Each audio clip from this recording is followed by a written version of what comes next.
Good evening, everyone. Welcome to the March 8th meeting of the Chico Unified School District Board of Education. The board will be going into closed session at this point. Is there anyone that would like to comment on closed session items before we adjourn to closed session? Hearing none, I recess into closed session.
Good evening.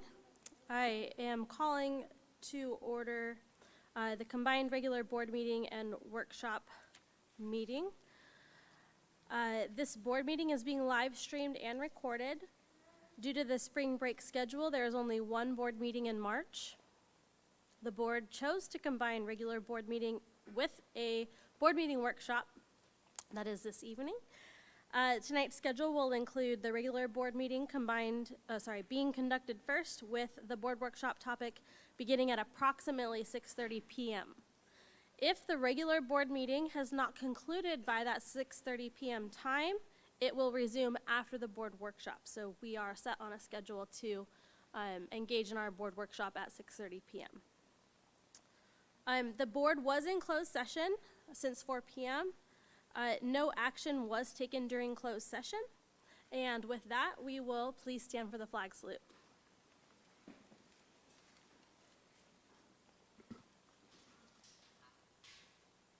Salute pledge. I pledge allegiance to the flag of the United States of America and to the republic for which it stands, one nation, under God, indivisible, with liberty and justice for all.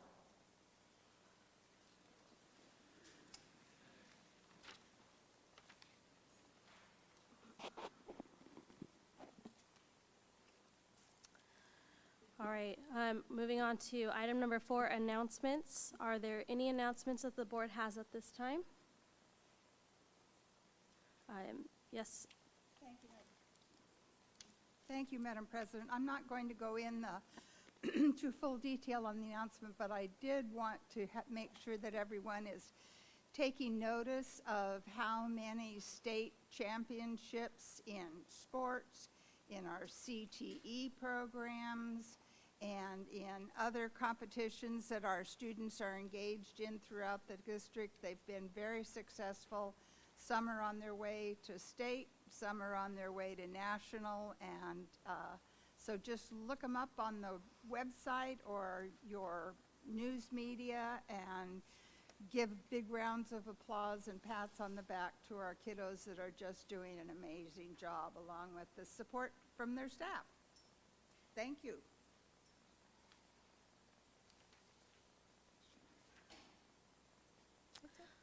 All right, I will have one more item to speak on before we move to the next piece. Last meeting was definitely one for the books. I am new to this position, and I will say that the last meeting got a little out of hand, frankly, and I would like to just encourage everybody to re-review our civility policy and understand and recognize that we do not tolerate harassment or bullying in this space. And if you witness such activity, please make it be known so that we can address it immediately. It is not something that I will tolerate 100%, regardless of anybody's position or background. That is not something that has ever been welcome in a room that is under my watch, whether it's been in 7th grade or in this space. So please just recognize that if there is ever an instance that is not conducive to a civil environment that we want to hold in this space, please let that be known so that we can address that and move along in a productive, professional, respectful way as a community. All right, thank you. If there's no other announcements from the board, I'm going to move on to items from the floor. This is item 5. Excuse me. Items from the floor are for speakers who wish to address the board regarding a topic that is not currently agendized. The CUSD Board of Education rules state that each item on the agenda in its entirety will include up to 30 minutes of public comment on each item. We have received a high volume of speaker cards for items from the floor this evening. At this time, we will take public comment from speakers who wish to address the board for topics not agendized for this meeting. And to clarify that, if there is an item on the agenda and you maybe accidentally, because it's very confusing sometimes. My experience with speaking in other commissions and boards and et cetera, it can be confusing about signing up for public comment. If you accidentally signed up for items on the floor, but you want to speak on a topic that is on the agenda this evening, it's very easy to just let me know, hey, I actually would like to speak on item 7.2, and we will move you from items on the floor to that item, just to make things make sense as far as staying on topic. So before I call the first speaker, as a reminder, speakers have 3 minutes to address the board. A bell will ring when 30 minutes of speaking time remains. Thank you.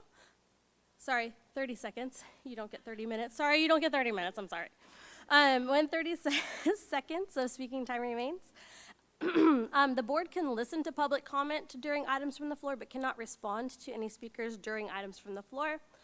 And also just to recognize that we do have a second items from the floor tonight at the end of the evening in case there are other items that the public wishes to address that are not on the agenda at that time at the end of the meeting. So we do actually have items from the floor 2 times during our regularly scheduled meetings for that purpose, because not everybody's schedule works for this time of day. All right, so with that and that explanation, I'm going to call our first speaker for this evening's items from the floor topic, which is Michelle Cooper.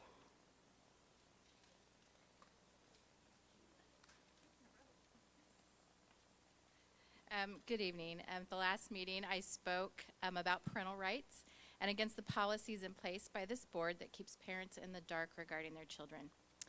That meeting opened my eyes to how dysfunctional this board is and the lack of understanding there is for what parents and the community want. It was clear from those who spoke that the majority of parents and citizens want you to change board policy number 5145.3. It was not okay for you to table this item for as long as you please and to avoid voting for change. This item needs to be brought back to the agenda at the next regular meeting. You've had ample time to get the information you need. Additionally, and I appreciate, Ms. Dalby, that you spoke about this just now, but I'm still going to address this issue. I was personally harassed by a member of the audience at the last meeting, and those actions were clearly visible by all board members and staff, yet nothing was done. In fact, many people were harassed by the same person, and if another parent had not demanded their removal, you would have let the behavior continue. The public has a right to speak to this board without fear of harassment or intimidation. You should have removed the offender immediately. It is obvious that there is a clear lack of understanding of Robert's Rules of Order, as well as the Brown Act, by certain members of this board. The allowance of this harassment was just one example. Speaking on items after a vote with a quorum present, preventing a board member from bringing forth a substitute motion, and trying to prevent a citizen from speaking on an item simply because they had spoken on a different item earlier in the meeting are some other examples.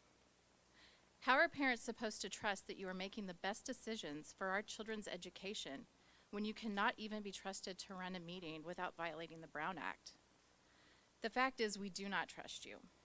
It is clear by the words and actions of some on this board that you have an agenda, that you're willing to put our children at risk, and you've forgotten who you work for. You work for the parents and the taxpayers of this district. Bring board policy number 5145.3 back to the next regular agenda and vote for a policy that gives complete transparency and informs parents about everything involving their children. Thank you.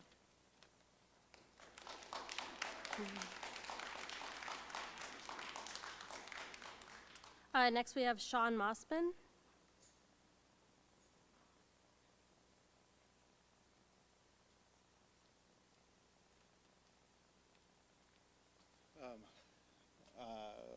Thank you so much. I addressed the board back in October, and this is kind of a continuation of the same thing, and it's an issue. It's maybe another facet of the same issue. When my daughter started school in this last fall, she was put in a PE class, and for 3 weeks was unaware that she was dressing and undressing in front of a boy. when she became aware of it and let me know, I was incensed. I was furious. I was angry.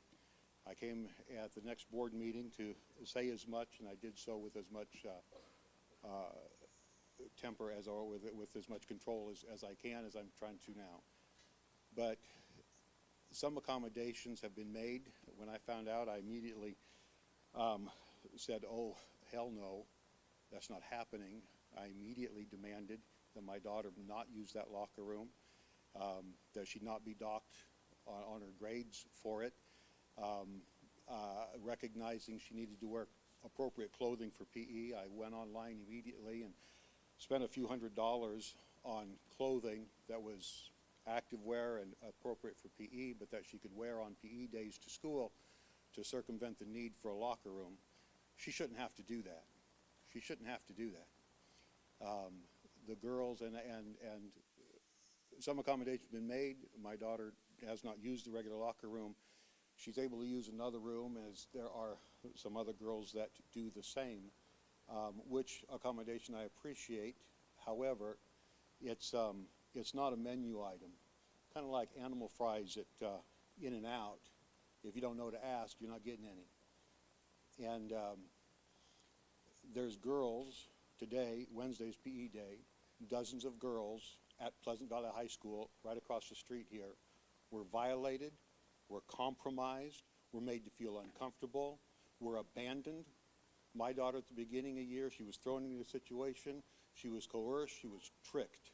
She was forced to take her clothes off in front of a boy, violating her modesty, violating her dignity, violating her faith. You individuals forced her into that situation.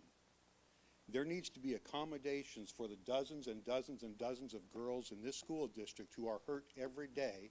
I know for a fact that there are at least 2 PE classes at Pleasant Valley that have this situation going on right now, where these girls are compromised and violated. And there needs to be some accommodation, some reasonable expectation of privacy for these girls. They're not property. They're not yours. They're not slaves. They're not prisoners. These are young women. These are young men that deserve that dignity. Thank you, that's your time.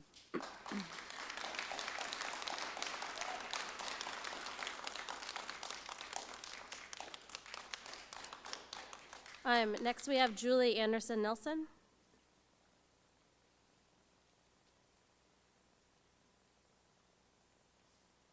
Hi, good evening.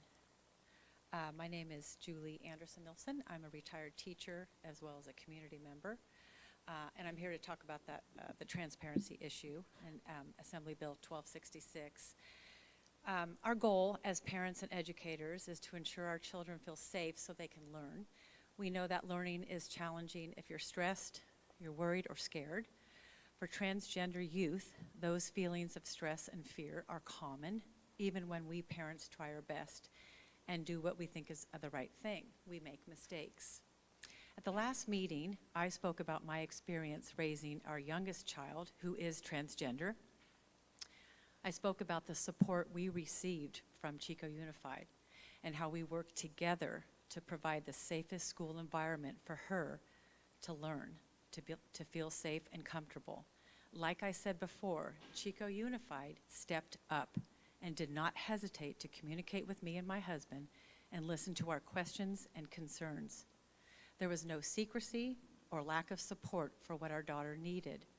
Honestly, if my child went to a teacher or counselor or administrator to tell them about questioning their gender identity, I would have a mixture of emotions and reactions. I get why parents would have emotions about that. But here's what I would ask myself. Why wouldn't my child come to me or my husband? Do they not feel safe talking with us about it?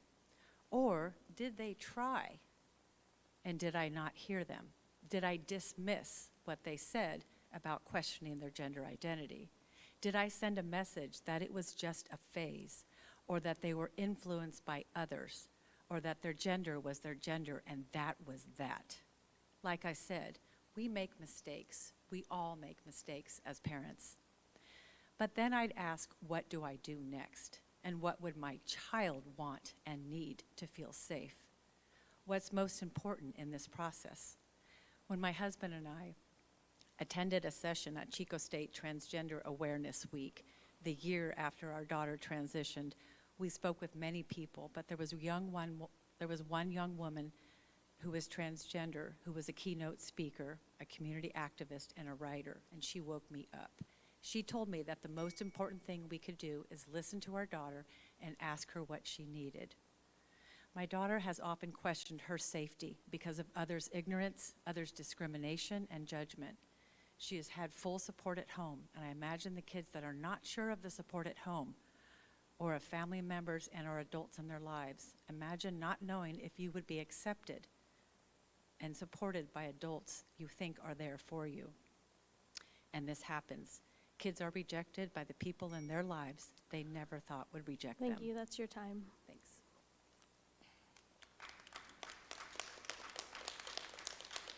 Up next, we have Dr. Christine Leisner.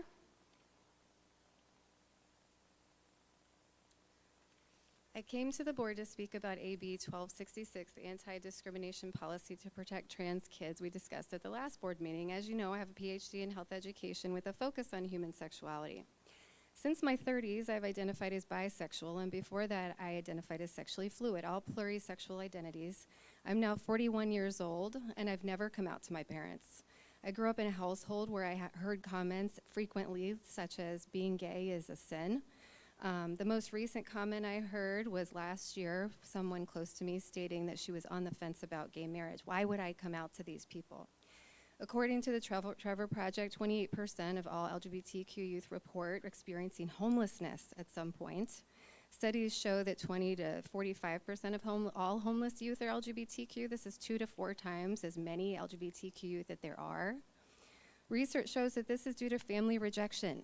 Families rejecting their children because of their sexual orientation or their gender identity. A nationally representative survey of over 1,000 LGBTQ adults conducted by the Pew Institute reports that nearly 40% are rejected by their family members or close friends because of their sexual orientation or gender identity.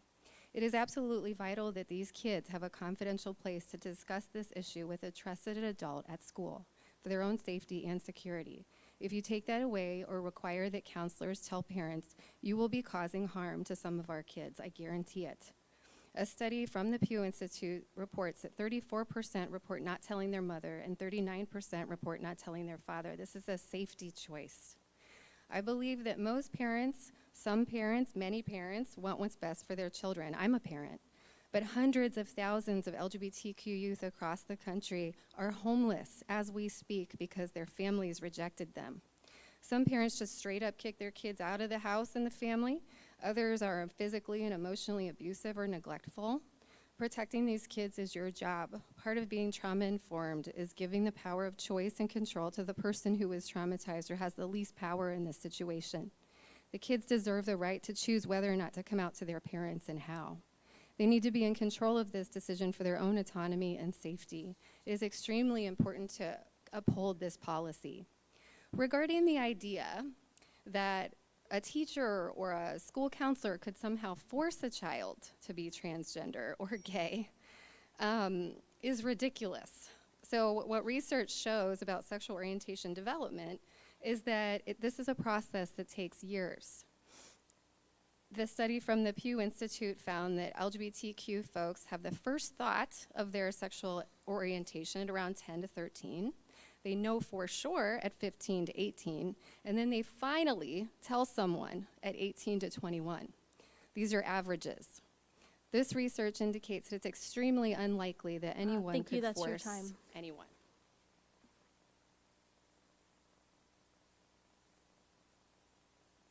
Up next, we have Rob Berry.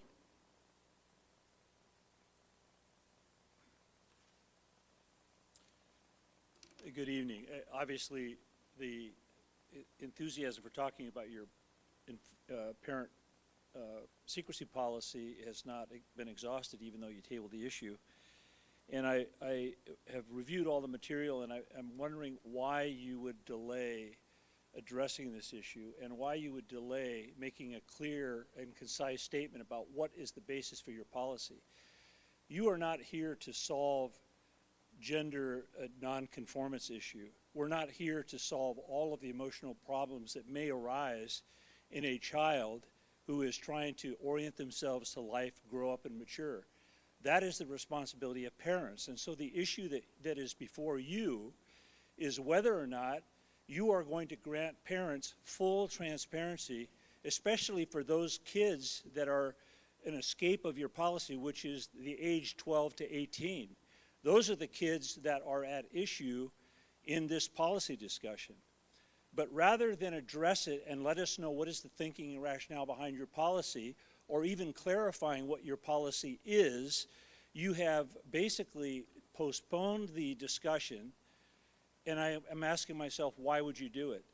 Well, you say that you had to do it because you needed to seek legal advice. But you had Paul Gant here, your attorney, giving you a full presentation on all of the background. He was here in attendance with you. You certainly could have asked him questions about what legal concerns you may have. I shared with you my own legal analysis, and as you know, I'm an attorney, about how his presentation was irrelevant to the question at hand, which is, what is your policy with regard to your duty to disclose to parents everything that their kids are exposed to that have to do with their health and welfare? That is the issue. So it's not a legal issue. I've also heard that, well, we can't talk about this because we have a pending case.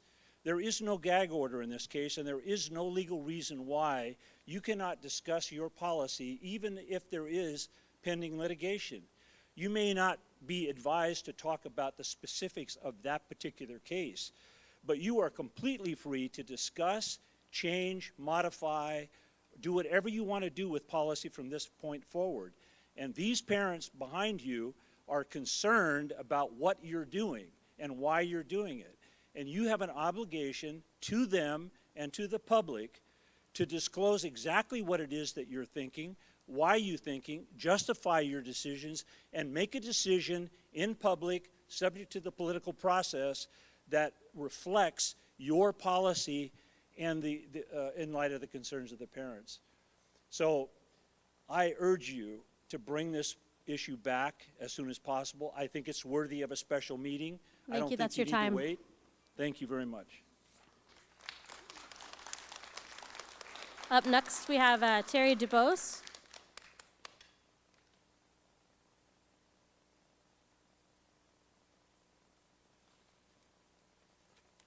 Good evening, Board. Thank you to everyone who came out tonight in support of parental rights in schools. I'm here tonight on behalf of Congressman Doug LaMalfa. He could not be here tonight due to official duties in Washington, D.C., but he is standing with you, supporting all parents who are exercising their right to be heard in the classroom. Public school employees have no right to exclude parents from their child's lives. They have no right to keep secrets from parents regarding their child, especially while broadly telling those supposed secrets to other students, teachers, and administrators. If other students and teachers know, that is the definition of public. Now you are just keeping it secret from parents. They have no right to unilaterally change an 11-year-old girl's name, pronouns, or tell her to change genders. Parents have a God-given right to make decisions for their children and protect them. School districts cannot take that away. This month, Congress will vote on enacting a Parents' Bill of Rights to prevent this dangerous malpractice from ever harming another child. This bill is directly spurred because of your actions. You are part of the national story that is infuriating parents across the country. Congressman LaMalfa is also working on a broadly supported bill that eliminates this so-called ambiguous state policy that Chico Unified School District so drastically mishandled. Thank you.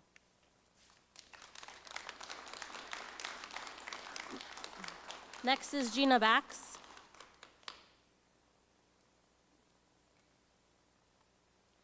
Good evening.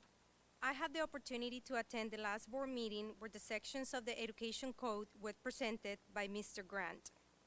I believe the codes were not relevant to the issue the school board is facing right now, which is whether parents have the right to be informed about issues children are facing at school. For example, AB 1266 is irrelevant to the question of parental rights. Board Policy 5145.3, nothing in this policy deals with a school counselor right or obligation to keep information from parents. It is also my understanding guidance issued by the CDE has no binding authority to mandate local school policies. Education Code Section 49602. Any information of a personal nature disclosed by a pupil, 12 years of age or older in the process of receiving counseling from a school counselor as specified in Section 49600 is confidential. In this case, the student was 11 years old at the time of the secret transition, and the obligation of the district to disclose what they might know to parents is evidenced by the consent form employed by the district that requires express written consent of the parent before a school can engage in counseling service with their child. A better policy might be for schools to practice encouraging students to talk to their parents about any issues affecting their mental health before parents find out from other sources, and to help educate parents on subjects that we can hardly understand, especially I'm a Hispanic, I'm an immigrant, all this is new for me, it's not in my culture, I don't understand. Instead of assuming all parents are unsupportive of their children, schools should serve as bridges to connect families and to improve relationship between teachers and caregivers. I would like to ask the school board write a resolution to affirm the commitment of Chico Unified School District to parents' fundamental rights to direct their children's education and to be informed of matters affecting the emotional health of their children, and to encourage partnerships between teachers, students, and parents by directly communicating with and involving parents in the education of our children. Thank you.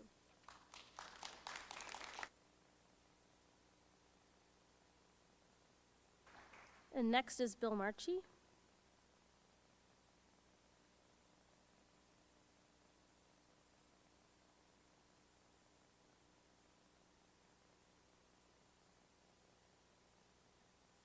Hi, good evening, Board. So I'm here to also speak on Assembly Bill 1266 and the implementation by the Chico Unified School District. So to me, this issue centers upon the very cornerstone of society, which is the family. Deeper still, this issue involves the intersection of family and the law. The parent's fundamental right is directing the care, custody, and control of their children. Yet it is my opinion that through the so-called parental secrecy policy, the district and the state are attempting to disrupt, limit, and even terminate those rights, and by doing so are acting unethically and perhaps even illegally. Several federal court cases have determined that parents have the fundamental right over their children and that the government shall not interfere with this right unless and until a parent is proven unfit. Notice I did not say assumed unfit, as many of the supporters of the secrecy policy would have you believe that a parent is assumed guilty or being unfit to raise their own children until proven otherwise. I sent ahead an email with more federal cases, but I'll cover a few here today. So, one is 1997 in the court case Washington versus Glucksberg. The court ruled that the Constitution, and specifically the Due Process Clause of the 14th Amendment, protects the fundamental rights of parents to direct the care, upbringing, and the education of their children. In 2000, in the case Troxel versus Granville, the court again unequivocally confirms that these fundamental rights of parents, when it stated that so long as a parent adequately cares for his or her children, i.e. is fit, there will normally be no reason for the state to inject itself into the private realm of the family to further question the ability of the parent to make the best decisions concerning the rearing of the parent's child. Therefore, a failure to consider the fitness of the parents represents an unconstitutional infringement on that parent's fundamental right to make decisions concerning the care, custody, and control of their children. In 2005, quoting court cases Yoder and Troxel, which I sent ahead in an email, in representative in public schools districts, subjection to children's inappropriate sexual explicit content, the United States House of Representatives affirmed that the fundamental right of parents to direct the education of their children is firmly grounded in the nation's constitutional and traditions. Yet today, we see in states all across the country a confusion as to where to land on this issue. I'm not a lawyer. I was raised by one, and I have some sense. So I'd like to point out that these are infringements on our rights. And it's up to the school board and the district to get ahead of this before more lawsuits come and we have more litigation, more unnecessary spending, more disruption in our classroom, and potentially even worse. Thank you. That's your time.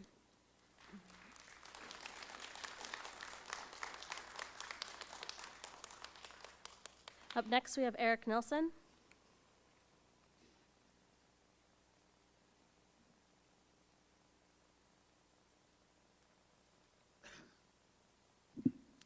Good evening. I worked for CUSD as a teacher and administrator and was principal superintendent of Inspired School of Arts and Sciences for 8 years. I have 3 children, all of which attended CUSD schools, and one who attended Inspire through her high school years. My mentors at Chico Unified prepared me well to work to provide the optimum educational environment for young people, to ensure that they feel safe and comfortable at school, knowing that this would maximize their learning and lead to their success. They also emphasized how critical the school-family partnership is to enhance and ensure student well-being and that same success. I know that about this district. I also know that they care deeply about student safety, and they demonstrate that every day in their actions. And I know that they are committed to the parent-educator partnership. This we all have in common, this commitment to the well-being of the young people in our community. In this context, I see the solution to the recent discussion around student privacy as a both and, not an either or. We can work together, both protect our students from discrimination and harassment, and continue to partner with each other to ensure that our trust and communication lead to the safety and best possible outcomes for students. Time and time again, I witnessed that happen in my experience as a teacher and administrator at Chico Unified, and I brought that culture to Inspire. It is important to note that there are times when a student's privacy is a critical component to their safety, particularly in cases of discrimination and harassment related to gender identity. The focus of state law AB 1266 is not on keeping parents from knowing, but on the safety of the student. This law helps to ensure student safety and provide time to work toward resolution for both students and their families. It is vital that when parents have observations or concerns about their child, they contact teachers, counselors, administrators to discuss ways forward. At times, communication between parents and myself involved a concern or an observation, and my role was to listen and support. There are other times, though not often, when students' sense of not being safe comes from the home. In my experience, the law and policy provide time for both the student and the family to work towards resolution. I have experienced parents who did not support their child's transition, meaning their gender identity. It was not my job to put that student in a predicament where they do not feel safe. This law works in concert with the parent-educator partnership to help students feel safe while working towards family resolution. The current state law and district policy at issue are written to protect the safety and well-being of students. I am grateful to the district for their commitment to this and know that when we all work together toward this common goal, our young people will grow and flourish and have the success they deserve. Thank you. Thank you.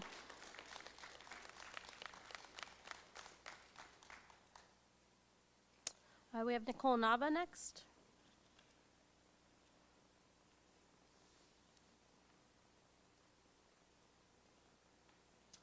Good evening. I'm reading this letter on behalf of Karen Wilhoit, a Chico parent who can't be here, and I concur wholeheartedly with her position. As much as Stonewall Alliance and their supporters want to make this a discrimination issue, it is not. This is about protecting all children. It is about supporting the child-parent connection, and it's about transparency. We can make this case without ever disparaging the transgender community. I have huge concerns about the qualifications of the guidance counselors who play such a pivotal role in directing and influencing children in this district, especially if any of that guidance is to be done without parental knowledge or consent.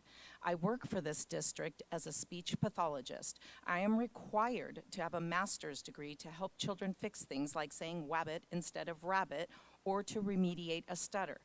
Do guidance counselors have to hold that level of education to help children decide things like whether they should change their ability to pass through puberty or have their own biological children someday? These are enormous life decisions and should not be left in a room with one guidance counselor and one minor child. Excluding parents and guardians from these pivotal conversations is absolutely unconscionable. While there are cases of parents who will make these situations more difficult or harmful, the district should replace the notion of keeping secrets from parents with requiring their guidance counselors be highly trained and highly educated so that they can facilitate proper handling of these situations with family involvement. If that is not attainable, then the policy should be to refer families to outside professionals who are qualified to help in such situations. We should spare no expense in getting this right. Leaving such important discussions in the hands of potentially unqualified staff and minor children on an elementary campus is a terrible idea. It's hard to believe this notion is even on the table. Please get the time to get this right. In addition, this is me now. I would like to say that public transparency and the parent-school collaboration is key. You've heard and read plenty of public feedback, but didn't agendize the secrecy topic for this meeting or make a decision on it or give your positions, except for Trustee Tennis. That omission showed a lack of accountability given our positions. Secondly, this board failed to create a safe environment and properly manage a situation that occurred with me and other women who spoke out against keeping secrets when we were targeted by a couple who used very visible obscene gestures and words in an attempt to intimidate and harass us, which made that couple guilty of the very behavior Stonewall believes parents would exhibit if they were told of their children's possible gender identity situation. Lastly, at the last meeting, the Brown Act violations appeared to occur with one trustee asking the president if she could speak on a topic and was then told the item had passed, but proceeded to discuss it anyway. Also, my rights, I believe, were infringed because I was almost prevented from speaking and had to really work hard to be able to have that right. Please revisit the Brown Act. Thank you, that's your time.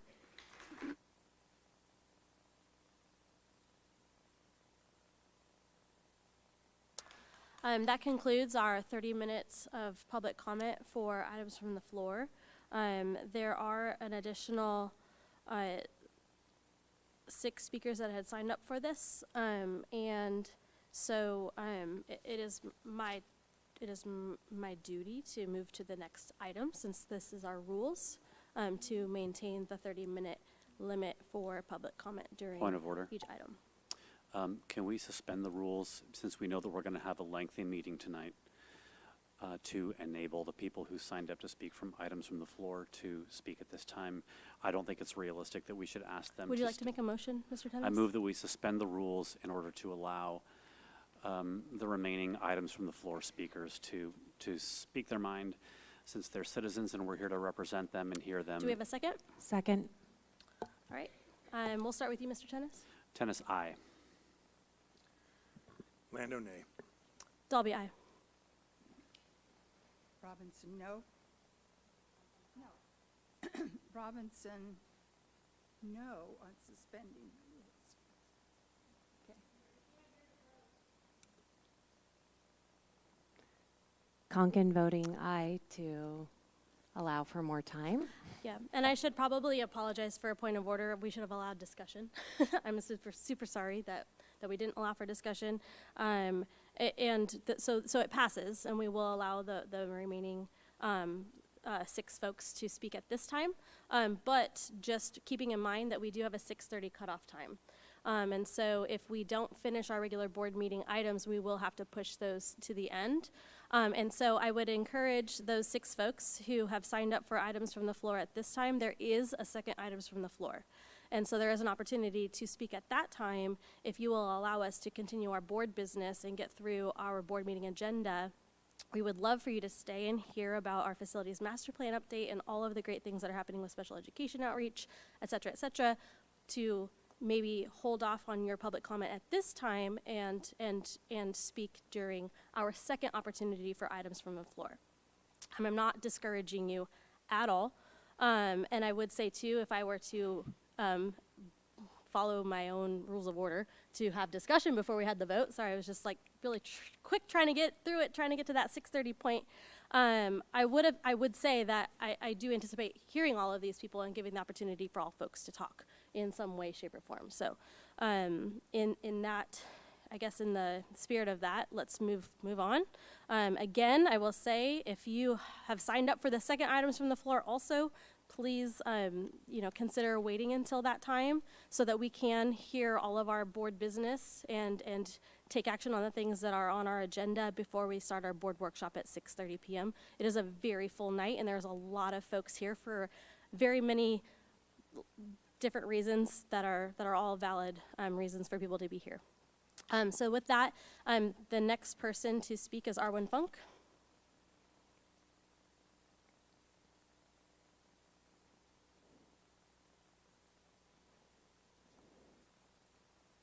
Good evening.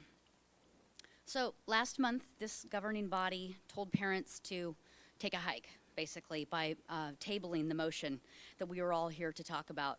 This district is accused of having a policy that hides important details about children from their parents. This allegation is obviously true.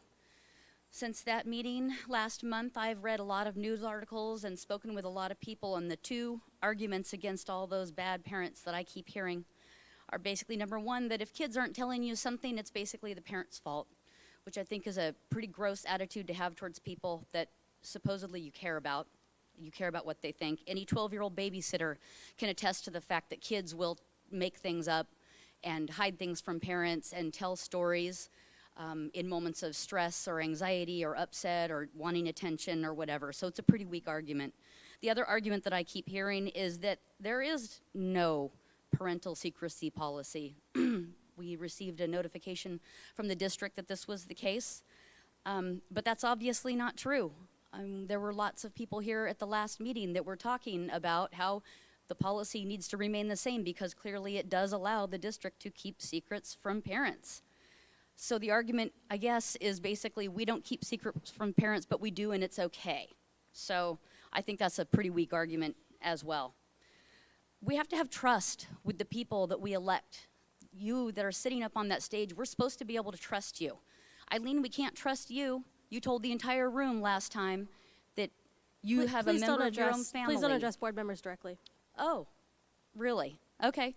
Well, we heard from a board member last time, a personal story about her own family where she hid a situation of gender change from other family members. And all I will say about that is that that does indicate that we can't trust that you would actually listen to us. You've obviously got a fully formed opinion. This board talks about safety all the time, and safety is not what we're organizing around here. It's not safe to put children in a situation where they're getting diagnosis from non-medical professionals and the parents are kept out of the loop. That's not safety. The parents should be in the conversation. They should be aware of what's going on. Last thing, did I hear my beep yet? Okay. So back to the topic of the policy. I have here a document that was provided to me by a person who wants to remain anonymous. They're an employee of Chico Unified School District. This is a training module for teachers and administrators with the school. And it says quite simply, protect privacy. Be careful not to disclose or discuss issues around being LGBTQ with parents or anyone else. It clearly is a district policy. It's in writing. And I have copies of this if anybody wants them. Thank you. Up next, we have Loretta Ann Torres.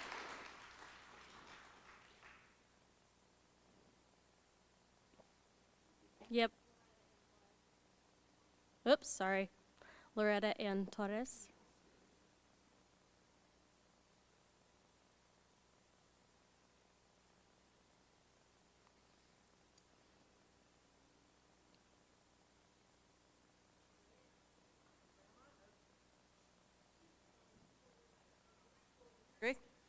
Sorry, hold on one second. Do we have a problem with the microphone? No? Okay, please speak louder.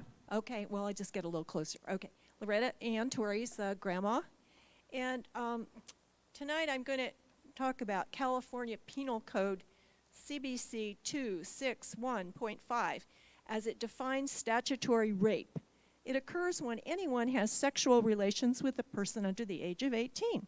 It's even more egregious when the person is under 16. Now, why am I bringing this to your attention? because the state of California reasons that any minor at this age, 16 or under, or 18 or under, has diminished capacity. I repeat, diminished capacity to make sexual decisions, period. Sexual decisions of school children's gender identity must then be shared by a parent or guardian. There can be no secrets from parents in our schools. Shame on you for not agendizing any change to your board policy. You know, other people have numbered it. It's very clear you would like all of us in this room to just go away and forget about your secrecy policy. It's not going away. We're not going away. Parents want answers. At this moment, a federal lawsuit against this district has been filed by a parent who was not informed about her child's transition to another sex while they were only 11 years old. Tell me, when a teacher begins calling a child by a different pronoun in the classroom, how does it not get around to the rest of the student body? Yet the parent was not informed or even given the opportunity to give their consent. Save this district millions of dollars. Make your policy clear. All teachers and counselors must notify parents on any sexual matters, or there's the very real possibility that others will be joining this lawsuit. Agendize this policy. Go on the record. Your voters want to know what your vote is on this item. Secondly, if I have a moment, I would like everyone on this board to get this book. I could not read the whole thing. It gave me nightmares by what's going on in our country, in our schools across the nation, and at this moment, at this very moment you heard tonight, it's going on in our town. Please help parents and grandparents. We want the best for our kids. Thank you. Next, we have Debbie Jillian.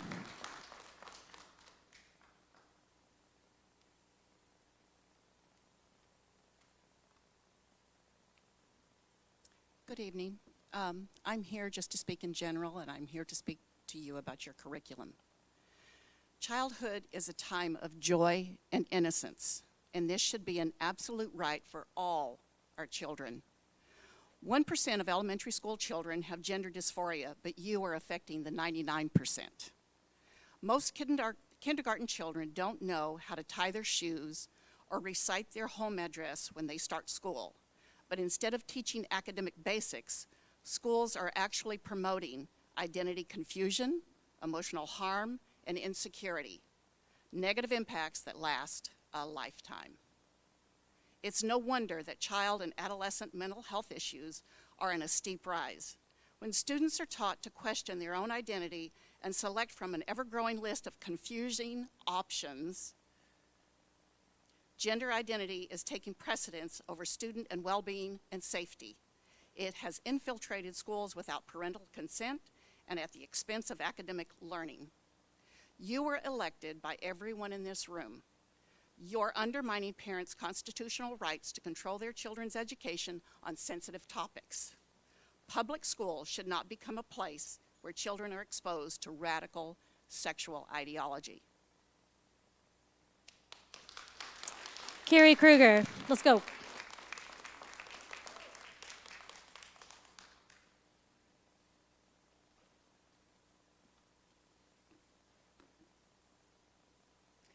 It couldn't be more clear that systemic patterns of secrecy, disregard for the rights of parents and the public, and lack of transparency are running rampant at Chico Unified.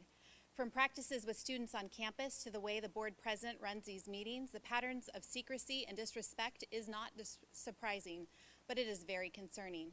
At the last meeting, the board president stated, and I'll quote, "There are children present, and everybody does hear what everybody does say, and we also have a civility clause for this space that succinctly is to please remain respectful and refrain from any sort of bullying, harassment, or otherwise negative comments that may hurt some other folks who may be more vulnerable than others."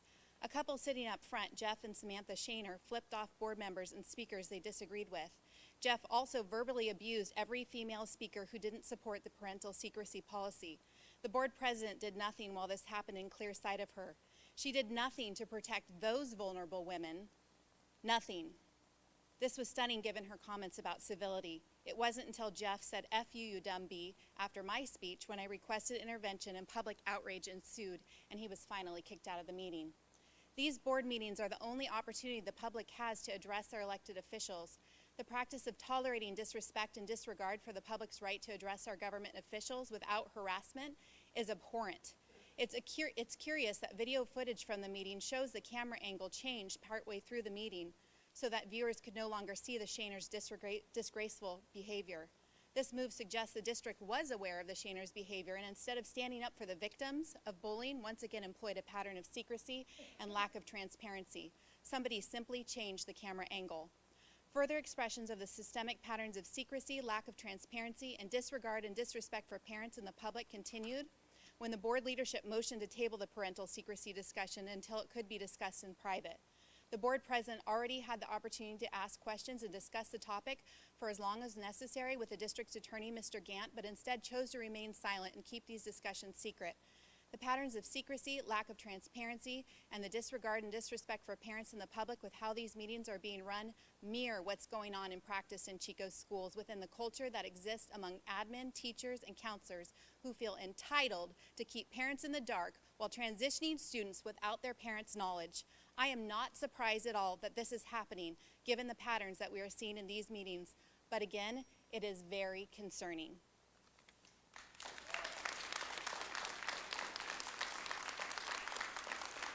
Connor Wesno.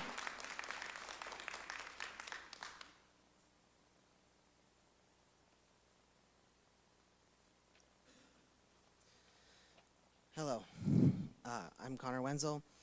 I would like to ask just philosophy. Does anyone know how many folks in this room right now identify as LGBTQ? What about trans or non-binary identities? The answer is we don't.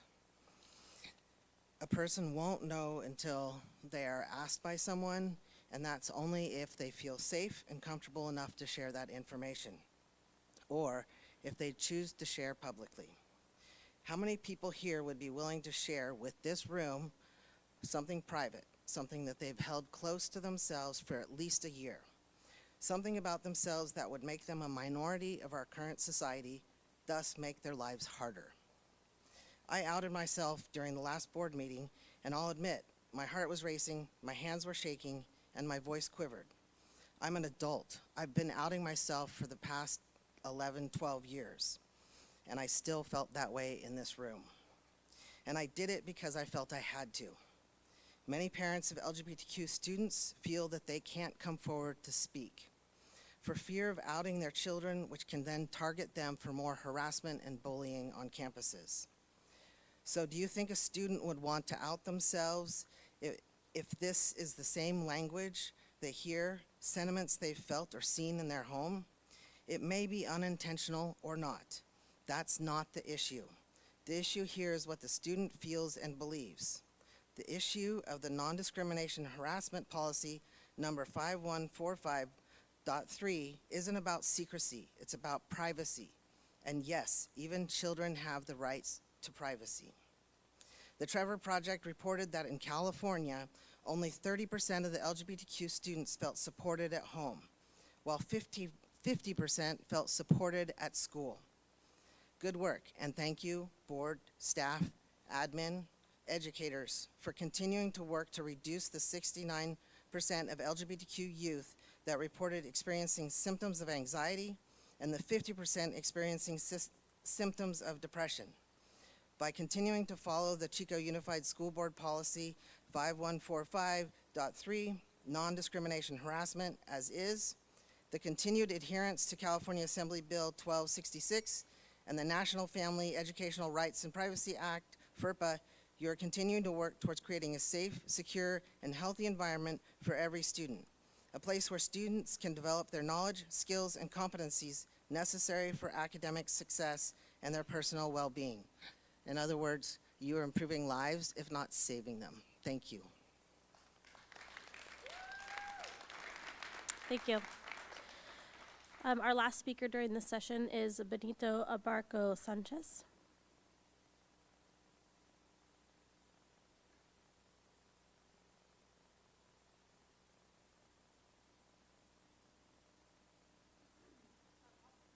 sorry, I'll circle back to that person during the second items from the floor in case they happen to come during the next part of the meeting. All right, so that closes, excuse me, that closes our items from the floor. We will move on to item 6, the consent calendar. The consent calendar groups routine items to be a single item for action. We will address public comments first. Do we have public comments? We have one person requesting to address the board on consent. Oh, sorry. I have Rob Berry here as a public comment for consent calendar. But I'm here to object to the minutes regarding the motion that was made to table the item. The way it shows up in the minutes is that Mr. Tennis's motion died for a lack of second, as if it occurred in regular order. But that's not exactly what happened. What happened is the chair made a motion to table. Mr. Lando seconded the motion. Mr. Tennis offered a substitute motion. He was interrupted mid-sentence by Mr. Lando, who called a point of order, and then ruled on his own point of order, incorrectly, I might add. That's, a person is entitled to make a substitute motion and inquire whether there is a second, and that motion should be voted on first, not second. And so you essentially overrode your own rules of order in order to quash a legitimate substitute motion. Now, the remedy for this is to undo the entire process and to repeat the vote. I'm not suggesting that, but what I am suggesting is that this matter come back and that you review your rules of order, that you understand what procedure is, because the public expects these orders to be conducted in regular order. Okay, so this motion should come back. Mr. Tennis should have an opportunity to present the motion, to propose the policy changes that he wants, that he's suggesting. The chair should give the rest of the board an opportunity to discuss and second, offer amendments, friendly amendments, and so forth before a vote is taken on that motion, before an original motion is gone. So I would ask that the minutes be changed to reflect the fact that his motion did not fail on regular order. It failed by the exercise of improper order, and that you need to acknowledge that that happened so that you create a record that you don't repeat that error in the future. Thank you very much. I'd like to comment. I don't want to belabor this point. I think largely your analysis is correct, Mr. Berry. I didn't do, in my opinion, a good job signposting, that I was going to make a substitute motion. That came from just, I think, maybe a lack of fluidity on my part in terms of what I should have said, the right formula of words. And so my presentation of that motion was weaker than it could have been. So I apologize to everyone for that. But I would support bringing this motion and this matter back and would move accordingly now. Not that we do it now, but that we put it on the next board meeting agenda. So at this time, and I would offer also that we all stumble on things in the rules of order probably every meeting. So I, wouldn't put that on yourself so much, because I would struggle with the same thing. And I'm, like I said earlier in the meeting, I'm learning. I'm becoming more aware of everything and process. So I appreciate the humility that's allowed for us to learn to do better. On this particular item, what we can do is I can ask if anyone would like to pull a consent item for further discussion. Robinson? Yes, thank you, Madam President. I'd like to pull under Human Resources for the Certificated Human Resources Actions. Sorry, could you give the number? Yes. 4.1. 6.4.1. 6.4.1. Consider approval of certificated human resources actions? Yes. Okay, thank you. Is there anybody else that would like to pull an item from consent? I'll pull the minutes from the last meeting. So we will also pull item 6.1.1. Are there any additional items to pull from consent? Okay, I'm going to ask for a motion to approve the consent calendar minus item 6.1.1 and item 6.4.1, which will be utilized for further discussion. So moved. Thank you. Sure, seconded. Okay, so we have a motion by Member Robinson and a second by Member Lando. This is our first vote tonight. That's really strange. I'm going to start on the end with Mr. Tennis. Tennis, aye. Lando, aye. Dalby, aye. Robinson, aye. Conkin, aye. All right, thank you. The consent passes, minus those two items that I pulled, or that we pulled, I'm sorry. And so let's address, we'll just go in order, the minutes, 6.1.1. Mr. Tennis? I would just like to vote, probably abstain on the minutes. Would now be a good time for me to suggest that we take this up at our next regularly scheduled board meeting? I think that it's certainly within your purview to offer a motion with an amendment or request a change from the staff. I'm sure the staff will correct me if I'm wrong.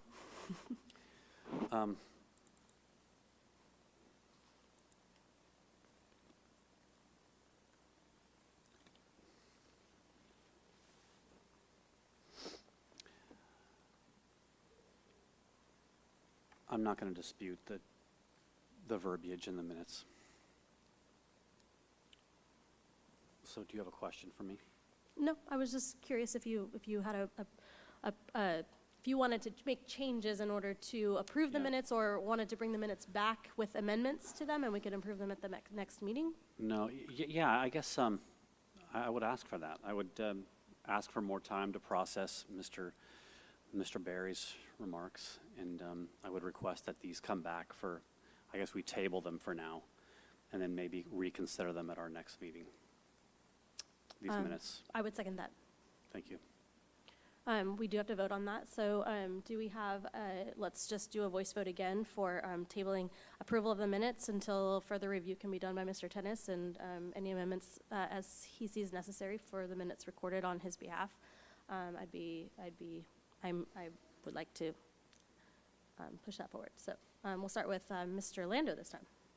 Sure. Lando, aye. Dalby, aye. Robinson, aye. Conkin, aye. Tennis, aye. All right, thank you. Moving on to item 6.4.1, Ms. Robinson? Yes, thank you, Madam President. Under certificated personnel action, if you go down the list of many, many employees on page, oh my gosh, they're not numbered. Well, it's the front page. At the bottom of the front page, under retirements, there's the name Kevin Moretti. Kevin Moretti has been CUTA president for 16 years, Kevin? 12 years. Time flies when you're having fun. I want to acknowledge, Kevin, the tremendous leap of faith you took and brought your executive board and membership along on the ride to join the district in being schooled in interest-based bargaining. We had been at odds for a number of years on many issues surrounding collective bargaining. It was a big leap, and we used a CTA trainer that was amazingly good. Your team bought in, the CUSD team bought in, and within a year, things had changed miraculously. and you have kept your faith in keeping the interest-based bargaining tool working the way it should. And I just want to say thank you from this board member for all you did to initiate change in the relationship between CUSD and CUTA. Thank you. You're welcome, but it would not have happened without you, Eileen. You were the driving force on that, so thank you. And you pushing us that way made my life a whole lot easier. I appreciate it. I was a bit of a nudge, I will admit, but thank you, Kevin, and happy trails to you and your wife. I see that you are both retiring this year, so many happy returns. Well deserved. Thank you.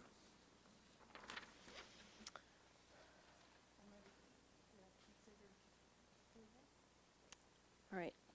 Is there any other discussion for, did you want to make a motion? I move approval of the certificated personnel actions. Seconded. Congrats, Kevin, for what it's worth. All right, so we have a motion and a second for item 6.4.1 to make approval. I'll start. Actually, were we unanimous the last one? Yeah, we were. Let's just vote together. All those in favor say aye. Aye. Aye. Opposed? All right, looks like we all approve. Okay, moving on, and for the sake of just all of our awareness, we are at nearly 6:15, and so we're rolling into item 7.1.1, informational special education communication update. Sorry for the delay. Yeah, I thank you to my parents for being very patient and waiting for their opportunity. I want to thank you for inviting our parents, representing some of our student families. I have invited many parents, and it was based on parents that have contacted the district, attended meetings, had issues or concerns with the district. I contacted more than 50 people in order to get a cross variety of people to ensure that we could address their questions, concerns, and attend to any of their complicated needs of their students. I am pleased that several of those parents are here tonight, and as a representation of the others that have submitted, there are others that have submitted speaker cards or emailed the board also. These parents represent 1,792 TK through age 22 students, which is 14.8% of our population in Chico Unified, and an additional 296 0 to 3-year-old students, which brings that total up to 16.6% of our district population. You're about to hear from their experiences directly. Julia, I'd like to invite Julia Rogoff to the microphone. Hey, Phil, the microphone just seems a little soft to me. Yeah, can you bring up the volume, please? Thank you.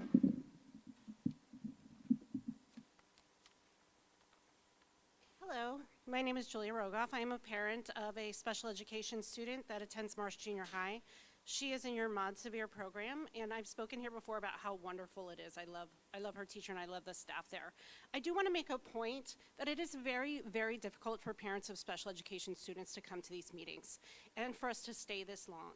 It is very hard for us to have respite, to have parents watch our children, because it is very hard to find people to watch them. So when you extend the time that you told us that we were supposed to be talking to give everybody else an opportunity, instead of following the actual rules that you set forth, it was very difficult for us. And I think that you have to consider yourself, consider everybody else, and not just the people who might want to talk. Everybody should get a chance, and I don't think you understand how difficult it is for us. I want to address two things. They asked us about special education experience and what we're all about. And two things. You hear it a lot, inclusion, right? And it gets lost. And I want to give you a specific example, a couple of how I think we could do better. The middle schools have started some sports teams, and I think that is wonderful, and I love that they're doing that for the population. And on the flyer, it said all levels available. But is that true? Because when I said I wanted my daughter to play, I had to set up a special meeting with the principal. Did everybody else have to set up a special meeting so that their child can play? Is all levels in this district really all levels? Or is it all levels except children who have disabilities? Because I think that's what it actually is. My child is in the Mod Severe program. There are children in the severe program. What would you do if they wanted to play? Right now you have no plan. There is no plan. Every time you have an event, every time you make a new program, no thought is given to how to incorporate special education students into those activities. I always say I wish we were an afterthought, because we're not even there. Special education isn't even an afterthought to administration or the school district most time. We're not even to that level. We're not even a thought. I think that a line item should be, but every time a school creates a new activity for typical students, they need to ask themselves, how do we include special education students in these programs? And I want to call specific attention to your CTE programs at the high school level.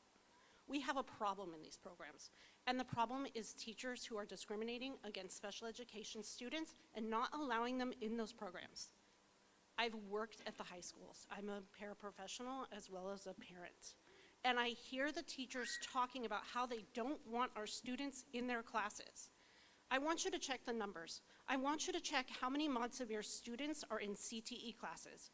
I want you to check level 1, you may find 1 or 2. I want you to check level 2 CTE classes and you will find 0.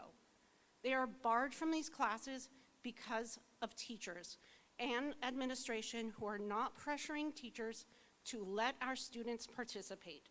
They're given a million different excuses why they can't be there. I was actually told by a teacher when I was asking why Mod Severe students were not in your culinary CTE program that has $1 million, $2 million facility, that there is a stove in the Mod Severe classroom that they can use.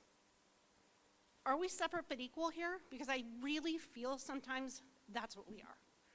We're not included, we're not thought about, and it really needs to change. And I've been at this for 10 years, beating this drum of inclusion, and it gets tiring to have to say it over and over.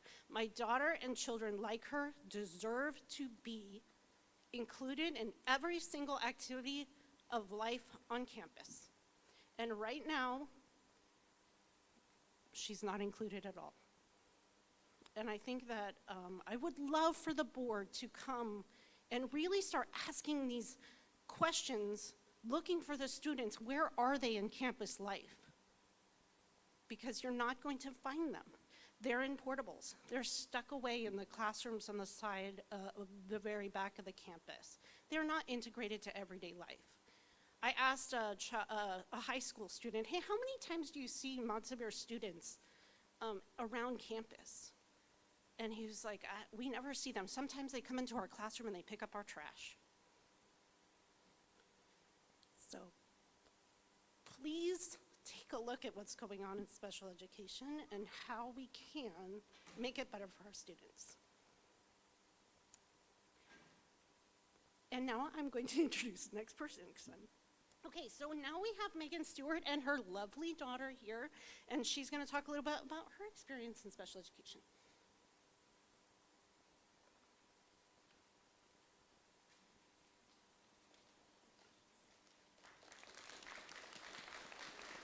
Hi.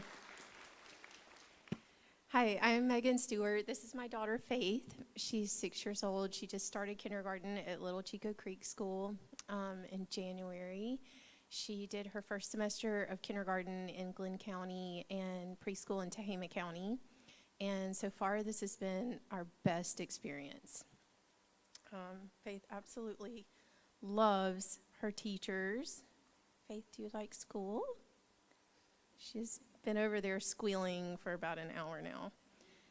Just to give you an idea of Faith's needs, she has several medical conditions and disabilities.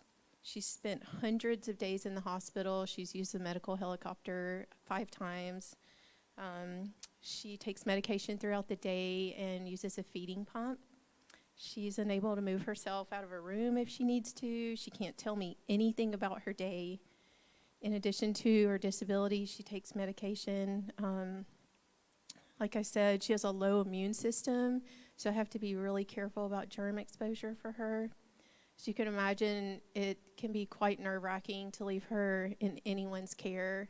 So I have to have complete confidence in her caregivers to give the right amount of medication at the right times, to be prepared to deal with an urgent situation if needed. A couple of weeks ago, we did have an urgent situation in the classroom while Faith was at school, and I was just very impressed with how quickly a nurse drove to the school and responded and resolved the situation just like it needed to be. On Faith's first week of school, I just really appreciated that the classroom staff and teachers, they allowed me into the classroom with her for the first 4 days. They let me teach them the way that we do things, the way that the doctors have trained us, and I just really appreciated that they allowed me to do that and make sure that they were doing things the way that needed to be done. And her whole classroom staff has just been extremely accommodating. I'll just say that everyone that we worked with has been very competent. They've worked quickly. Things that I begged for months and months in other counties were literally provided the first week that we started at Little Chico Creek. We've had a spectacular experience, and I just want you to know that. And I feel like everyone has just worked so well together. And the main thing that I love, communication has been wonderful within the school system, within the administration, and everyone just seems to generally care about Faith. So I couldn't be more pleased with the way that you guys have handled everything. Thank you.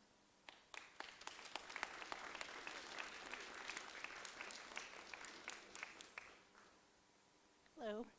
Next, we have Elaine Ward and Jessica Hunt talking about their experience at special ed.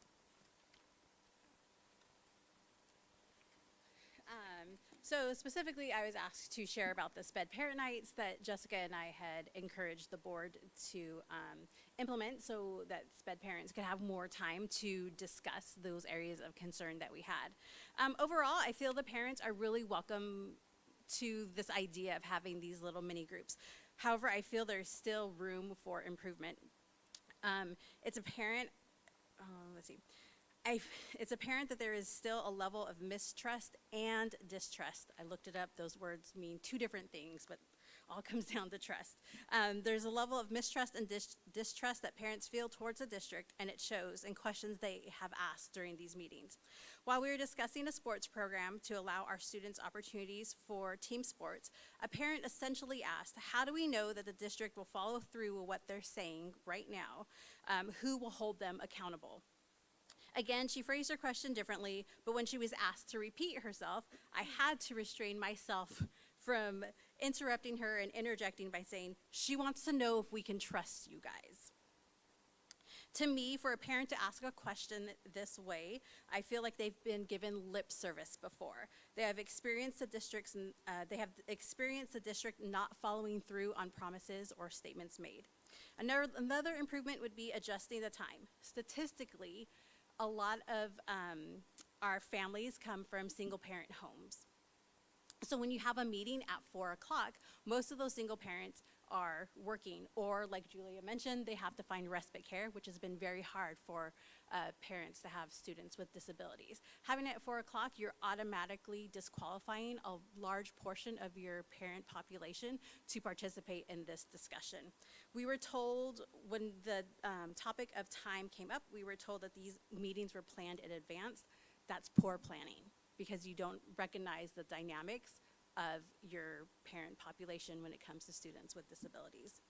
Finally, we need to have topics or providers share information that actually apply to us as a district and a county. At our last meeting, we had RAL Family Empowerment of Northern California present to us. While RAL is a great organization, most of the information shared was only offered in Shasta County. It was hard for me to see parents get excited about their SLATE program, which helps with the social-emotional development of autistic children. It was hard for me to see parents get excited about this program, knowing it wasn't offered in Butte County. We were told that, we were told that the district did not do a good job of informing RAL about the information that they should present, particularly the IEP support that they can offer our families. And again, that's poor planning. If you're gonna have a meeting to be informational, you need to make sure that the information that's being shared applies to your families that are there, because then it rolls over to being a family's waste of time, trying to find respite care for their child if they don't bring them to the meeting, or even families adjusting their schedule to accommodate for these meetings. Overall, these meetings happening are a good thing. Conversations are happening. What can make them even better, though, is if school board members and principals actually attended these meetings. A lot of parents that have students with disabilities feel you, especially as board members, don't care.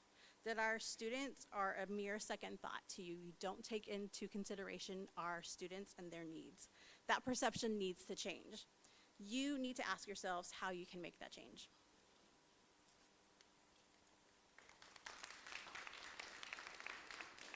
Hello, my name is Jessica Hunt. Many of you guys know me. I've been to quite a few of these meetings. I am the mom of two wonderful 16-year-old sophomores at PV with autism.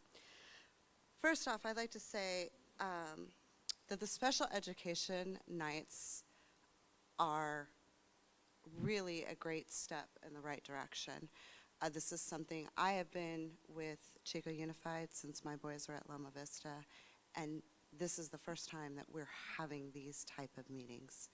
And I think they are a work in progress, and that's still a great thing, because the district is actually listening to some of our input, and I'm proud to be part of that and help change that.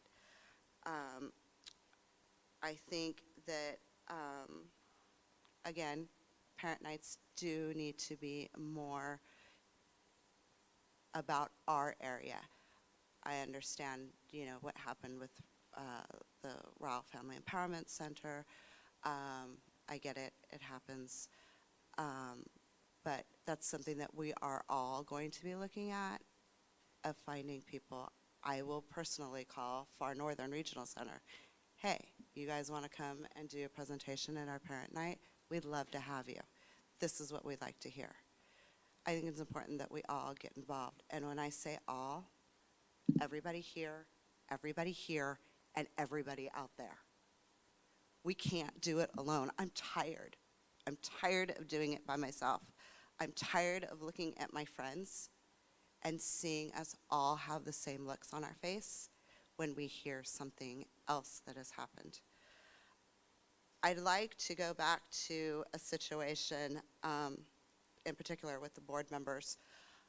It was around COVID when we were talking about whether we were going to go full-time in May. And you guys had the very difficult decision of voting on that. I'm happy to say that you chose to leave it the same.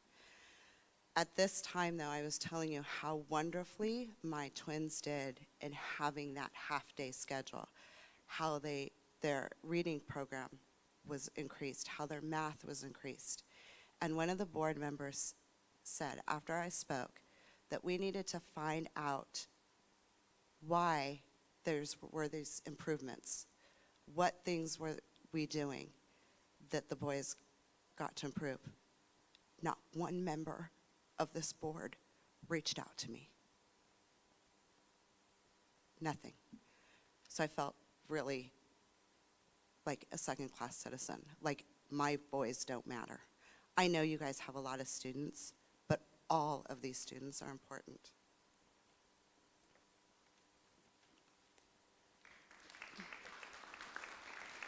Just really quick before you bring up the next person, because this is a presentation, so we can interrupt briefly. I just need a little clarification for my own categorization in my brain. Some of the meetings have been BCOE-driven meetings, haven't they? So all of the parent meetings have been district presented, all of the parent meetings. So there's been, in September there was a 4 o'clock meeting, in November there was a 4 o'clock meeting, and then 6 o'clock was our special ed students with disabilities LCAP meeting. That one was at 6 p.m. That was the one that was at 6 p.m. that had childcare provided, but the other All two. four of them, all of them have had childcare. Okay. We have had childcare at every single one. I do work with BCOE to bring different trainings in. We've had Far Northern doing presentations on new parents to IEPs, and it's an 8-series presentation that's been happening at PEB. Then we do provide childcare and food to that one. Okay. And then with this other workshop coming up, that is going to be, and I hate to steal her thunder, but Julia, this group reached out to me to present. I passed it on to our new CPAC committee and said, would you guys like to be the ones to first present it? And they're presenting at 4 o'clock because that's when their presenters are available. They're not available any later. So there are other things that impact times that we have. Okay, so all of this is separate from, there are also BCOE special education meetings happening that are separate from this conversation that we're having. I work in conjunction with them, like they presented a rights law presentation. Okay. And we together I guess I funded just that. need understanding why I'm confused about that. That's all. We can address it later. There are specific parent meetings, and then there's specific workshops, and we've also started CPAC. This has grown way beyond, and it's what my vision was 3 years ago during COVID. And luckily, we've been able to do it this year. And if you look at the timing of when I had the first meeting, it was actually before the board had asked for these staff. And Okay. so that's Thank you. the confusion on it. We have another presenter. Her name is Mandy Browning, and she's brand new to our district, so I'm excited she decided to talk today. Thank you for allowing me to speak today. I'm here to talk about my son, Malcolm. Like Julia shared, my family is not only new to Chico Unified, but we're new to school.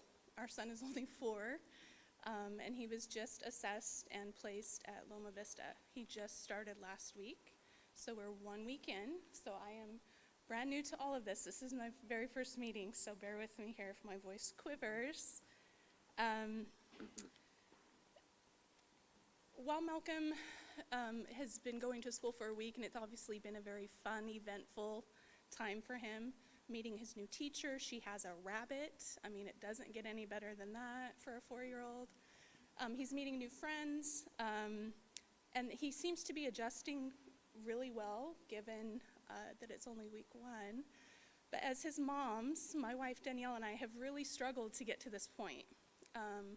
We've gone through several assessments that have been very stressful, and our first experience with school district was in the form of an IEP, which for those of you in this room who've never had to participate in an IEP, it's an extremely stressful situation. And while I'm grateful for what we're calling Team Malcolm, our IEP team is extremely dedicated and really sees Malcolm for who he is, and the assessments that the school psychologist provided from Loma Vista matched what we see at home. And I was very happy to see that. They saw him for who we see him as. Nonetheless, entering into that conversation, that legally binding conversation in the form of an IEP, as your very first experience was very stressful. I know that she spoke about having IEP trainings, and she mentioned this to me. Those are things I for sure am going to be participating in the future. I guess my experience that I want to share with the board here tonight is that as a new parent coming into having a child that's going to be entering school, but then also within the realm of special needs, it's a whole nother level. And I am grateful for the support of the parents who've spoken here and the others who I continue to meet as I throw myself into these meetings to try and hit the ground running. It is a lonely place, and I encourage the school board here to really listen to what these families are sharing, the good and the bad, and really commit to making changes that can help the overall success of all students within the school district. You know, like I said, Malcolm's 4, so you will be seeing us because we're very active participants in this process, but not all parents can be. And I just encourage you that when you do get feedback to really take that to heart and try to make the changes that they need to help their kids be successful. Thank you. Thank you. Okay, I also wanted to share that we do have other meetings that are led in collaboration with parents for the district. We have started what's called a CPAC committee, Special Education Parents Advisory Collaboration. There is a head committee, a lead committee, that is 5 parents and administration from Chico Unified. Primarily right now, that is the special ed administration, and well, all administration and all board members are welcome to those. In fact, you have received invites to the meeting on Friday, and we would love to have all of you come to that meeting. I have heard from Kelly that if I space things right, I can actually have every single one of you there. So I would love to have you participate in that. I would love to see you at the LCAP meetings and at the parent meetings so you can see firsthand how the structure of these meetings happen. It is very open and is very collaborative, and we are going to be adjusting schedules to do alternating schedules.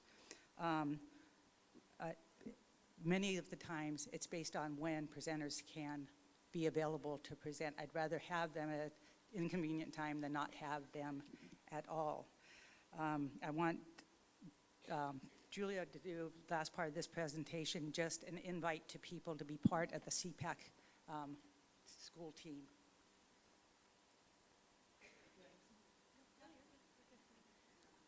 One more time for me. Okay, so I know I spoke about the CPAC like right when we were getting it started, and I want to say thank you to especially Diane Olson here for embracing this idea and really running with it. I mean, she's been such a driving force in making sure that we make this happen, and it's going to be phenomenal for this district. I really would love if there's any parents watching or if anybody here knows of parents who want to get involved with us. We're looking for school site representatives. Each site is going to have a CPAC site rep so that they can reach out to the administration and the other parents at their site to get more parent involvement, to get our voices heard more at the school level, which I think is where most of the changes get made. And we really are looking for those strong collaborative voices who want to make positive change. So if that's somebody that's you or you know of somebody who wants to get involved, we have about half of our school site reps spoken for, but we want to fill them all. And next year we really want to hit the ground running and get some parent engagement activities on the books, so that we need those site reps. That's it. And I just want, if you have any questions, we're here. And I accidentally skipped one person, point of order for me. I missed, we had one presentation on the LCAP meeting just so that you got some information on what happened at that LCAP meeting that you weren't able to attend. Madam President? Yes.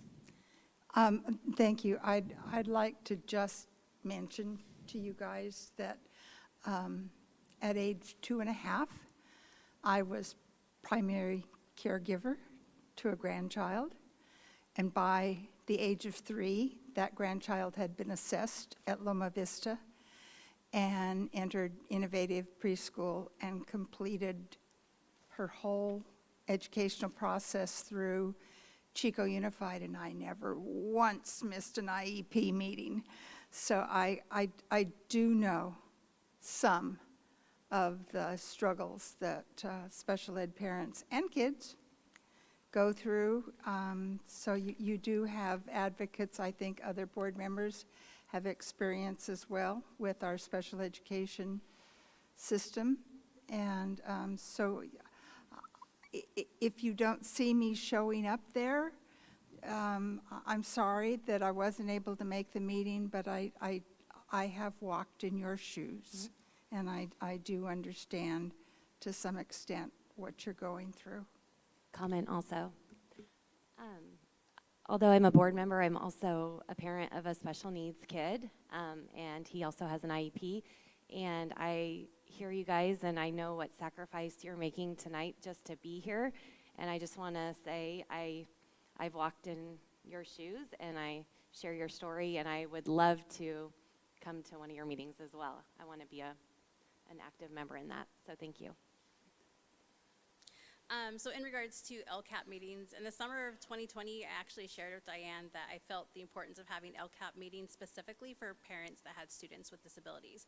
Why? Because I felt a majority of parents felt that the LCAP meetings that were previously happening did not pertain to their student.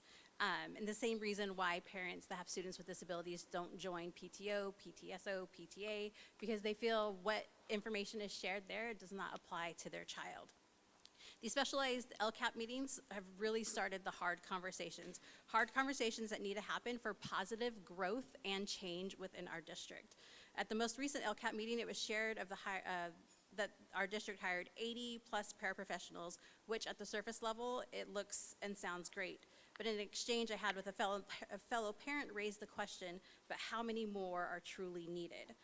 This is where transparency needs to happen. You can share the great, wonderful, magical things that are happening in our district, but you also need to let parents know, but this is where we want to go. This is what we're aiming for. That's how we have growth. That's how we have change.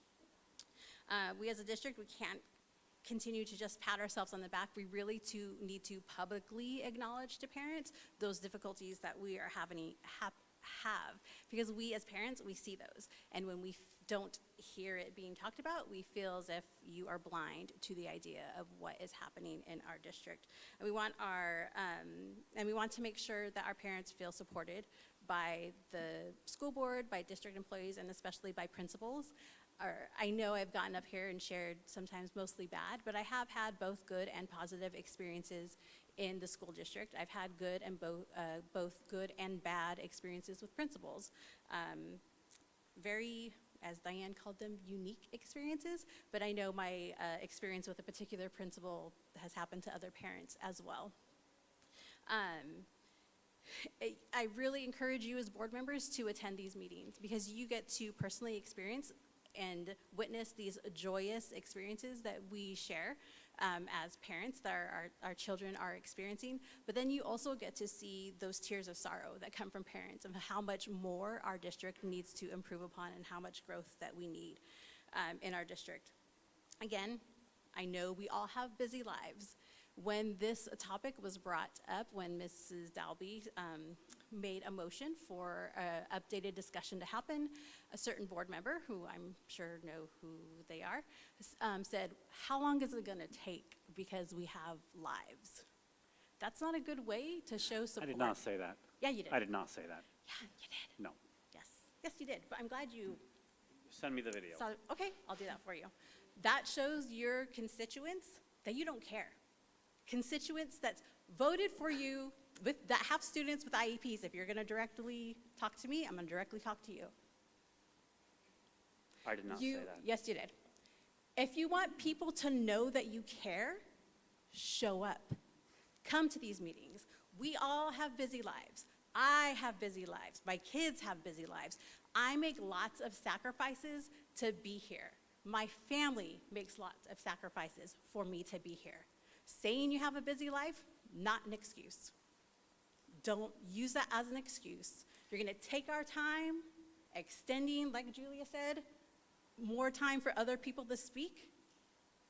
Don't complain about having a busy life, because apparently you don't if you're gonna extend the time so people can talk. Well, I didn't say what you're saying I said, so I'm not gonna worry about it. You did. You said, how long is this gonna take? Because I know, I'm sorry, I apologize. Show up. Let people know that you care. Make the sacrifices of your time to be there. Let parents know that you care. Let students know that you care. Many eyes are on all of you. I did have them go back to slide number 2. If you look at the top of slide number 2, there is a link in there on the parent input responses from the November meeting, and then the district steps in meeting some of the needs within it. And then at the last special ed workshop, I had already given you the responses from the September meeting. So you can see what the discussion items were and what the things that we're moving forward on. And then there's also comments in there about things that we are looking at how to address. Okay, it's just so transparency, you have that also. Sorry it took so long. I did want to give my parents, who had been waiting a very long time, an opportunity to speak, and I do know that I have speaker cards on this agenda item, so thank you very much. Thank you. Thank you for the presentation.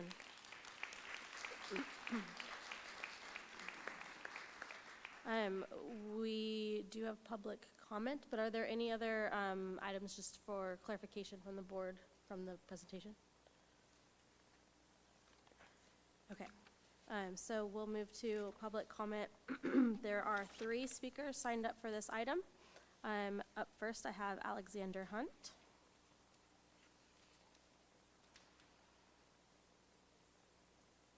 Unfortunately, Alexander could not make it tonight because he called in sick for school today. Okay, But he had me. This is public comment, just to clarify. So, Okay. yeah, so you'll So he- so the 3-minute limit, 30 seconds, Right. et cetera. Okay, So he's got a statement that we wrote. perfect. Sorry, that was just my bad for not reminding the audience that that's our rules. That's okay. My name is Alexander Hunt. I'm 16 years old, and I'm a 10th grader at PV. Not everyone has a mom that fights and advocates for me and my brother. That advocates for me and my brother. I worry about some of my friends. I worry that people aren't speaking up for them and they are missing out. Also, my brother and I did not have an aide last week, snowed in, for our Spanish class. We had a hard time with no one to help us. Ms. Topete tried to help, but she has a whole class. And we don't have an aide in our ceramics. Mrs. Somerville, a longtime sub, tries to check in with us.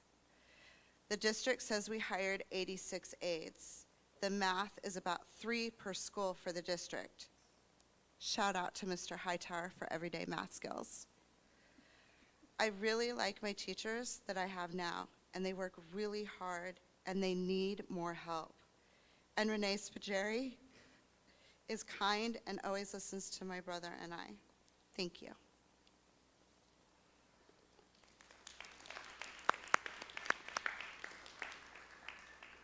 The next speaker is Nakaya Langley, and please correct me if I say your name wrong.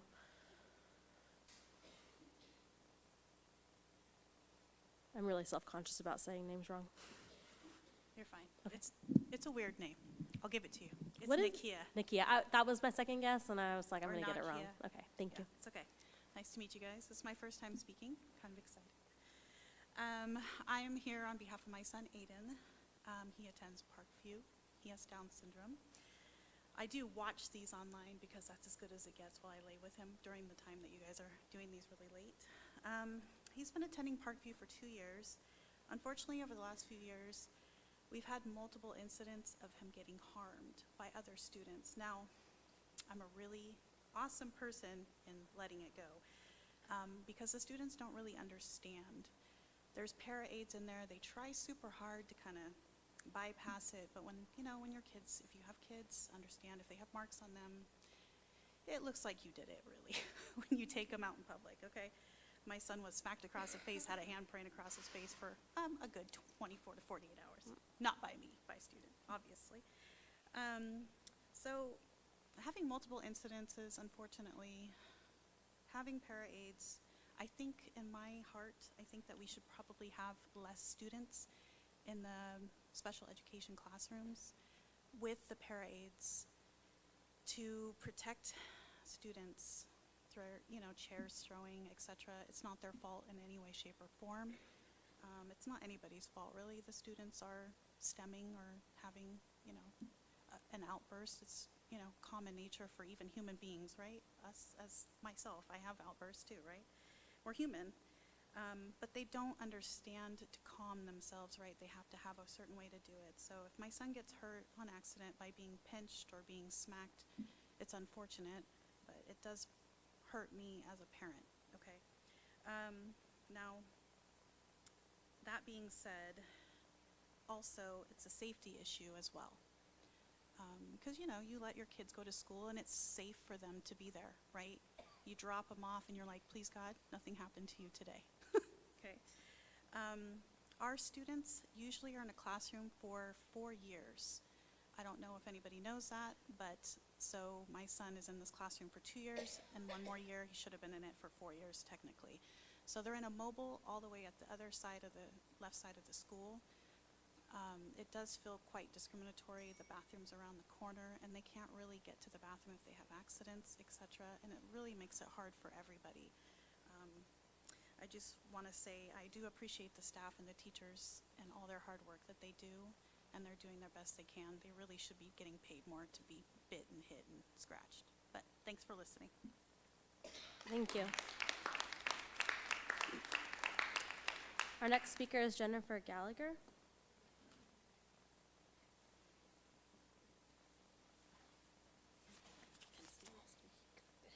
Thanks, babe. Hi, I'm Jen Hasty Gallagher.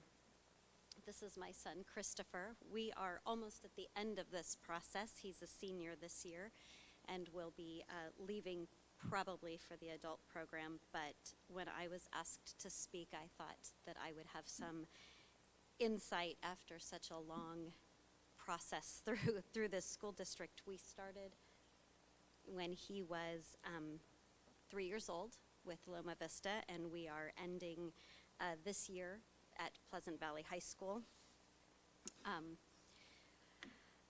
I wanted to start with the strengths of Chico Unified District or School District, and I think that I should preface this with I am a former special education teacher. I am a former 5th grade teacher. I am a current kindergarten teacher in a different district. So definitely one of the strengths here for Chico Unified, I think, are your teachers. And we started at Loma Vista with some fabulous teachers and made a decision to move him to an elementary school that was not our home school, where we thought he would do well. He did not. And being involved parents as we are, we went out into your other schools and chose what we thought, again, was the right place for our son, and we found Little Chico Creek, which was definitely, I'm sorry it took until 4th grade to do that, but was a turning point for us in his education and actually in his life. He then went to Marsh, where again he had a fabulous teacher and fabulous aides. Yeah, Dennis. And then went on to PV, which is finally our home school, where we have another fabulous teacher. If I had to, look at, I wouldn't call them, I would call areas we needed to work on for Chico Unified. And I had said, here we are. He's 19.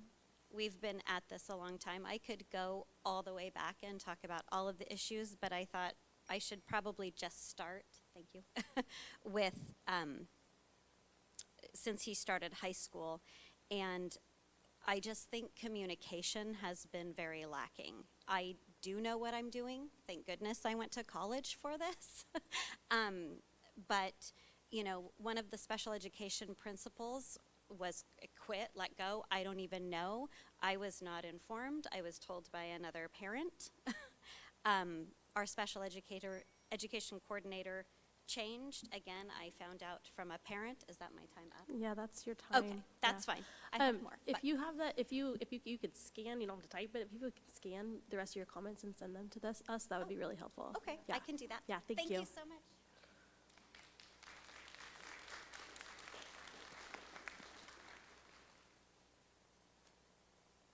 Also, Christopher, thank you for being here as well. That is all I have on the list for folks that signed up to speak on this item. Do we have any other public comments at this time for this specific item? Okay, seeing none. This is informational only, and so there's no action to be taken tonight. I do want to reiterate how much I appreciate all of your thoughts and issues that you've brought forward. I think you've given us all a lot to think about, and I really appreciate your time here, and I'm sorry that it has gone so late. To be respectful of your time, and we'll be more considerate in the future, certainly. And I'll otherwise chat with you on the side about coordinating our schedules. Okay, so We are well past our 6:30 mark of wanting to address our workshop, which is the facilities update. I actually do want to suspend the rules briefly, and so I'm going to make a motion to hear just the next item, to take action on the next item, because it's from it's for our transportation services plan, and our staff person does need to be on the clock at 5 a.m. tomorrow.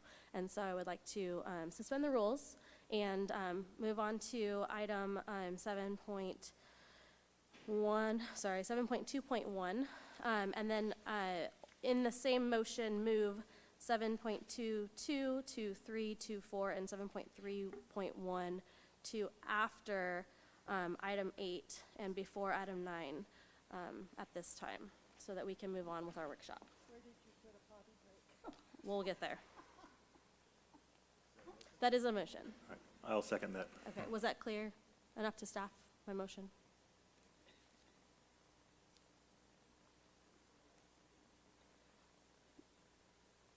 Yes, so we're going to hear the item 7. Well, if this is approved, sorry.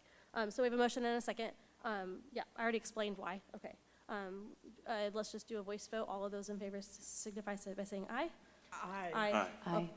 Opposed? We're good? Okay, thank you. So we will hear 7.2.1 now, and we will move the other items from our regular schedule to after the workshop. Thank you. Thank you, Board, for giving me the opportunity to present this transportation service plan. Go to the next slide. My name is Bob Ontiveros. I'm the transportation supervisor. I'm the one who has to get up and be here at 5 o'clock in the morning. The reason we're here is because the state of California has instituted a new ed code that's going to provide some funding for transportation. Their goal in the beginning of this process was to provide home-to-school transportation for every student throughout the state of California. Well, they kind of fell short of that, so this is the compromise. Go ahead and go. This new education code is 398.00.1, and it's part of the process is that we need to ratify this in front of the board. We've talked to, go ahead, go. We've talked to the parents, we've talked to the students, we've talked to the elementary school principals, we've talked to the transit authorities, because all these people are involved in this process. What we're trying to do is we're trying to get more students on the buses, and there's a new priority according to this ed code. Go. So now, home-to-school transportation has a new criteria. The board policies that we had previously were pretty close to what the ed code was requiring. As far as special ed, we're in line with everything already. We provide all transportation services to all kids who've qualified through IEP and have hit all the marks. The home-to-school transportation, we've already provided transportation for homeless students, to the foster care students, and provided free transportation for low income. Go. What we're going to do is add, because of this new law, we're going to add unduplicated students. And what that means is we're going to add English learners to the people who can receive transportation free. We just have to add that to our application. We've already got that process set. The district also has to prioritize students by grade. So the TK students will be the ones who receive the first priority to ride the bus, and through the grades all the way up. So what this means is that at the beginning of the year, we'll do our typical process of accepting applications for everybody, fill buses as much as possible, but what will probably happen is when we become saturated and no longer to accept any more applications, people who are at the secondary grade levels will lose their ability to ride the bus if we have an influx of elementary kids. So this is something new and something we have to make sure that the board understands, that the public understands. So we have to approve this before April 1st, and that's why we're here today. This is our last opportunity. Okay? Go. Are there any questions? So, may I? Yes. So overall, this expands the number of students who do not pay for transportation? Correct. Thank you. Okay. That's exactly what it does. Then it's a win in my book. Thank you very much. Yes, sir. It's one in my book, too. I'm a little concerned about the prioritization. So how does that impact students who aren't able to drive, or maybe the reasoning is that, you know, they could be, we could help them have alternative forms of transportation, like Public transportation? Right. Yeah, that's part of the process. We actually met with the public transportation area also, and then they agreed that wherever we're not able to provide that transportation, that they would be able to try to pick that ball up. Okay, there's like a window there where kids still can't drive even if they're high schoolers. Right, no. A little concerning thing. All of a sudden, they don't get to ride the bus. Right, again, my vision, you know, just to reiterate for the board, is to transport every student that goes to Chico Unified. Yes. You know, I'd like to have 75 buses. And how do we do that? How do we do that? Yeah. Lots of money. Yeah. And lots of drivers. Anybody want to be a school bus driver? That's what I was looking for. Yeah. Where are our school bus drivers out there? Yep, Potential yep. school bus drivers. If anybody wants to be a school bus driver, it's a shameless plug. I would love to train you. The hours are odd and the pay is not, you know, spectacular, but, you know, it's really Pays better than rewarding. some. Yeah. Hours are flexible-ish. Yeah. Yes, I like your advertisement. Yes. I'm working with you. Yes, I appreciate it. Yes. The bottom line is we want to offer these services to all students who need it in our district, which is a very broad, long district that's not just Chico Central. No, we go all over the place. We go up Yes. to Cohasset, Forest Ranch, all over the place. Yep. So anybody out there who's semi-retired and is looking for a little extra income, we would love to Come see Bob in transportation. Come see Bob, please. 891-3097. Thank you. I have no other questions. Bob, thank you. You're very welcome. Any other questions on the board? Going once, going twice? Thank you for your time. Thank you.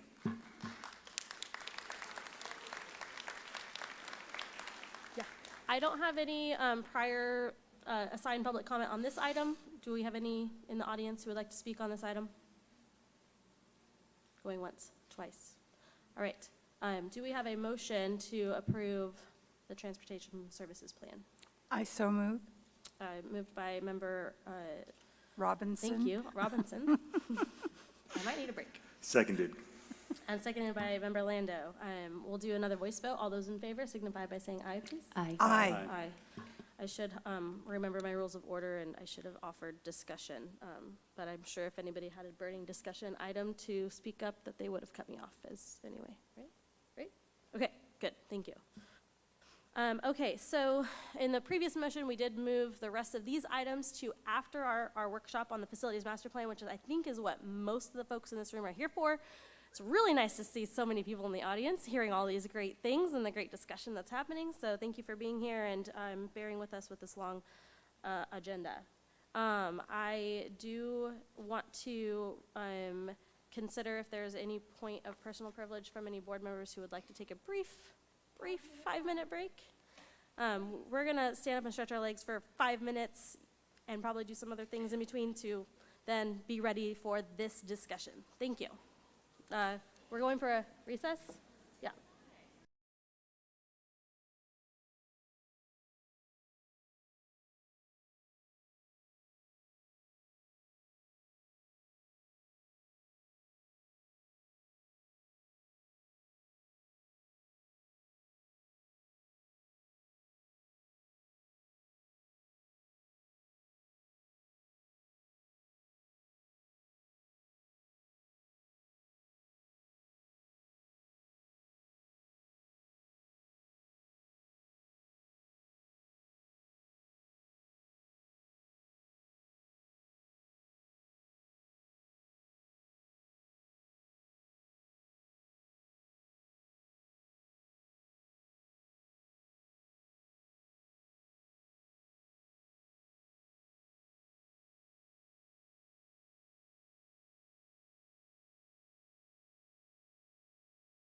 Okay, we took a brief break.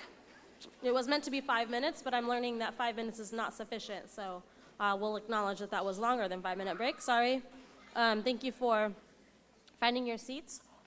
It was brought to my attention from our facilities director that there's actually an item that we do need to hear ahead of the workshop, because it is our demographic analysis, which is very relevant for the facilities master plan discussion. So I'm going to ask that we reverse our decision on moving that item to after. Sorry, I have not gathered my thoughts. A break kind of turns me a little bit sideways for a second. Yes, thank you, 7.2.4. So I move to actually hear that now instead of later. Seconded. Thank you. Any discussion? No. All those in favor? Aye. Aye. Aye. Thank you. Okay. We're up. Sorry, Julie. Good evening. Thank you for having us tonight and for your consideration. Every year in March, the district updates the demographic study. This data guides the planning for school facilities into the future. Tonight, we have King Consulting here tonight to do a brief summary of the larger report that you were provided last week. Please welcome Rob Murray and Jamie Eisman. Thank you.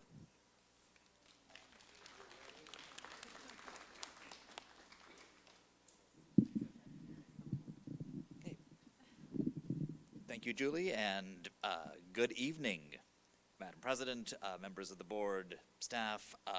I first just want to lead off, before I get into all of the glorious details of the demographics that we want to cover tonight, just with a quick acknowledgement. As Julie said, we are fortunate enough to get to come here every year and present this, and especially in a very dynamic demographic environment, which Chico USD is. It just can't overstate how important it is to have that opportunity to check in annually. And as you'll see tonight, spoiling some of my results a little bit, this was a very good year to have made sure that you were checking in on some of these indicators. Not so much for what it means in the year-to-year short term, but really looking out ahead, we are starting to see some things that are actually starting to paint a little bit different picture than what I've been up here and told you some other years. For those of you who have especially been on the board a long time and heard me do this more than once or twice. But that said, my name is Rob Murray. I'm the Director of Demographics at King Consulting. I have with me here also Jamie King Eisman, who is the President of King Consulting. You'll hear a little bit from her later, just touching on some of the state funding opportunities that the district has taken part in and has coming up. But for now, I want to go ahead and give an overview of what we have with your demographic analysis and student housing report. And so, again, you'll see some specific examples of all this. And of course, not everything in the report will be covered tonight in detail or even touched on at all in some cases. That said, if you have questions about something that you noticed in the report that I don't mention, please feel free to ask.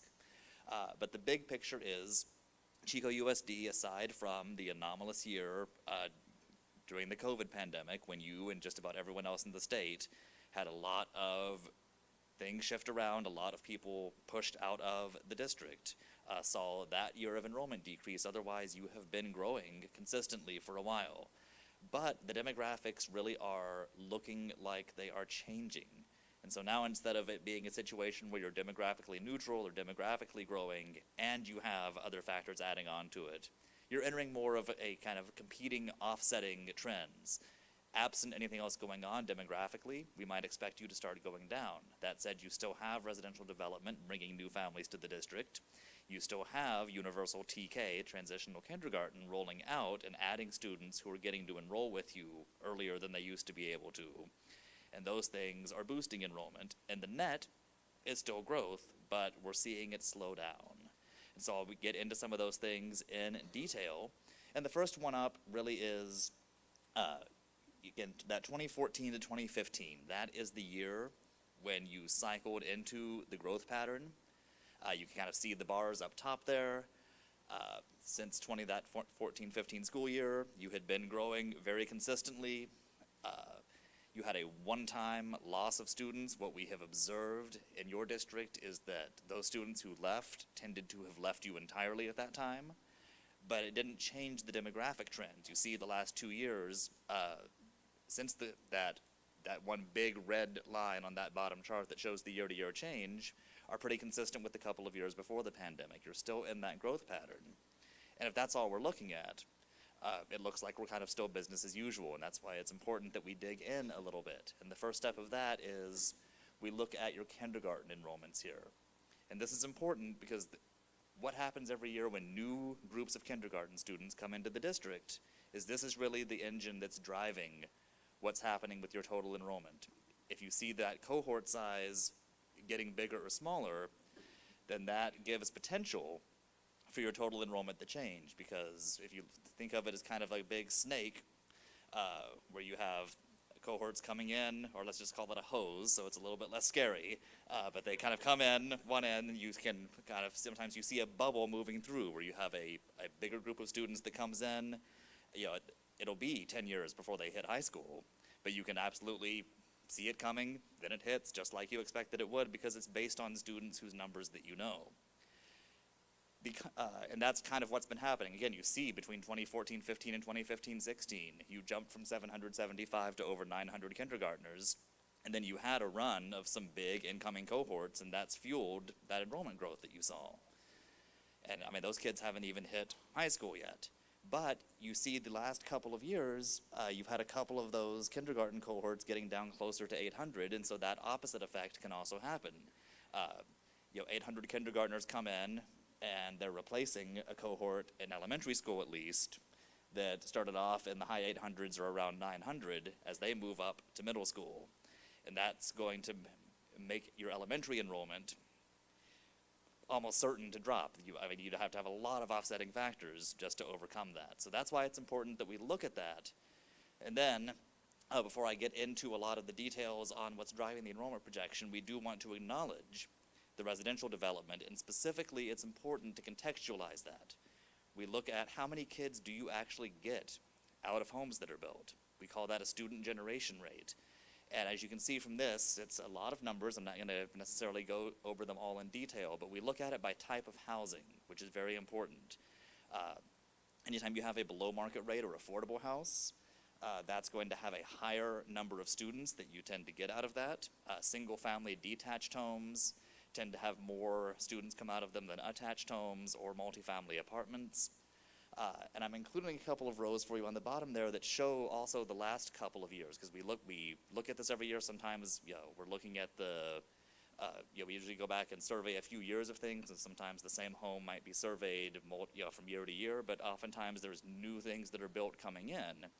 And what we're seeing is single family detached housing, multifamily housing is pretty consistent year to year. We are seeing that some of the affordable housing that's been built recently has not been generating as many students as we saw even last year or the year before.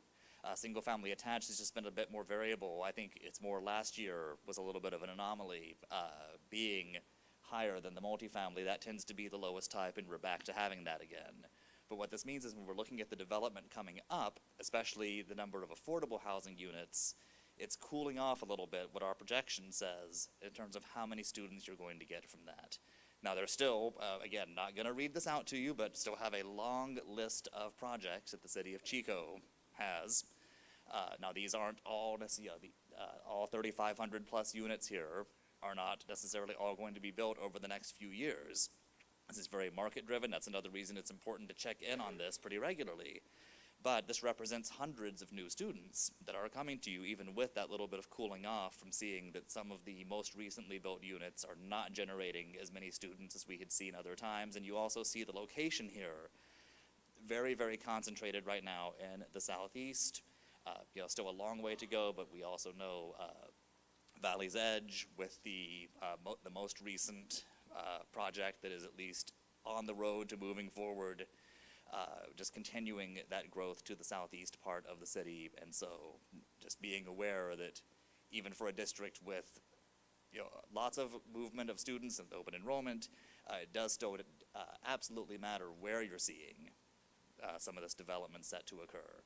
So that's a good segue to our spatial analysis. It's just a good reminder. I find a lot of, with the district staff, this is one of the tools that gets referenced the most often, and so I just want to do a quick recap of what these matrices show and what some of the terms mean.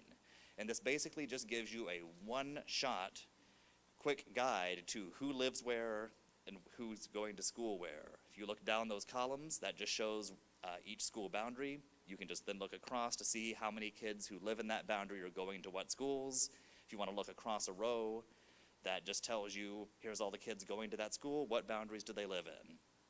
Across the bottom in those reddish colored boxes, when we say in-migration and out-migration, that's just a quick way to capture. In-migration is what percent of the kids who are enrolled at a school are coming in from outside of its boundary. Out-migration is what percent of the kids who live in the boundary are going to another Chico USD school. And especially at the elementary level where you have Hooker Oak and Rosedale, plus the open enrollment that you have in general, you have a lot of that in and out migration from boundaries across the district. Then that net migration is just on, it's a zero sum, it's just on net. Every single school has people moving into and out of it, but just which ones on net have more coming in than out or vice versa. So I always like to explain that every year just because there's a lot of really good information in that if you know exactly what it's telling you. So now, that said, on to our projections. And again, I've already mentioned, talking about kindergarten cohorts, how important it is to understand how the difference in size of the incoming cohorts is going to drive your enrollment trends. And the way we project ahead for kindergarten cohorts is largely driven by district births. And this year, the 2022 births are officially in the books. That's another advantage to kind of coming in March, because we have that opportunity. The California Department of Public Health only lags a couple of months getting all of those out and available. But what we're seeing now is 2020, we're below 1,000 births for the first time in quite a while. And there was a rebound in 21, but 22, we're back to even lower. And even that rebound last year is still, those last 3 years are 3 of the 4 lowest years of births on record going back to 1990.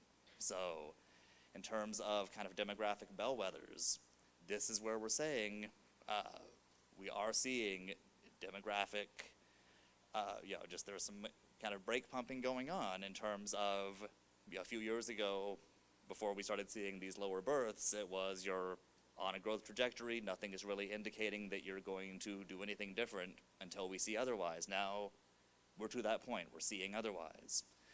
Most districts in California have been dealing with this for a long time. You're just starting to see it here. And of course, that will be the importance of seeing if this, how much of a sustained trend this is. But what this does give us, that red box that you see there, those are the years of births that you haven't seen show up as kindergartners yet. And again, that includes 3 of your 4, if not ever, but at least in the last more than 30 years, lowest birth totals. Again, there's just so many kids around. You also have charter and private schools in your area, so you don't even get all of those as kindergartners. You have some that move in, but there's a very strong correlation between births and looking 4 or 5 years later to kindergarten enrollment. So one bit. The next bit, though, is once you have those kindergartners in, you look at the difference in size of cohorts of who came in and what cohort they're taking the place of, essentially.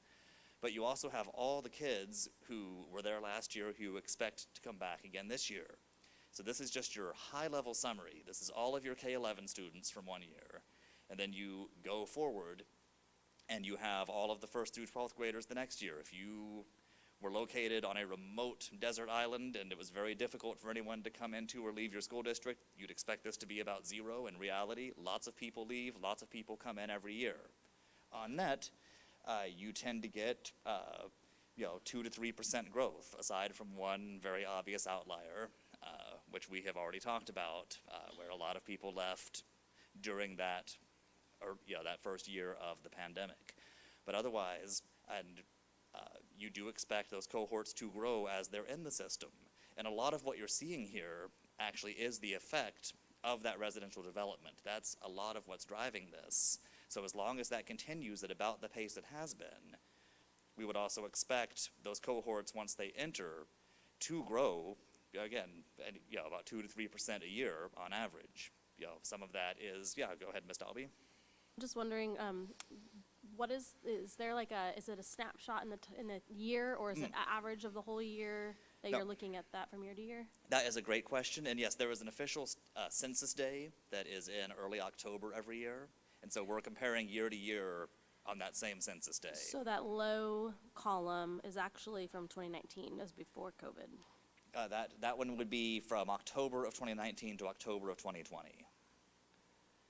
So basically, the spring of 2020 is when we had COVID hit, Right. and that was that first fall when we started the school year while COVID was Gotcha. going So on. I guess it's the average of that 2019 to 2020 school year is what you're saying is what we get, not the October 2019 date. Yeah, it's the October 2019 K through 11, and then you look at that, what you would think would be the same students in October of 2020 who are now 1st to 12th graders. Got it.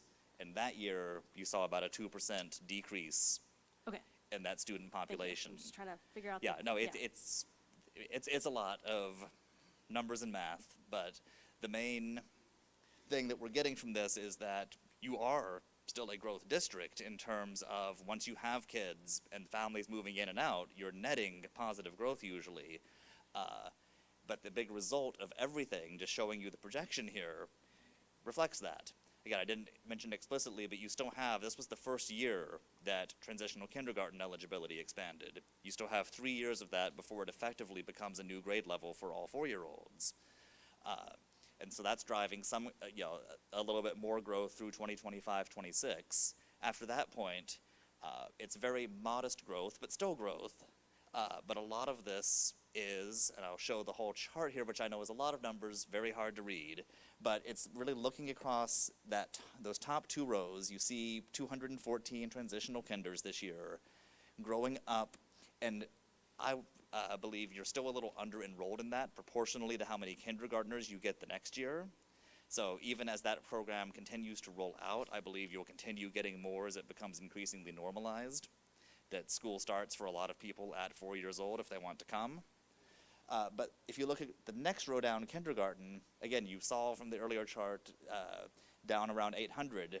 That doesn't even reflect those couple of years we've had of really low births. So you see as kindergarten drops off into the 700s in some years, that's where, again, instead of all of the in-migration and students generated from development building on top of a flat line, it's kind of filling in what otherwise would have been some decreases, and you're still netting what looks like it will be growth, but it's really leveling out. Some of the far out projections that I've given you in years past had more of a steady line up, and we are seeing the beginnings of tempering that. And again, this is based on some of those lower births that we've seen. If that keeps happening, this is still about what we think you're looking like. But it would be very important, again, this is dependent on some things like continual development happening and continuing to put about the same number of new families moving into the district as you've been seeing. So there's a lot of things that can change. And then, of course, this, as the whole reason I'm still up here now instead of patiently waiting for my turn, is this is all relevant to looking at facilities. So we have the facility capacities that we have been using that were developed with the facilities as you have them. So this is just looking at that same, just breaking it out by school with each school's individual enrollment projections, and where you see it highlighted in red is where that school is, has projected enrollment that exceeds what was identified as its target capacity. Now, some of these capacities may change as other projects are contemplated, and of course, as you see, for example, in Shasta there, where it's highlighted all the way across, that doesn't mean, the target capacity doesn't mean like a building capacity the fire marshal sets, that's the most kids you can have, no more kids than this. It just means that that's the level that the district has identified as the best fit for those facilities. Some of these schools have had much higher enrollments in the past than what their target capacity is now. So just always important to help define those terms. But again, looking at this really highlights the sites where you do have that level of enrollment that, when compared to target capacities, stand out a little more. At the intermediate and high school levels, you don't have anything that really jumps out in the same way. Yes, Ms. Robinson? Yes, thanks, Rob. On this slide, Shasta has large numbers, and you said it's, what Chico Unified has set as their target capacity, but isn't there also a problem with the state deciding how many students and what grade levels you can have depending on the acreage of the site that you have put the school on? Getting into some detailed territory, but yes, CDE and the acreage of a site comes into play when you are requesting to construct new buildings sometimes with what you already have in place. Okay. Which is what your capacity is based on. It's not directly related, but it can inform the conversation of how easy it is to build more on some sites. Okay, and then I'm actually going to invite Jamie up to give you a little overview of your state funding picture, as that's something else that King does, and ultimately all of this ties in together. So Jamie. Thank you. Thanks, Rob. Good evening, President Dalby, members of the board, Superintendent Staley. We're so glad to be here. I have one slide, so I think I'm going to be like your favorite presenter tonight. Not just because it's only one slide, but also because I'm just here to share with you and staff and members of your community, prior to you jumping off in this facility master plan process, what good fiscal stewards you have been with the local funding that your community has committed to you and to your facility planning process. So you have actively, I don't know that we have another client, we work with over 100 districts in the state who has so actively pursued state funding to match with local bond dollars. Truly, you have an incredible staff who cracks that whip and makes sure that we don't leave any money on the table on your behalf. So thank you for the opportunity to do so. This is just a summary of the state funding that you've leveraged through 2022. So for state modernization funding, a little over 30 million in new construction, including the CTE projects. I think at Pleasant Valley High, we got you over $15 million, or we applied for and you received over $15 million. So a little over 33 million for new construction in CTE and 8.3 for a charter school application. So the total funding you've received since the inception of the program is almost $72 million to match with local bond dollars. Now that was since 2000, but just under the Measure K bond that passed in November of 2016, you've received almost a little over $36 million in state school facility program funding. So again, asking your community, but also making sure that you are asking the state for every dollar you're eligible for is critical, so well done. In addition to that funding that you've already received, we have been working hard to submit another $15.2 million worth of state funding applications. Those are on the workload list and awaiting processing.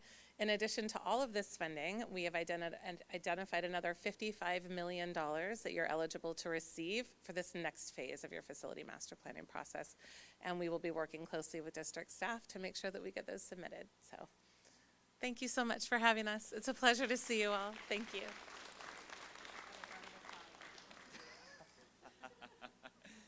Yeah, no, imagine the lady who tells you how much money you're getting gets the biggest applause. She was already...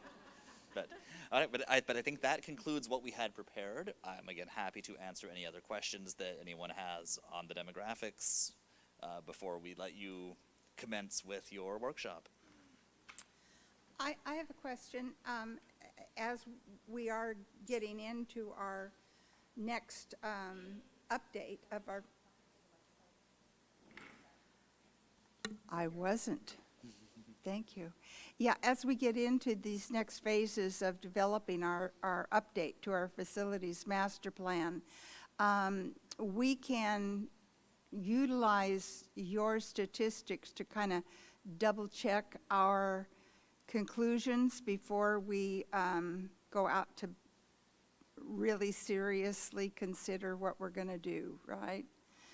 Of course, that's large part of why we provide that. And my always caveat with especially the school level projections, and especially in a district like Chico USD that has a lot of students moving around, is that district policy and district decisions, while my total for the district, I'm confident in, how that's split out between the schools is variable depending on some other choices that are made. Thank you. Are there any other questions from the board? Julie? Thanks, Rob. Yep. My pleasure. Thank you for having us here tonight. Thanks for all the numbers. Thank you so much. Thank you. Yeah, see, I'm very vain. I need it. Thank you. This item is an action item. We're requesting that the board adopt the demographic study for this year. Thank you. Do we have public comment on this item? I'm hearing none. I will ask for a motion to approve. So moved. Second. All right, so we have a motion by Mr. Lando and a second by Mr. Tennis. I think we're still in voice vote mode. All right, so all those in favor of approval, say aye. Aye. Aye. Opposed? All right, moving on. Thank you. Have a safe drive. All right, workshop. Let's do it. Thank you. It's exciting to have so many people here tonight for this item. It's usually not as well attended, and we're very excited to have you, so thank you all for coming, everybody. Before we jump into the presentation from our master planner, I want to give a short informational slideshow on the voter-approved bond history at the district. Just a few quick slides to bring everyone up to speed. So in 1988 is the first bond that I could find for facilities here in Chico Unified School District. It was passed focusing on improvements at the then 2 junior high schools that we had and all of the elementary schools. Little Chico Creek, Emma Wilson, and Forest Ranch were constructed then. The land for Marsh Junior High School was purchased, and multiple projects were performed at the junior highs and elementary schools. Way too many to list here. In 1998, Measure A was passed, and Measure A was passed primarily, its purpose was to develop a new high school site out at where we purchased the Canyon View property. For years that it took to decide what property to purchase and get the purchase done, enrollment declined severely in the whole state of California, but specifically in Chico as well. And that made it where it was not prudent for the district to build a 3rd comprehensive high school. So there was a lot of public input, a lot of board meetings for several years until 2007. The board felt that they could decide to spend those dollars on the the comprehensive high schools and our alternative high school. So the projects that were completed there were quite substantial with those Measure A bond dollars. The Performing Arts Center at Pleasant Valley High School, 2-story classroom buildings at both high schools, Construction Academy at Fairview High School, Arts, Media, Entertainment, CTE, Ag, CTE, bleacher replacements, Inspire School of Arts and Sciences, 2 projects at Chico High School, to name just a few. And then in 2012, Measure E was passed for $78 million. And that's when we developed our very first facilities master plan, and we developed phases of implementation. And in the first phase, we decided to start with some quick start projects, some things that were badly needed for safety and security, emergency repairs, fencing, exterior lighting, wayfinding signage, that sort of thing for safety, and then massive technology improvements and ADA improvements at every school site. Also, we moved into phase 2 with those dollars at the junior high schools, where we modernized the facilities and added brand new science facilities and upgraded the science facilities in the other junior high school. which brings us to Measure K, which was passed in 2016 for $152 million. 15.34% of those dollars are allocated to our local charter schools, and we started on phase 3 of our master plan. Those projects you've seen at Marigold, Loma Vista, Shasta, Neil Dow, and both stadiums at Chico High School and Pleasant Valley High School.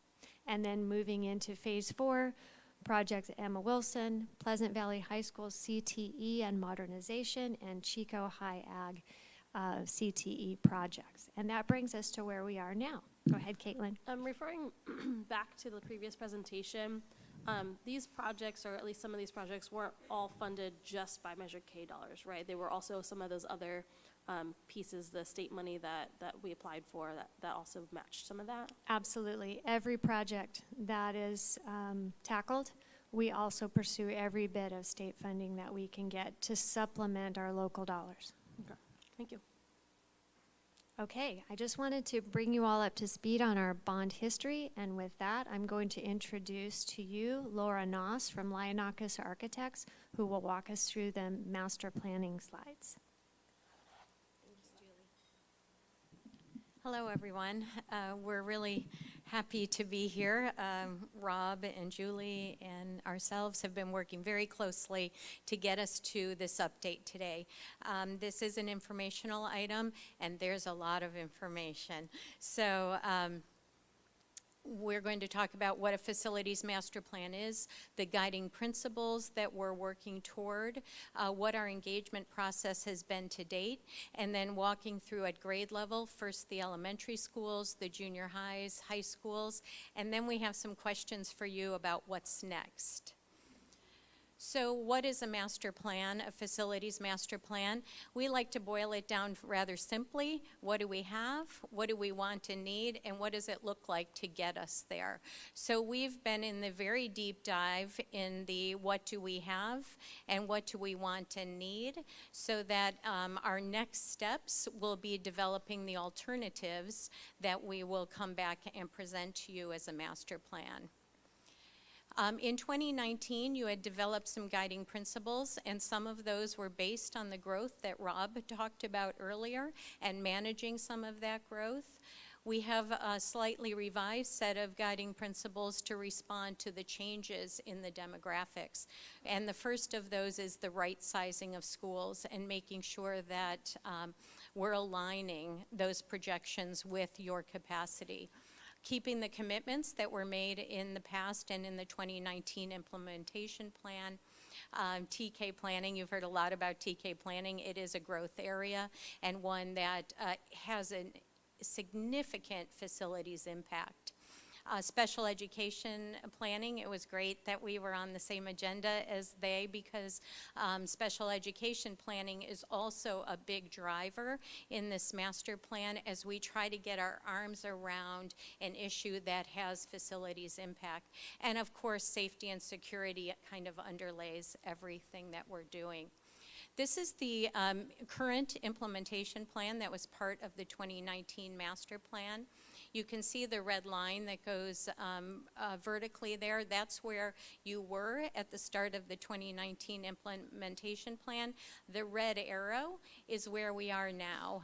McManus is about to go to bid as the next up project, and this is an opportunity or a pivot point to make sure and confirm and validate the assumptions for the implementation plan. So you saw a lot of these numbers in Rob's presentation. I want to share with you what the red, yellow, and green mean in this piece. We have looked at the projection numbers for 28-29 and identified the model target capacity.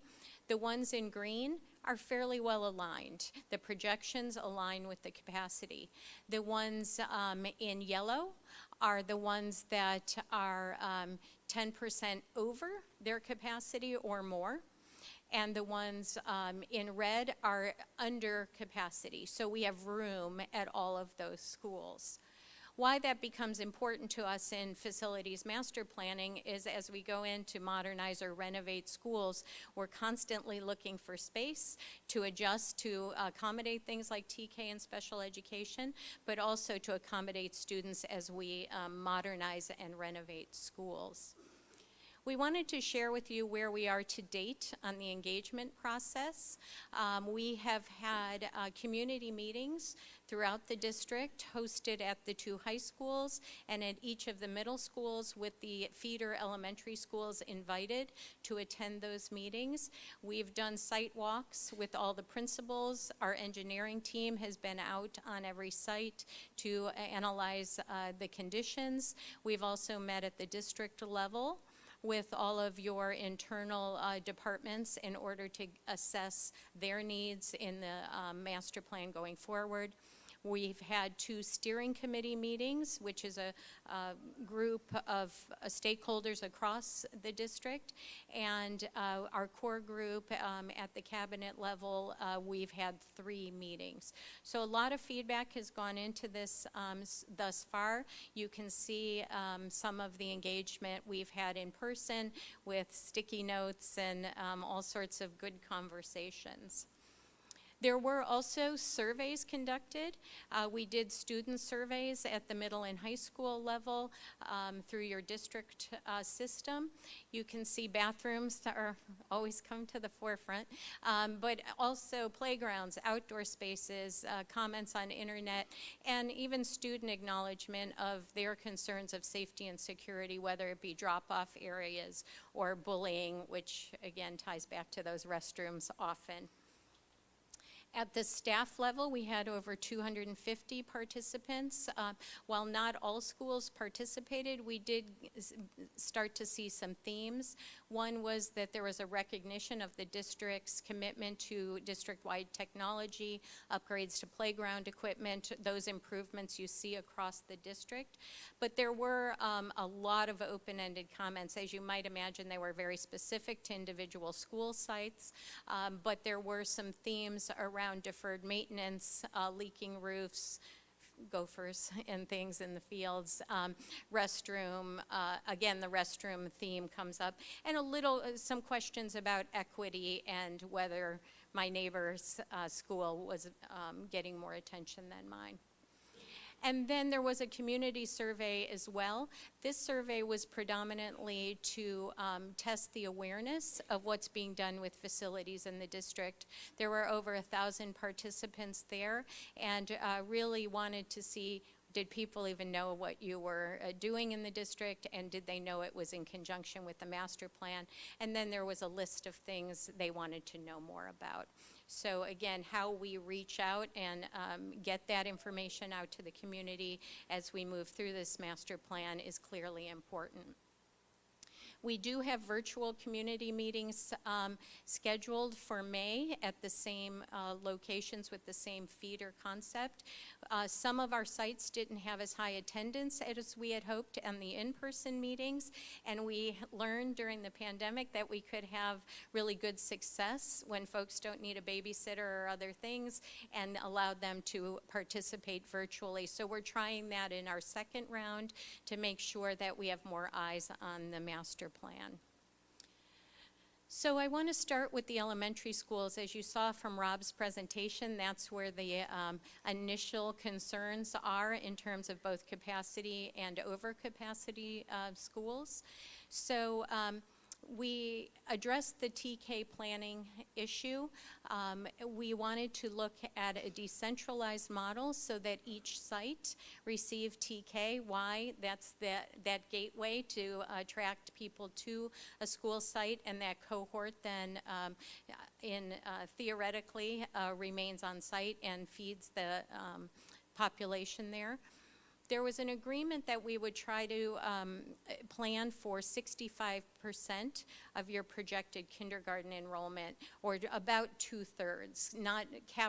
You're not capturing every kindergartner, and we probably won't capture every transitional kindergartner, so planning for 65% of that.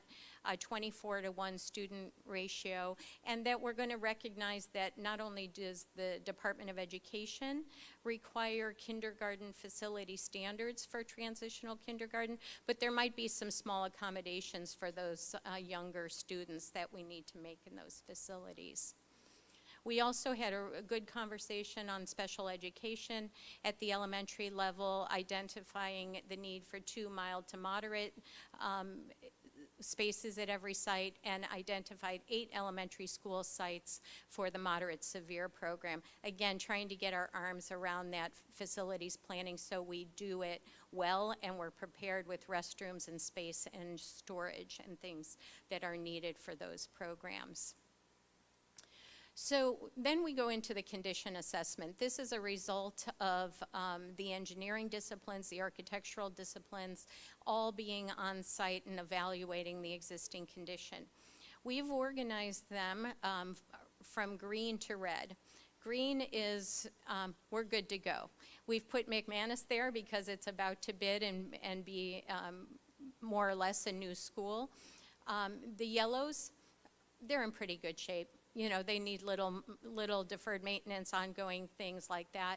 The oranges, we're starting to get to that area where we're almost going to spend as much to bring it up to your current district standards as a new school would be. And at the red level, that's almost an absolute. So you can see the grouping of Chapman, Parkview, Rosedale, Sierra View. It's not a coincidence that those are all the same plan.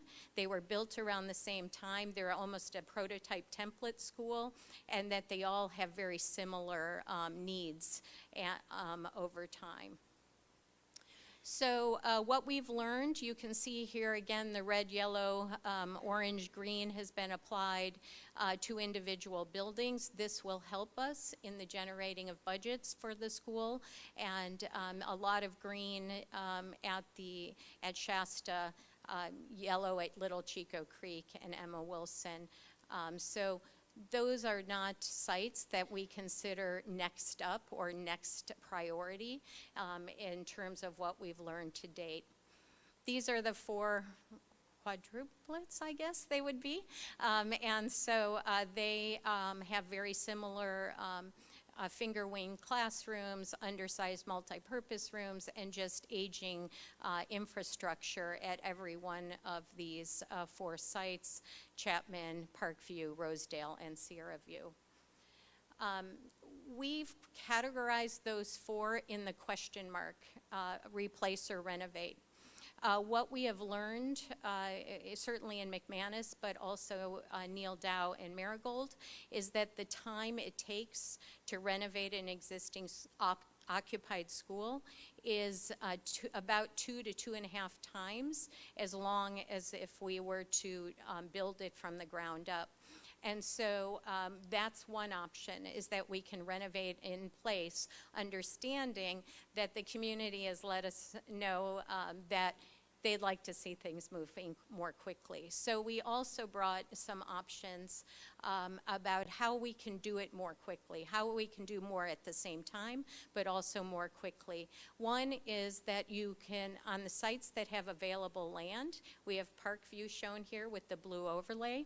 Can we build the school on the land while the students occupy the existing school, and then do the swap and build the fields where the existing school is? We've done that successfully across the state because most of the state's inventory is getting up to this age and seeing that need for some replacement. Or can we find a location that the school site can move together and stay as a school, but in a new location while their school is either renovated at a very high level or replaced? I have a question. Yes. I recall recently that we came across an issue where a project became a lot more expensive because we were doing some massive renovations, but then the state required a lot more extra testing and things like that drove the cost of that project up. And so is that what we're talking about here, is like the reason why we may just consider maybe even shifting students to another site for a year and just doing the whole do-over piece, because that may actually It is, be a better and in choice. fact, McManus that our firm is working on is the example project, or one of the example projects, where we have some deep modernization, but some also strategic replacement. And the state mandates that if you're going to spend 50% or more of the replacement value of a school, and that's around $250 a square foot right now, of modernization, that you have to do a complete seismic analysis and upgrade, and that pushes that number much higher, and also requires that we do an assessment and a review by DSA to approve the testing protocols there. So when you package all those things together, along with the extended construction time, which of course time is money in the construction area, that length really does become impactful on the overall budget of a school, and slows down the ultimate delivery of how quickly we can do it. Sorry, our current practices, it has been option 1 up there, renovate existing school in multiple phases, over 2 to 3 years. Yes. Okay, and we haven't Yes. done option 2 or 3 necessarily in No. recent, okay. No. And that's why we've brought it forward for consideration as we look to this next round of the quadruplets and beyond, what might make it go faster for your community. And then we have Citrus and Hooker Oak, which are more unique schools, smaller footprints, smaller schools, both in that kind of historic feel that really all building systems need some improvement there, as you know. And they're not easy improvements because of the nature of the building. So we've identified those as replace, renovate, or repurpose. How might we use those in a better way? So one of the things we were asked to also take a look at is, in addition to the target capacity, is looking at the total unduplicated students for each site and what percentage that represents of the student population there, as well as the English language learner percentages. So as we start to look at these equity questions, this can be informative for you on the board. The line items in the peach color are those projects that, or those schools that fit into either our green category, that they're good to go because they're like new, or the yellow category where they're very close to new. So we're really pretty focused on future phases around those schools that are listed there in gray. I'd call them the quadruplets, Citrus, and Hooker Oak. Should I pause? This diagram overlays your existing attendance boundary map with some, I'll call them wide circles of influence around all of the school sites. In where the star is, the white circle, is the Henshaw-Gwen property that you own, a future potential school if growth was to mandate that. The red schools are those ones I mentioned are under capacity, yellow over capacity, Shasta and Parkview, and the green is those that align capacity roughly with the projected enrollment. One of the things I'd like you to point out to you here is the kind of density overlap of the schools in red. Almost competing with one another, and all slightly under, or more than slightly under-enrolled. I think that will help inform some of the discussions later, but it is, you look at McManus, for example, that is under-enrolled. The idea in the 2019 master plan was to draw from Shasta into a new McManus, right? Where we'll see where that goes, and certainly Rob will do that work when McManus is complete. But that was the intention in moving McManus into its position in the implementation plan. We'll see what it does to the adjacent properties as well. But this density map it does a really good job, I think, of showing where your capacity is not aligning with your projected enrollments. You saw this from Rob. This is the in and out migration. Again, another layer for future decision making. When we talk about right-sizing opportunities, we take those demographic enrollment projections that Rob presented, and we look at what are the ways we can take advantage of that surplus district capacity. When we know that so many schools are under-enrolled at the elementary level.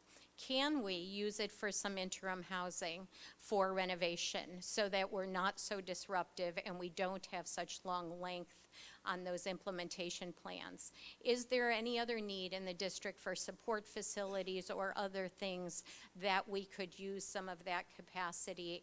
Because you have to remember you're cleaning, heating, air conditioning, all of that surplus capacity on a school site. It can also be an opportunity to remove portables if you don't need that capacity.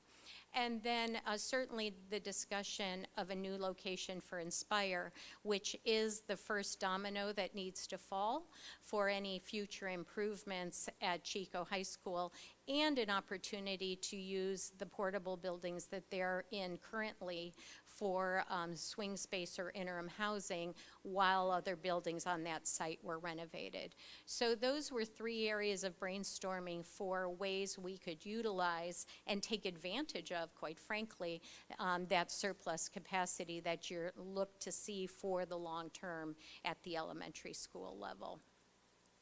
So when we look at revised capacity, we are looking at model loading scenarios.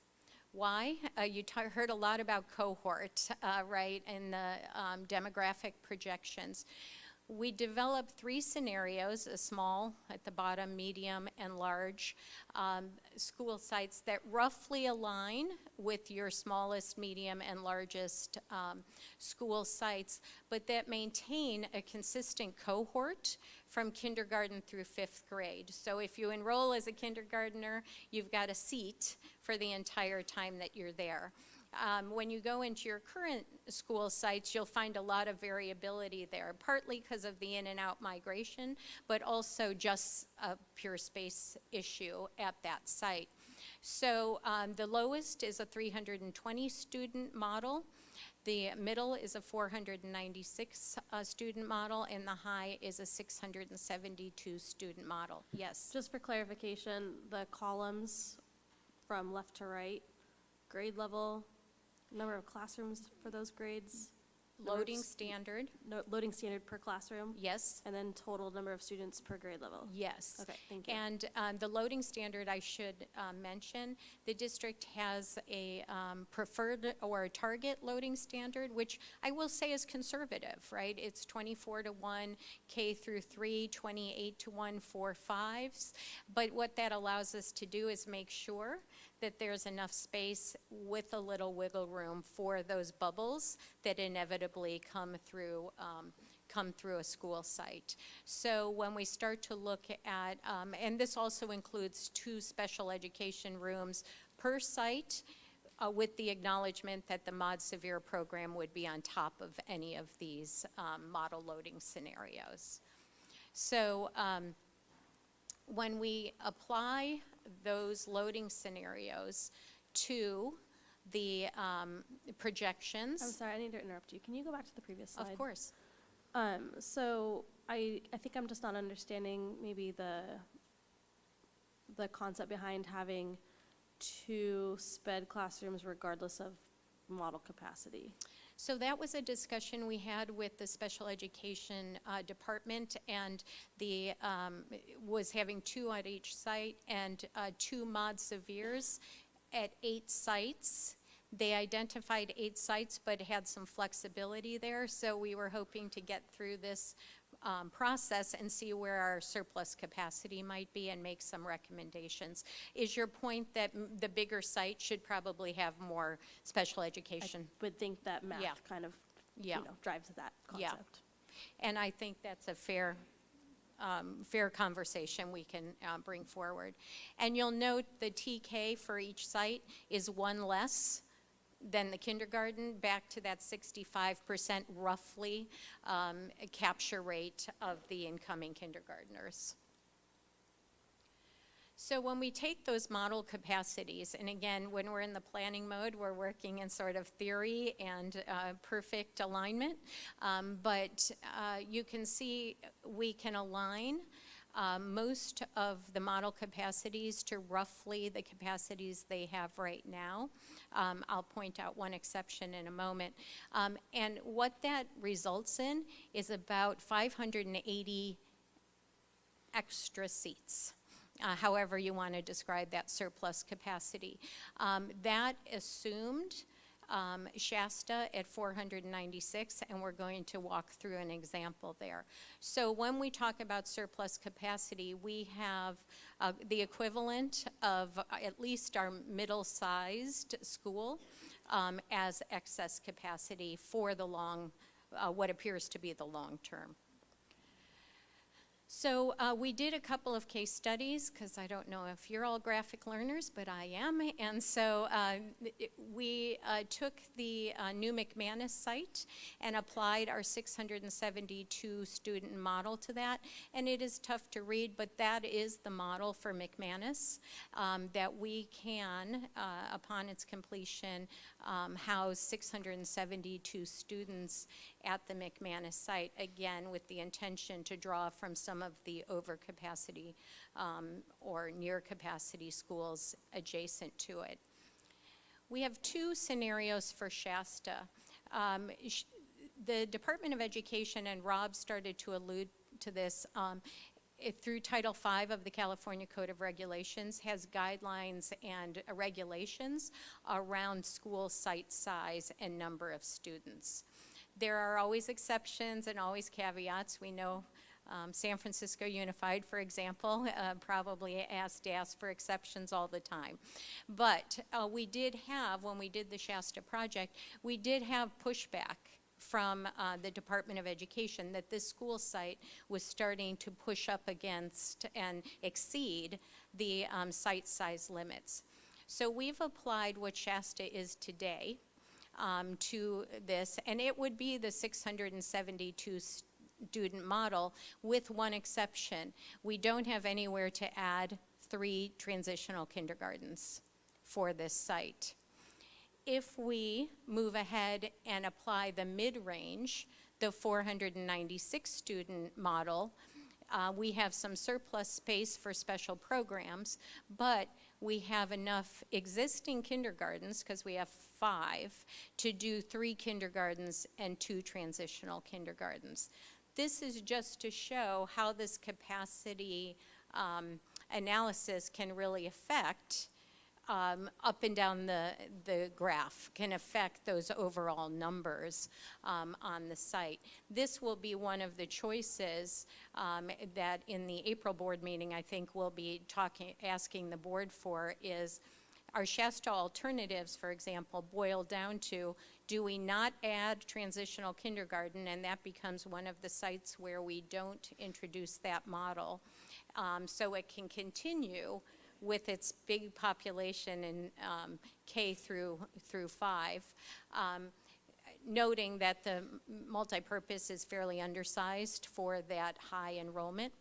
Or do we do the other? Do we add the TK and move that cohort through the whole K-5, reducing its overall enrollment?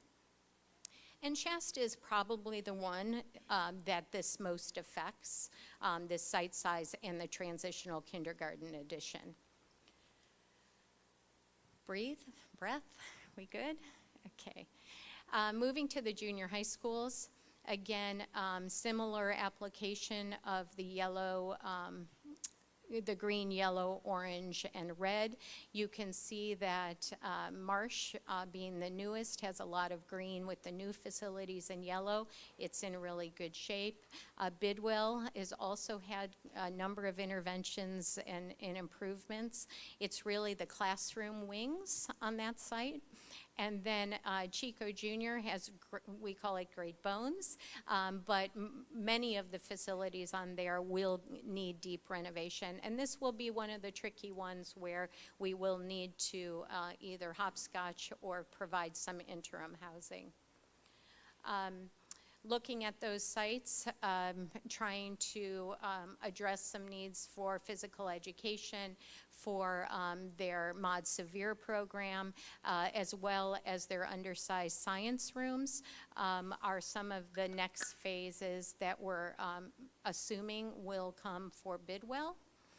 And as I mentioned at Chico Junior, the single point of entry is one of their areas of concern. They have a monitor in that front lobby, so some kind of reconfiguration of the administration, as well as modernization of those classroom wings.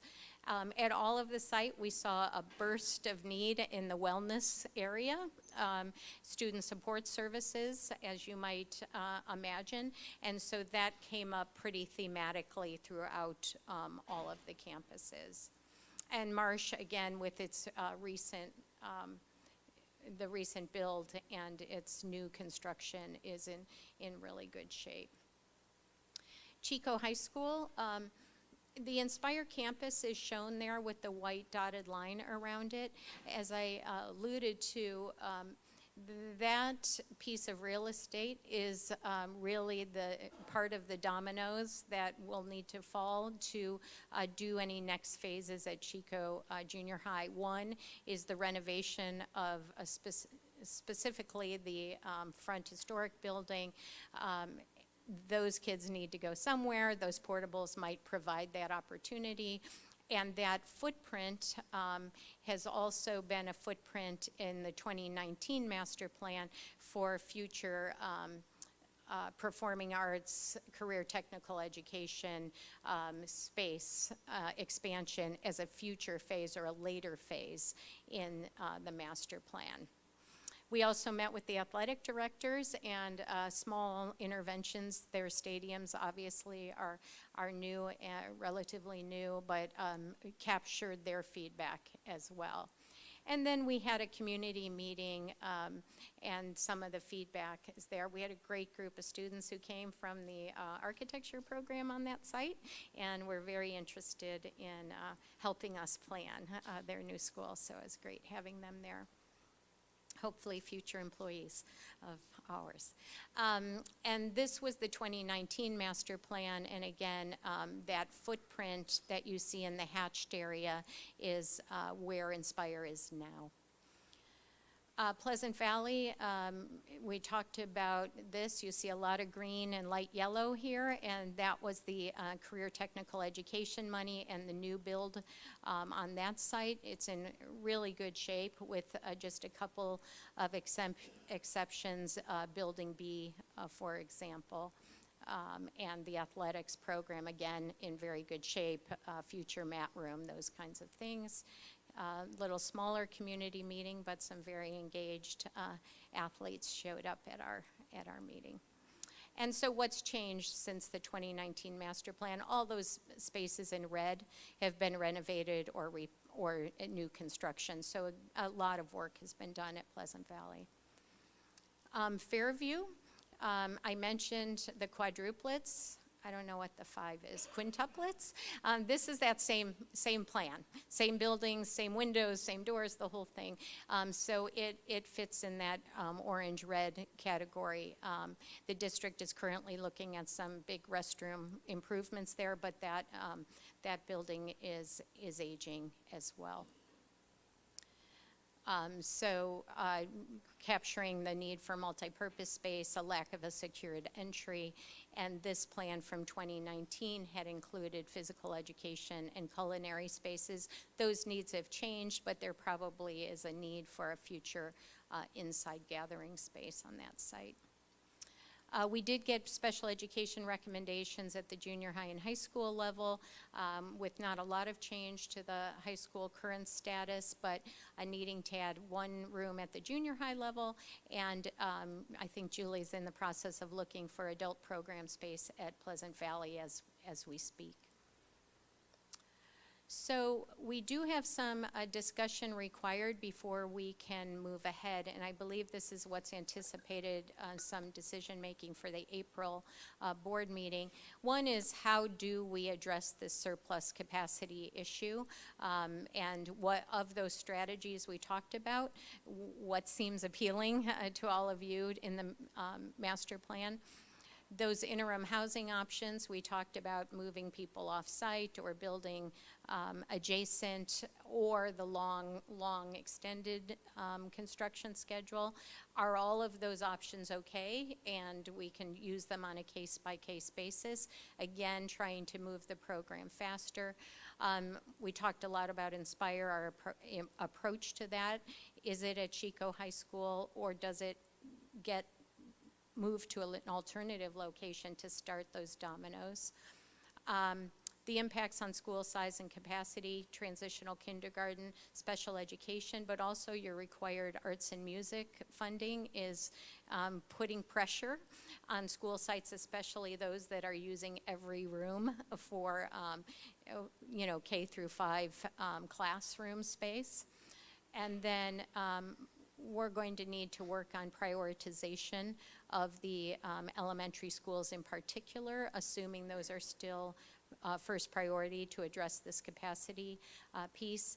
And then sort of, I guess the fun part is there is still money to spend out of the remaining bond funds. And so do we start the next facilities master plan project in the updated facilities master plan, or do we prioritize safety, security, those restroom upgrades and other things that might be a stopgap to what will be ultimately a future need for a future bond?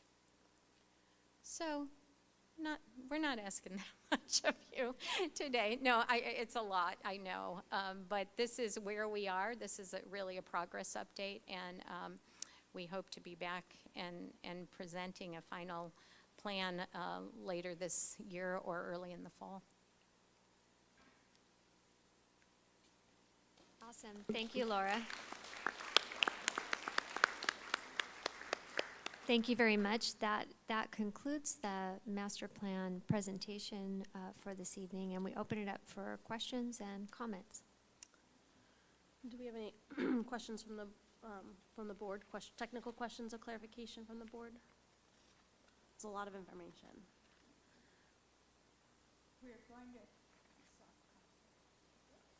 There we go.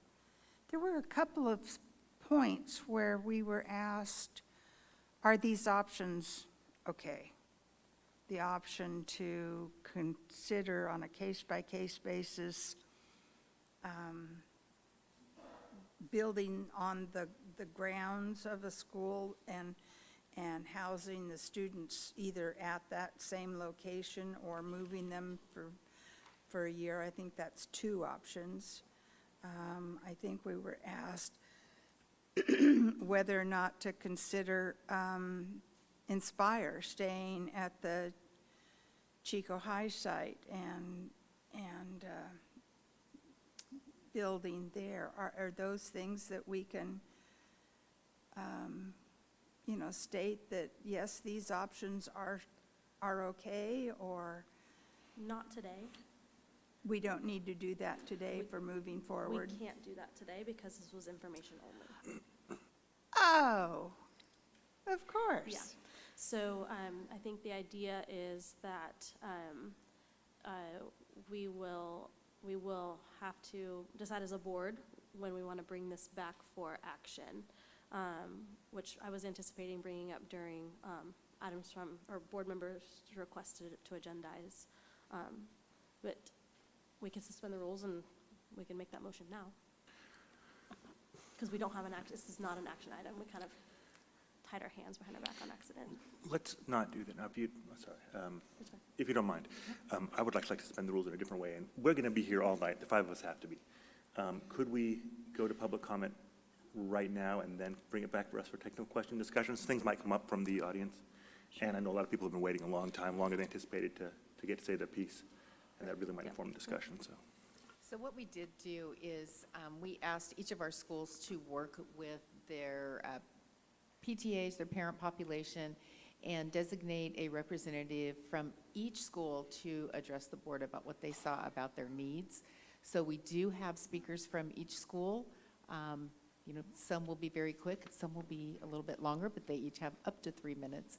And then we do have some speaker cards as well after that. So if it's okay, we could jump right into hearing from our school sites. Thank you. We're going to go right in order alphabetically, which means Bidwell Jr. is up first, and I have on my list Mr. Dave McKay. The dude himself. Good evening.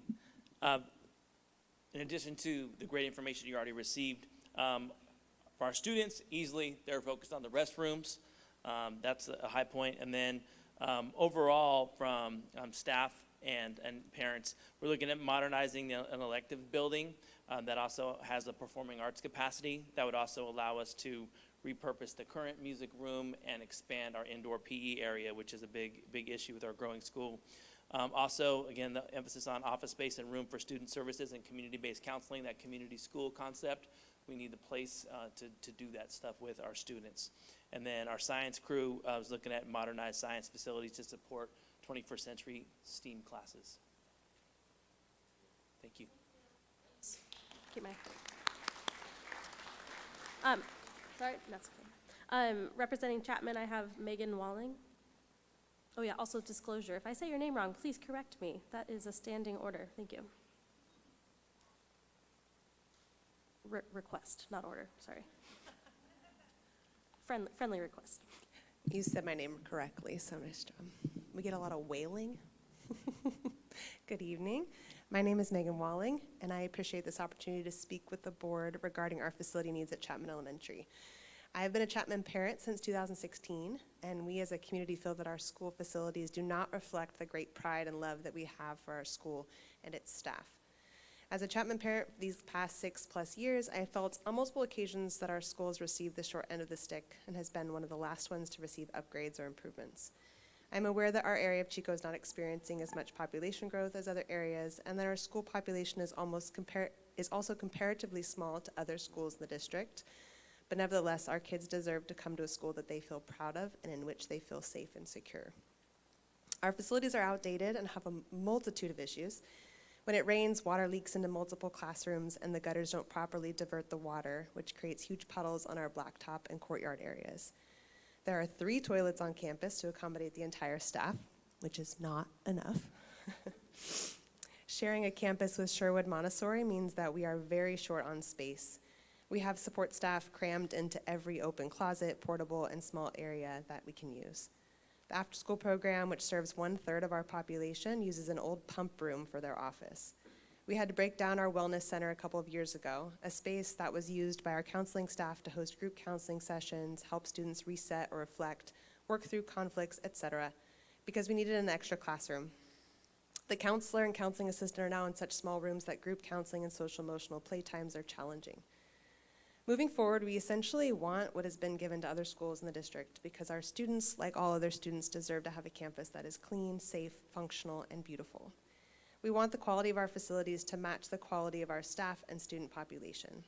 Specifically, we need a multi-purpose room that can be used for activities such as PE, assemblies, sports, and performances. These extracurricular activities are often difficult to offer to our students because of our limited available space. We need more staff bathrooms and renovated student bathrooms. We need a new roof and drainage systems to better handle the rain. Our portable buildings are way outdated and should have been removed or replaced years ago. Our classrooms were built in the 1950s and it shows. We need more of them, and we need them to be bigger if we're going to continue to see class sizes nearing 30 students apiece. We have many diverse needs at our school, and we need the physical spaces in which to meet those needs through counseling, intervention, special education, and enrichment opportunities. We need a wellness center, not only as a counseling space, but as an integral part of our PBIS system. We also need a sensory room that could be used by our students in the special education program, but also by students who are having a trauma-related meltdown, panic attack, or who just need a place to reset and calm down. Lastly, we would like to have an enclosed area on our campus for the kinder, TK, and preschool classrooms. This will give teachers greater peace of mind and will make it easier to collaborate and support one another. In conclusion, I want to say that every time I come onto one of these beautiful remodeled campuses, I think, when's it going to be our turn? Our students deserve this too. So I really look forward to the day when our facilities reflect the quality and pride of our school community. Thank you. Thank you.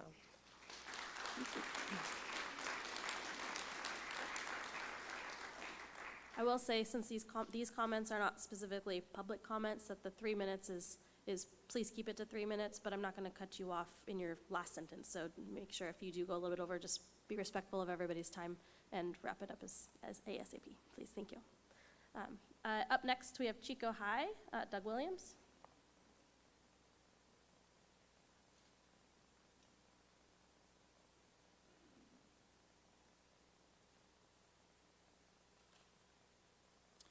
Thank you for having us here this evening. I do want to start off, it's been echoed before, to really thank the voters for passing all the school improvement bonds, obviously with the dollars. And a lot of those bonds were passed in difficult economic times for everybody. So I think that says a lot about our community. I also want to thank the board for spending all this time and deciding, because when you have money, it's like mom's purse. Everybody comes asking for. There's a lot of pressure in that. And I also want to thank the district and the planning agency for going after additional dollars as well as has been shown tonight. Our Chico High facility, we echo Chapman. We see our school as much more than a passive container for educational processes. It's an integral component of what's called the conditions of learning. And I think it reflects the respect that we have and the importance placed. Our students see that, and they see that reflection in our facilities. Specifically, I also want to point to the plan and the fact that I know this plan changes. It's like my 4 kids. They're not all going to get new basketball shoes the same month. Someone's going to get new ones, and someone's going to have to wait. So I think people understand that, and the plan is really easy to follow. Chico High alone has changed from the 14 plan to $13 million spent. 2016, the plan was $38 million. 19, it's 37, and we haven't hit part of that. So we understand this changes. I just wanted to make that statement. It is a plan. Specifically, Chico High wants to thank the board for classrooms in our J&K buildings that were built, our Lincoln Center, our Lincoln Gym, our beautiful stadium, and several ag and other CTE classrooms. Tonight, I would just like to specifically advocate for remodernization and upgrades already included in the 16 and 19 facilities plan for our buildings A, administration, B, and C classrooms, because these include vital office spaces, which house attendance, counseling, administration, and student services. And thank you for your time. Thank you. Chico Jr., Pedro Caldera.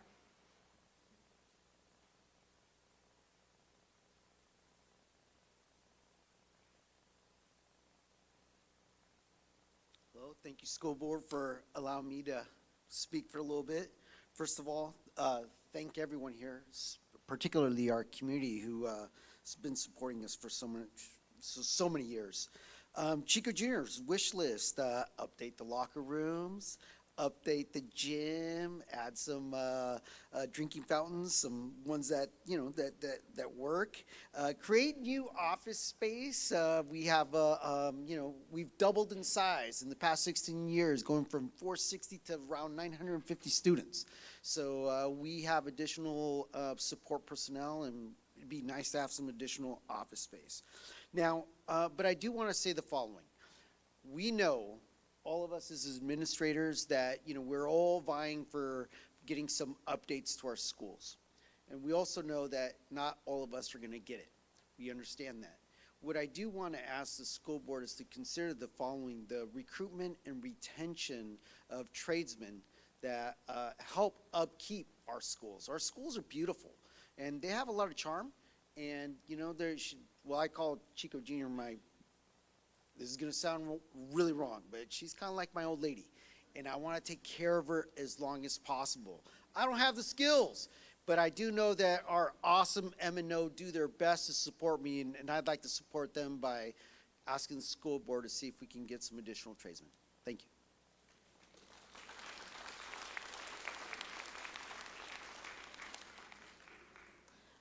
For Citrus, we have Kristen Shalati.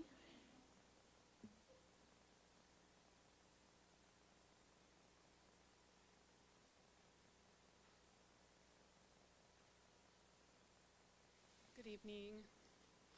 And thank you for this opportunity to speak. Joining me is our principal, Principal Shannon Payne. Again, my name is Kristen. I'm a parent of 2 children who attend Citrus Elementary. And I guess I want to say I too feel like I completely identified with our speaker from Chapman this evening, with many of the things that she noted as the school needing, feeling a little bit like we're left behind over there in Citrus too. As you know, our school's a very old school, 87 years old. So obviously it's a school that, the needs for our school are much different today than they were at the time that it was built. As a parent, my not main, but high concerns are certainly with safety and security. I had really prepared kind of almost like a wish list to share this evening, but during the facilities master plan presentation, I noticed several of you nodding and understanding and agreement when it was noted that Citrus was at the bottom of that list of schools, or I should say maybe the top of the list for needing help, needing renovations and better facilities now. Our school is just, I love our school. I'm so proud to be a parent of Citrus kids. I'm so proud of everything that Shannon has done for us. And I knew I was going to get emotional up here. But you look around and there's more places on our campus that needs help than doesn't. And our children deserve a better place. They deserve the facilities like we see here. This is a beautiful school. And my youngest had the opportunity to take TK here last school year. And I was wowed and amazed in every turn when I toured the school before she started TK. And I'm so happy that the children here have this facility, these facilities, and have all that the school now has to offer. I wish that for Citrus too. I wish that for our children. They deserve it. We are a true neighborhood school. So the kiddos that come to school, at Citrus, live down the street, live around the corner. Many of them are walking to school, biking to school, because that really is the way they need to get to school. We have a lot of families in our school who are, strapped thin financially. The thought of them having to travel distance, go elsewhere to go to school, neighborhood schools, that could just be a big burden for them. So this idea of, replace, renovate, or repurpose, I'm concerned about the repurpose part. And we can't see our kids, be bused or have to travel elsewhere. Sorry, I really strayed from my notes, but I hope I can convey the love that we have for our school and the need that we have for better facilities. Yes. Sorry. I've got a question of clarification. Thank you for your comments. I've toured Citrus, and it is a great school. There's a lot of love with the staff, and it really was touching to see. The old building, which has a lot of charming aspects to it and a lot of history with the mud rooms off the classrooms and all that kind of stuff. Do you think that building, in your opinion, feel free to chime in, Madam Principal, needs to be torn down and rebuilt? We may have different opinions. I mean, one thing that for me is so special about Citrus is the charm of this old facility, this old campus, this old building. I personally would hate to see that go. I feel like there must be a way to preserve it. Maybe it's not the best facility for classrooms. Maybe it can be used in a different way, but still be a school. I don't know. Again, Shannon might have different ideas, but I personally don't want to see it go. But I will say those mudrooms aren't mudrooms anymore. They're offices for our counselor. They're rooms for children to have reading groups. They're tiny spaces that are being used because literally every space within that main building is needed. They're not storing cleaning equipment and school supplies. They're housing staff and students. So,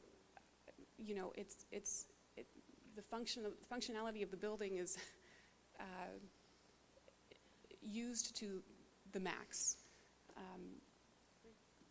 Thanks, Kristen. Thank you. I would encourage you, if you didn't get to speak all of your notes, to definitely scan and submit those to us, just if you want us to see the rest of your thoughts. Thank you. Yeah. It was mostly my nervousness. Okay. So. Oh, sure. And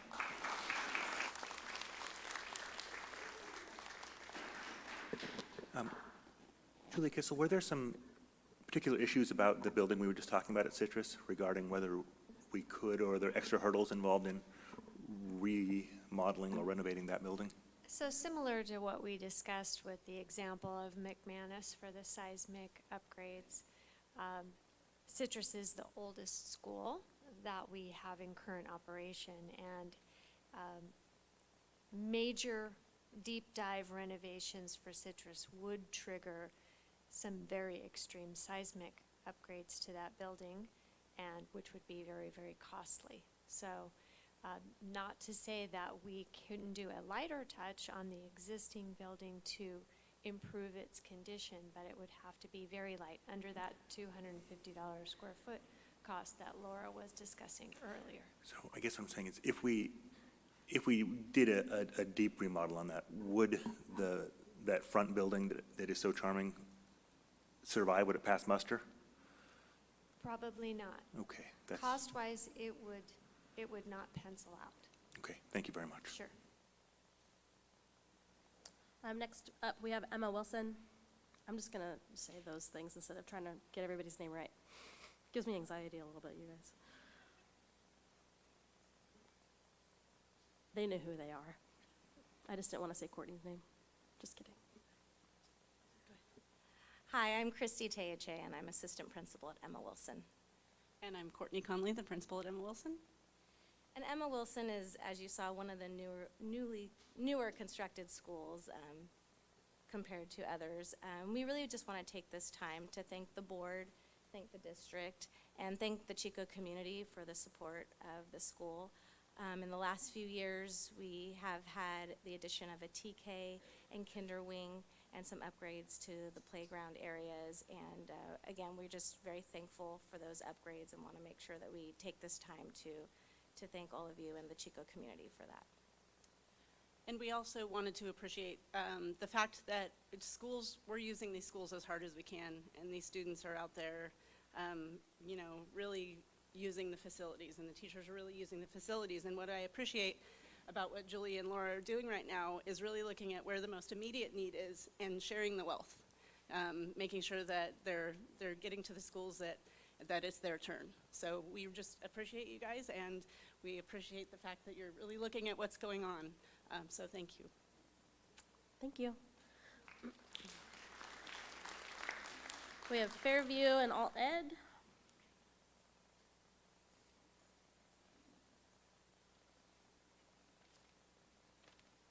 Good evening, and thank you for your continued support of the alternative education family.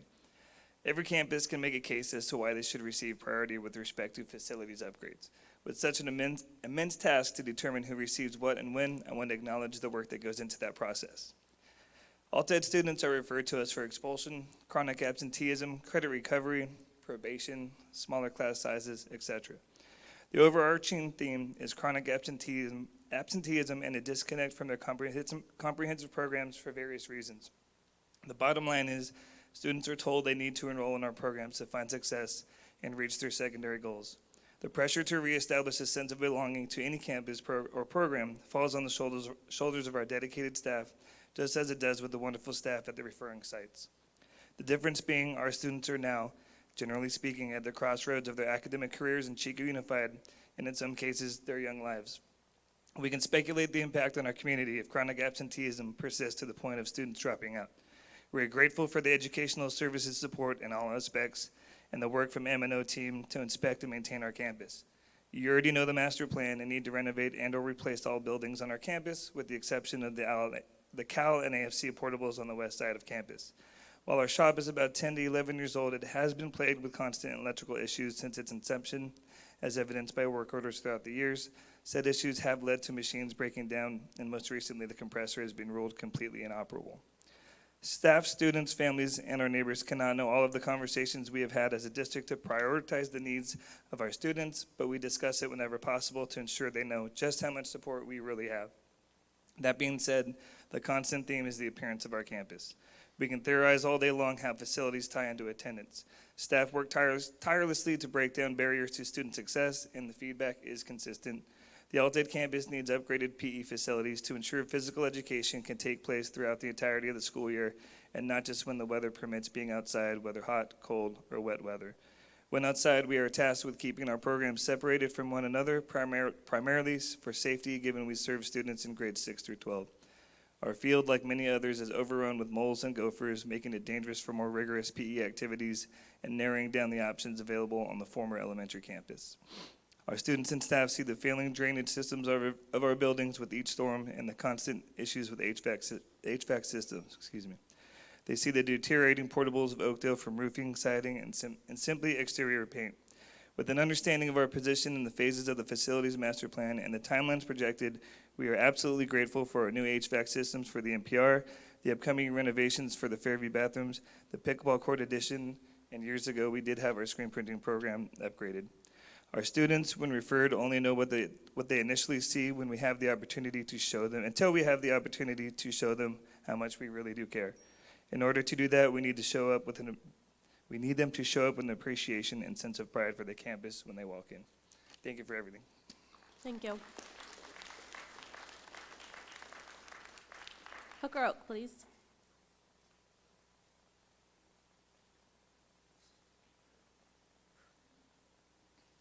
I'm really nervous. Yeah. Hi, my name's Michelle Palmquist. I have a kindergartner at Hooker Oak and a little one starting TK next year. I actually ended up at Hooker Oak by chance. I am so grateful that we did. Our zoned neighborhood school only had one TK classroom, and unfortunately it was full, which landed us at Hooker Oak. I remember being so disappointed. My son wasn't going to go to school with the neighbor kids, and I remember doing a drive-by with him to check it out. It was cute, but it was old, and we were not impressed. The district promised us that we just had to ride out our TK year there, and then we'd be guaranteed enrollment at our zoned school next year. Needless to say, we stayed, and we are staying because we love it there. Hooker Oak is a unique school, first of all, because we're a choice school, meaning that no one is zoned to go to our school, and our learning module is quite unique as well, focusing on thematic, hands-on learning, and the community approach. From what I understand, funds are distributed based on enrollment, and although we're a smaller school in the district, we have the opportunity to compete with schools like Chico Country Day. This could bring new families back into Chico Unified School District who are looking for that charter-like feel. Sorry. The problem is it's a little hard for us to compete and show how wonderful our school is on a brief school tour when the building itself is depleted. We're the second oldest school in the school district and have received very little upgrades. For starters, like everyone else, our roof leaks. There are trash cans in the hallway to catch the roof drips and classrooms where we have to move desks around with the roof leaks for that day. Not ideal for a learning environment for children. The windows in our school are original windows. They're single pane. They don't do a great job to keep the cold or the heat out, and our cooling and heating units already struggle to keep up. We don't have a designated kinder or TK building. We are very lucky to have the modulars for these classes, but I believe those were supposed to be a temporary solution. The kindergartners and the TK students have to leave Kinderland, exit through the kindergarten playground, go all the way through the big kids playground just to reach the nearest bathroom. One thing about these little guys is when they have to go, they kind of have to go like right now. Not to mention, the TK kids are getting younger and younger as we prepare to take on all 4-year-olds. This is a pretty long distance for 4-year-olds to travel unsupervised. And then once they get to the bathrooms, they're just a little bit frightening. Our staff also only has one bathroom, which is located at the very front of the school. The toilets flush sometimes, if you flush twice. One of the stalls doesn't have a door, but a really creepy curtain. We were shown this site map, and our school's obviously all red, and I guess we're just here tonight to ask when is it going to be our turn, and when do we get to see some of these funds bring our school up to standard? Thanks.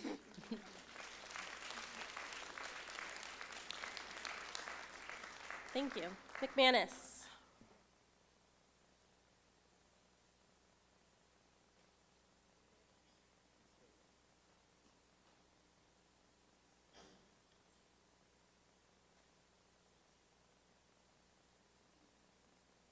Good evening, everyone. On behalf of the McManus Learning Community, I just want to say we are extremely grateful and excited for the construction that's going to start in June. Just along the way, the process, I really want to thank our students, our staff, our families, as they've all contributed input. I know Eileen, you contributed as well. I want to thank our site committee, which consisted of staff and, like I said, families. A big shout out to Maria and Julie for all their support, as well as Laura and the professionals from Lionakis. It's been a really incredible experience. And I have to say, I'm just super impressed with how responsive everybody has been to the input given by the folks at McManus. So again, we're just really excited. Thank you. I got Mr. Weaver, I got a question. When is construction really going to take off? June. June. Yeah. And are families apprehensive about what that's going to feel like? How would you characterize what's going to happen? Are they going to be building new stuff next door to the old stuff, then tearing down? It's that model.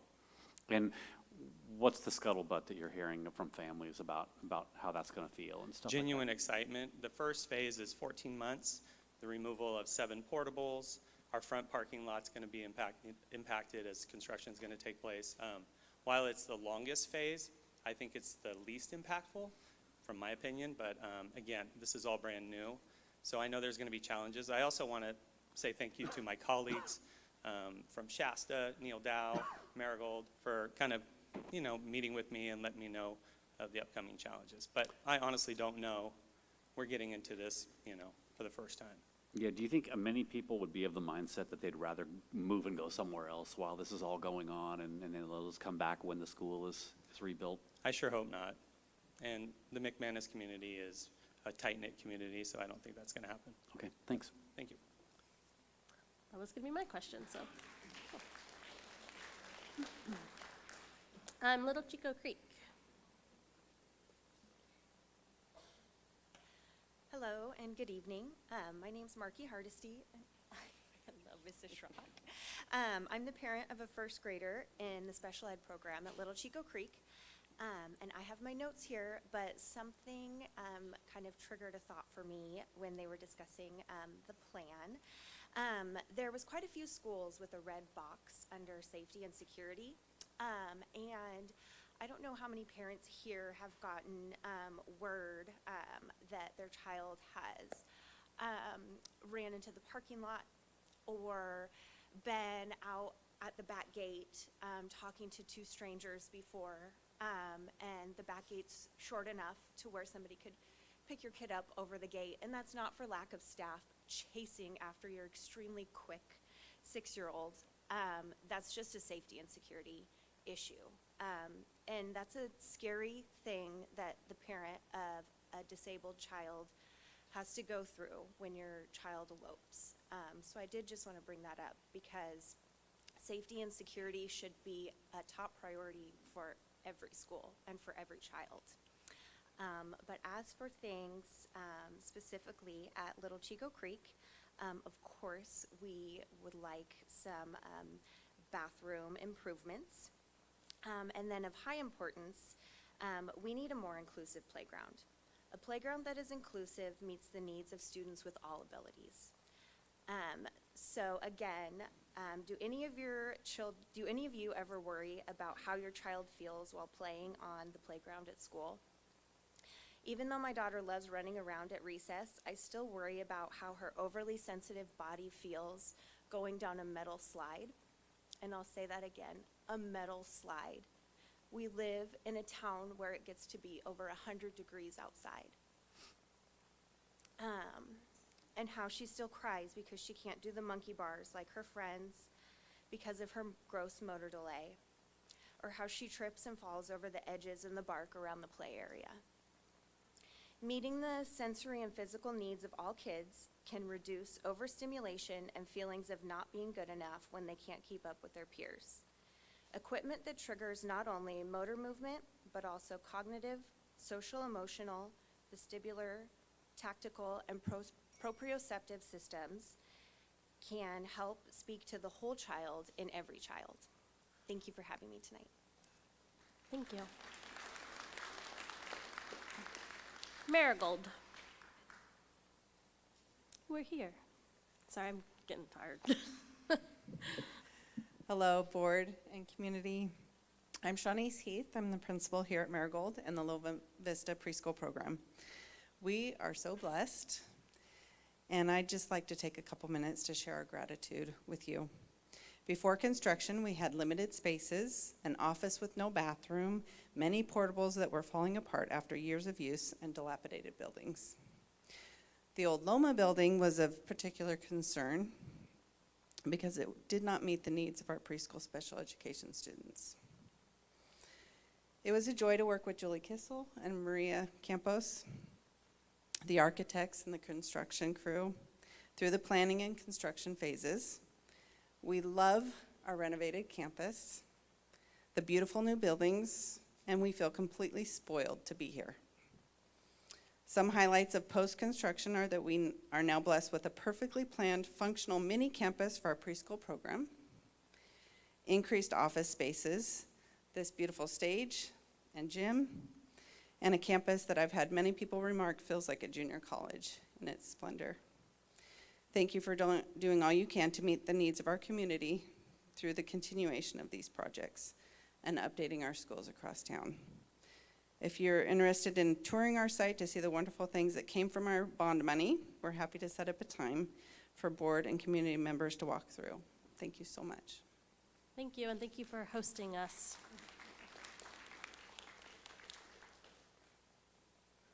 Marsh Junior High.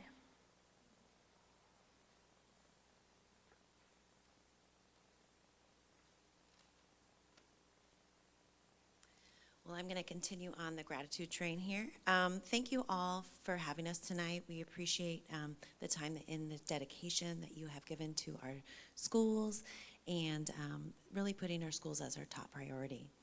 Being local to Chico, I'm just in awe of all the recent renovations that you guys have provided for us, including Marigold, Loma, and PV. During my time at Chico Unified, I was privileged to be at Chico Junior during the science renovation of the room, and I know just how much hard work and dedication it takes from Julie Kissel and Maria really making this happen, so thank you. At Marsh, we are so grateful for the beautiful campus that we get to call home. We appreciate the support and the monies that went into building our campus in '99. We most recently, the Chico community, finished our campus by building the MPR, the gym, and our new science wing. And I believe anyone who steps foot on our campus can really see the pride that went into building that school. With that said, we also realize that there are other sites that deserve that same pride and need campus updates and improvements more than we do. Although we do not have major facility needs, we do want to express our gratitude and thank you all for having us here tonight. Thank you.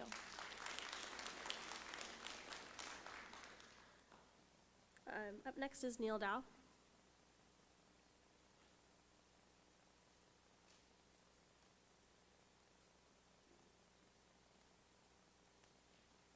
Good evening. I am here also to express how grateful we are at Neil Dow. We have had our campus renovated most recently, and it has been nothing short of wonderful and amazing. I know that several of you have come to visit us. I welcome you to come at any time, but more than anything, I just want to thank the board, thank the community, thank Julie and her team who worked endlessly for years to put together our renovation in different stages. Our Dragon family has most enjoyed our brand new MPR, complete with a stage and kitchen facility that makes my husband, who is in the restaurant business, jealous. So again, thank you for thinking of Neil Dow. Thank you for the bonds and our community, and we are grateful for our renovation. And I know that others in Chico Unified Schools are looking forward to it as well. Thank you.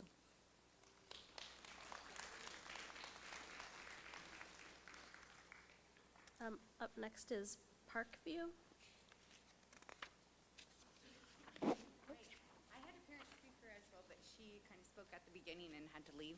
So I have taken note from staff, students, and families So first, we want to thank you all for your continued support. We are the STEM school, and we have received some updates over the last couple of years. We had a new kinder building added and a portable, we had an additional portable bathroom added. We had an update on our playground.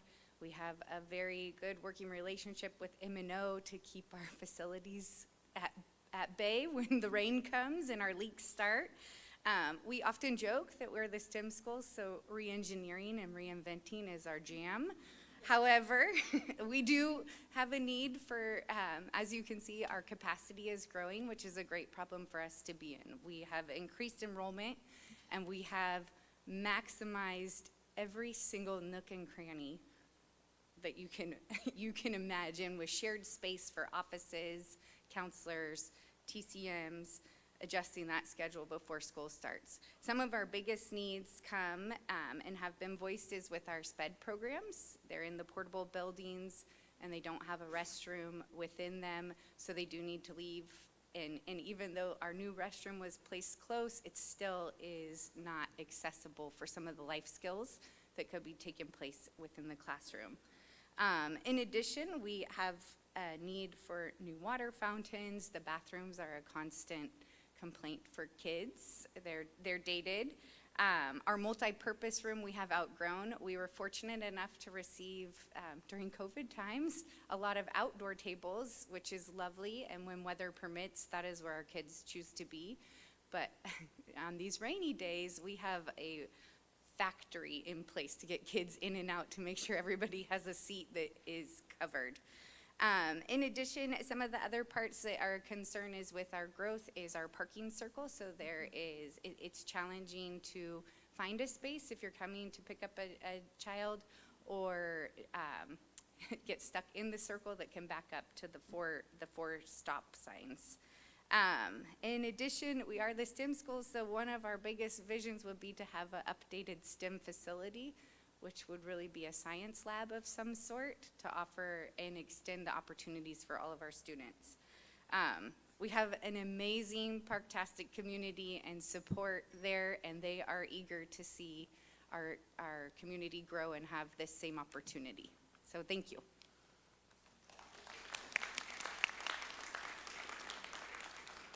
Pleasant Valley.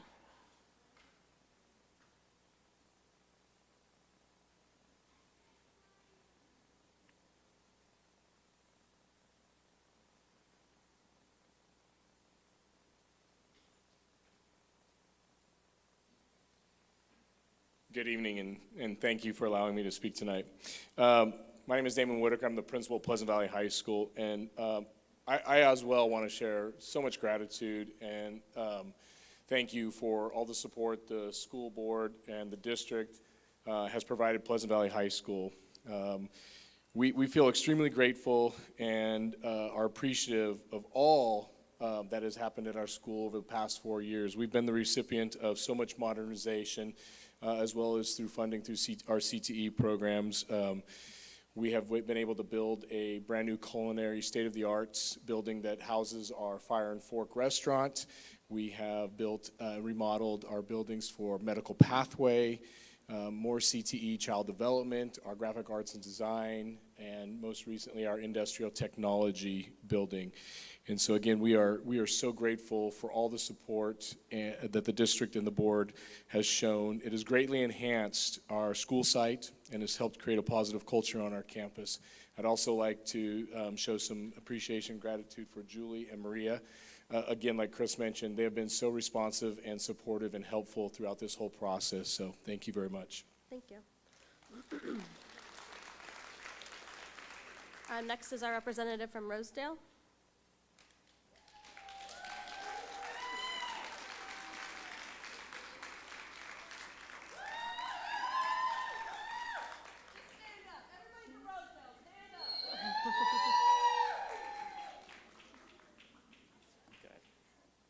Hi, my name is Marisol Lopez. I am the assistant principal at Rosedale. Hola, me llamo Marisol Lopez. Soy la subdirectora de Rosedale. Hi, my name is Beth Bradley, and I'm the parent of a first grader at Rosedale Elementary School. I'd like to start by saying that I love Rosedale. The teachers and staff are exceptional. We live pretty close to the school, close enough to drive by frequently. And we often see teachers' cars parked outside on weekends and holidays. These teachers are committed to our kids, each and every student. On top of that, my child is receiving the kind of education that I wish I had. A dual immersion school. When I attended Parkview Elementary in the late 80s, early 90s, this kind of opportunity did not exist in Chico. There's always a wait list to get into Rosedale because its curriculum is highly sought after. Today, of the 6 oldest schools in the district, Rosedale has the highest enrollment at 546 students. I truly do love the education that my child is getting at Rosedale. I started volunteering in my son's classroom and quickly became appalled with the overall condition of the facilities, with just the small footprint I covered going to and from the office to my son's class. I've learned a lot over the past 6 months as I've dug into Rosedale's building infrastructure issues. My son's classroom has had a leaky ceiling since October. While the ceiling, come to find out, there are several other classrooms in this particular wing, all which have active leaks. While the ceiling tiles continue to be replaced once they are bulgy and brown enough, the water persists. This is the perfect example of what Rosedale's campus is looking like. The rotted beams dripping like waterfalls in the courtyard, the light fixtures that no longer work, the kindergarten classroom that couldn't hear the fire alarm, a problem that has spanned the teacher's tenure of over 10 years. It just got fixed 2 weeks ago. Thank goodness. The doors that don't open because they're afraid the single pane glass will fall out. The bathrooms that don't have heat are not insulated. And when it's 30-degree morning, heaven forbid, you have to sit your tushy on a toilet seat and then wash your hands in freezing cold water. What are we teaching our children? The kindergartners that don't have bathrooms in their buildings, so they have to trudge through the rain and puddles to the other kindergarten bathrooms just to try and open one of those old, heavy doors that they don't have the strength to open. And now they have to go back to their maestra, and whoosh, accident. I could go on and on. Here's the thing. I know we're not alone. Of all the oldest schools, all of the oldest schools need renovations. But the thing that sets us apart from the rest of the quadruplets, thank you, Laura, are the fact that Rosedale has the highest enrollment at 546. All in, Rosedale houses over 620 students and staff. Rosedale is a Title I school. I'm almost finished, I promise. Rosedale needs to continue to attract Spanish-speaking families in order for the dual immersion to work at its best, and I implore you, Rosedale must be prioritized when we pass the next measure. Thank you so much. I appreciate you.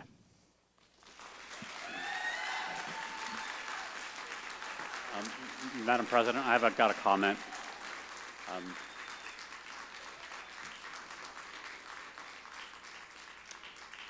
I had a chance to tour Rosedale a couple of days ago, or maybe it was just yesterday, and people like being at Rosedale. They travel all the way across town to be at Rosedale. And you parents do a really good job being articulate for your needs, which is impressive and good. In this case, I can tell you from firsthand experience and seeing it firsthand, the place is literally falling apart. Doors are literally falling off the hinges, and panes of glass just truly look like they're about to come crumbling right out of the windows. You know, it's a special school, it's a special program, and I don't mean you're special, you know, I mean that you know, there's something special going on there with the dual immersion, but truly in this case, it's falling apart, yeah. So thank you for your report. All right, up next we have Shasta, please.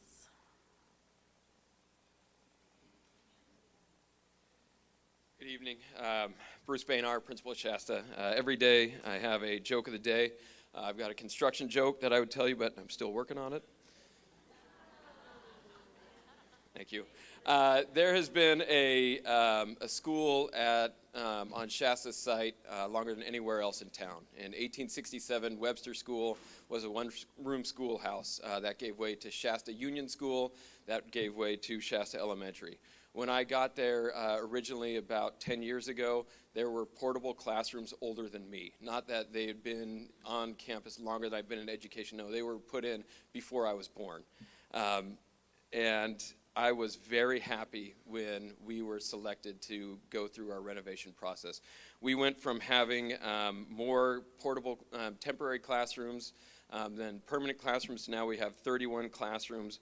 19 of them are brand new and 12 are existing classrooms that have been updated with technology, new paint, and new carpeting. So we appreciate all those things.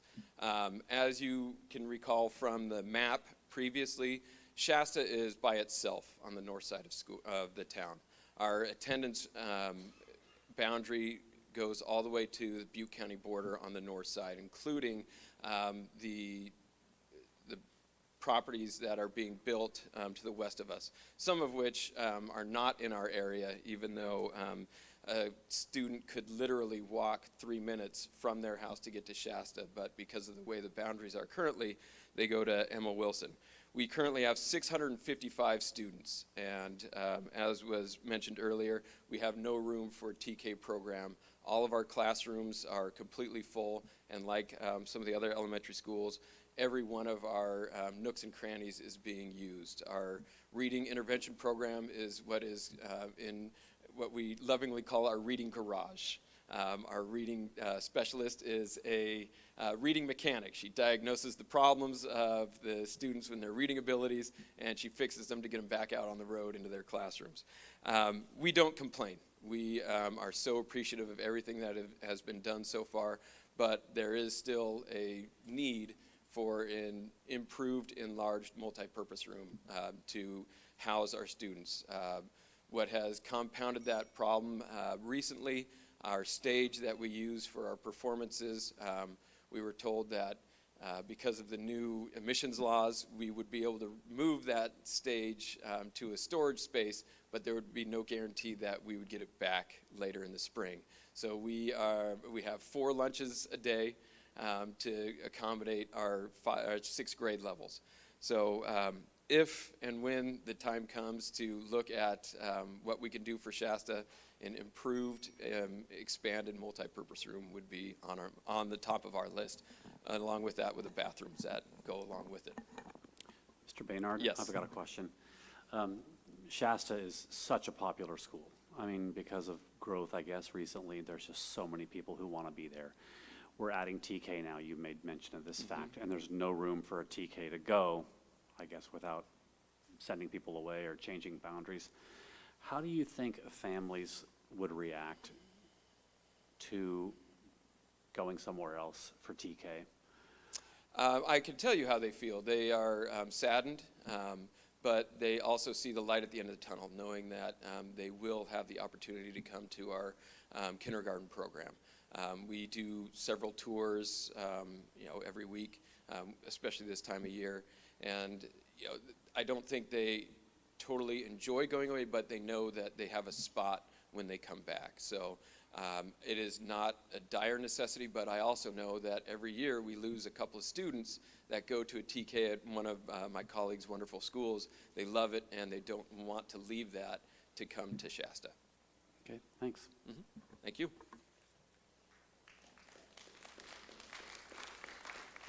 Sierra View.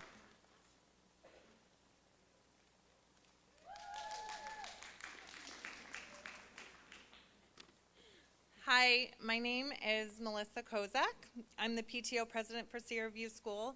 I have a 3rd grader that attends there, and I'm also an employee at the school. I loved it so much, I decided to work there. I'm here to speak on behalf of our Sierra View families and staff. We are the only school on this list of the quadruplets and any others that do not receive any Title I funding, with the exception of Marigold, but as we can see, it's already been beautifully updated.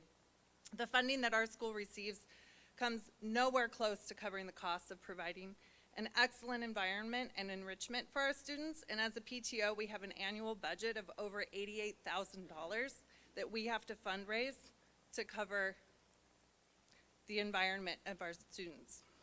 We literally fundraise for paper.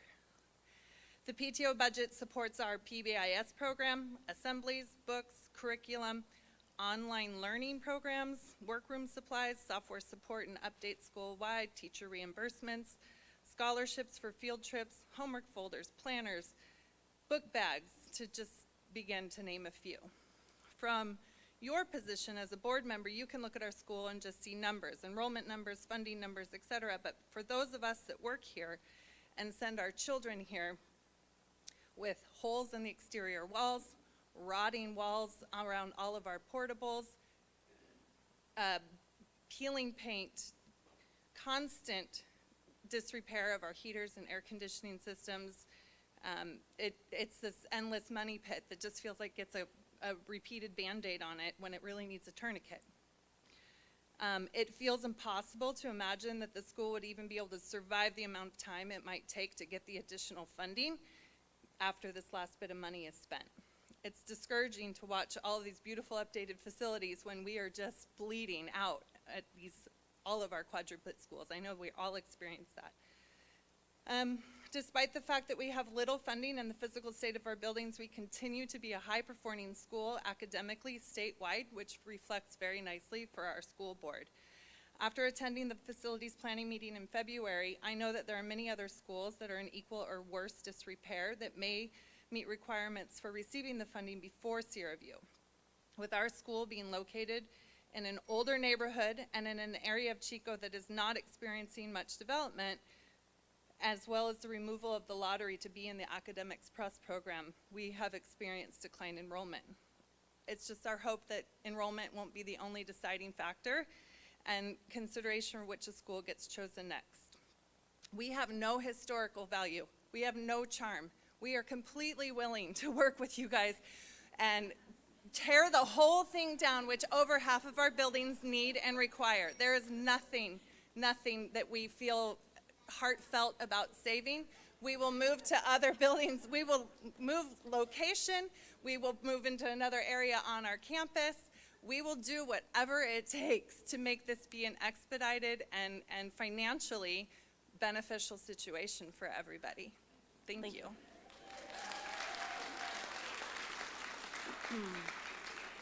On the contrary, I would say that was very charming and compelling. Thank you. And a good way to cap off our school site representative shares. And we do have some public comment speaker cards. So I am going to move us into the public comment session where folks did submit speaker cards. We have 5 on the list at this time. And so I'm just going to start at the top of the list and roll right into that at this point. So first on the list I have Beth Bradley. Oh, then Beth already spoke. Yep, Beth already went. That's all right. But there was a Lauren that signed up from Rosedale. Thank you.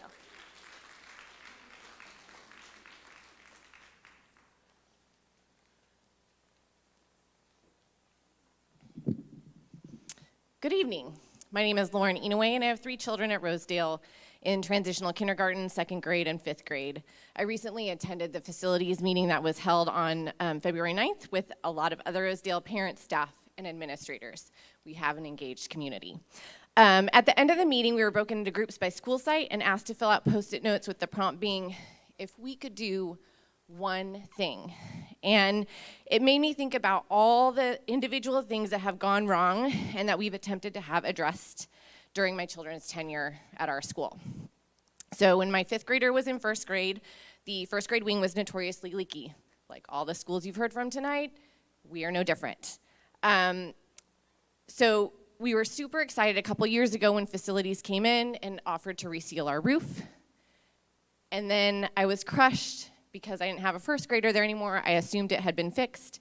And talking to other parents to find out that the leaks continue to persist. We have doors on our site that do not operate properly, and we've made attempts to have them fixed. However, we were told to do so. The project would involve having to address issues with door jams. Then you get into like code stuff, and you gotta bring that door up to code, and then all the doors have to be brought up to code, and then lickety-split, $1 million project, if not more. So these are just a couple examples, but these are the issues we run into again and again.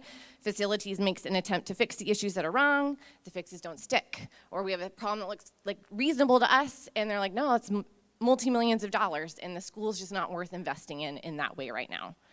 So circling back to the prompt from the facilities meeting, if we could do one thing. Several of the sticky notes put up that evening say something to the effect of, raise it to the ground. rebuild it, and for us, that's not hyperbole. We mean it. Just like some of the other schools who've said here tonight, we will do anything, whatever it takes.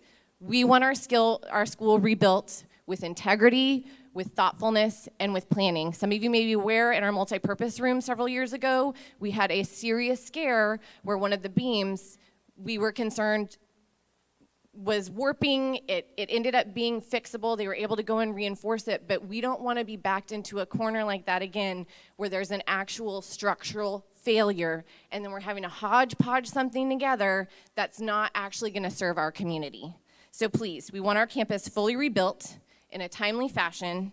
We want to have this done with intention and appropriate planning so that it can be functional and safe for our staff and students for decades to come. Thank you so much for your time.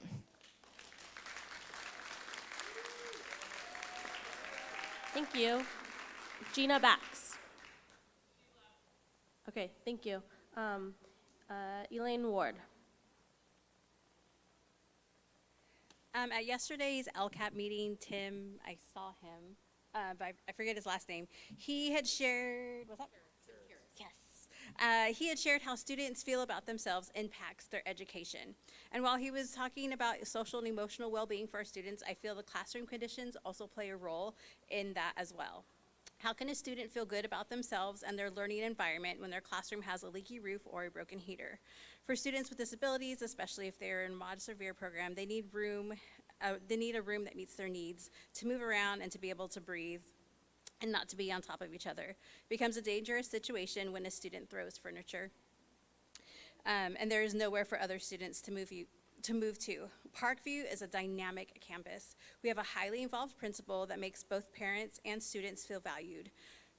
All teachers do an amazing job incorporating STEM into their curriculum. Their campus needs to reflect everything that makes it great.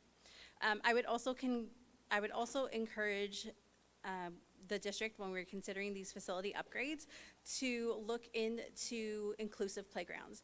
ADA compliant and inclusive playgrounds are not the same. Non-inclusive playgrounds do not allow disabled and non-disabled students to engage and play together. Every child deserves to play, not just those with abled bodies. And then when we're talking about the options of how you want to go about building and restructuring these campuses, again, I would encourage you to think of the impact they will have on your SPED programs.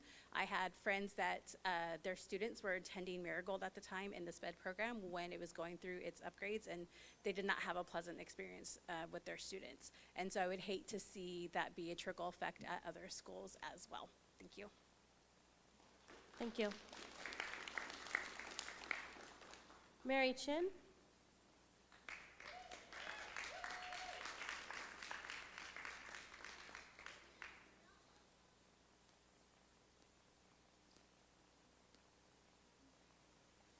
Hi there, my name is Mary Chin, and I have two kids who are students at Rosedale Elementary School. I'm also the president of the Rosedale Immersion PTA and well involved with the campus activities and student enrichment. As we all know, Chico Unified School District has a huge problem with the upkeep, safety, and structure of all of our schools. Many of the parents from Rosedale are here tonight to show our support and explain the awful conditions that is the children's learning environment.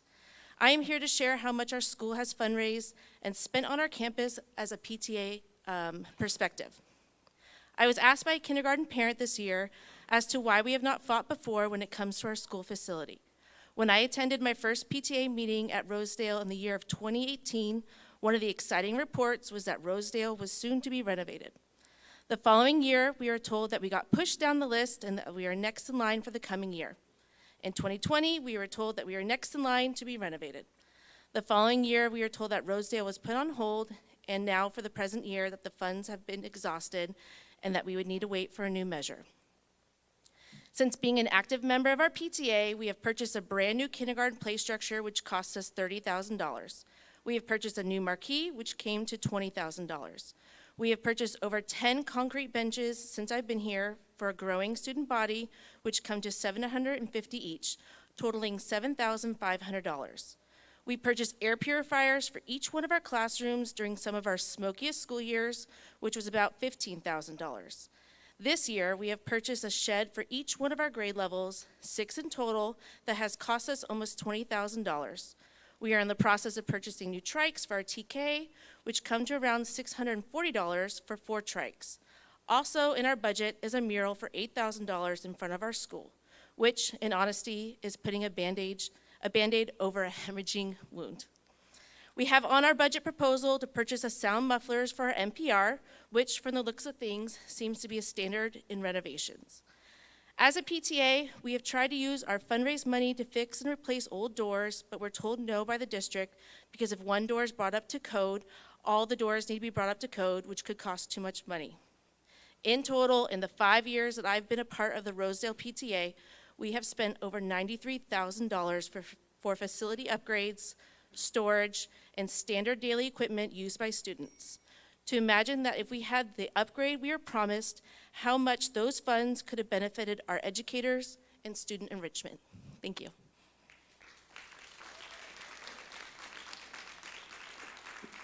Thank you. And Jeff Blake. Yes, thank you.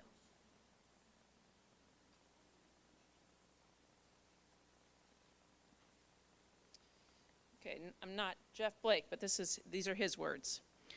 I'm here with a completely biased opinion that Rosedale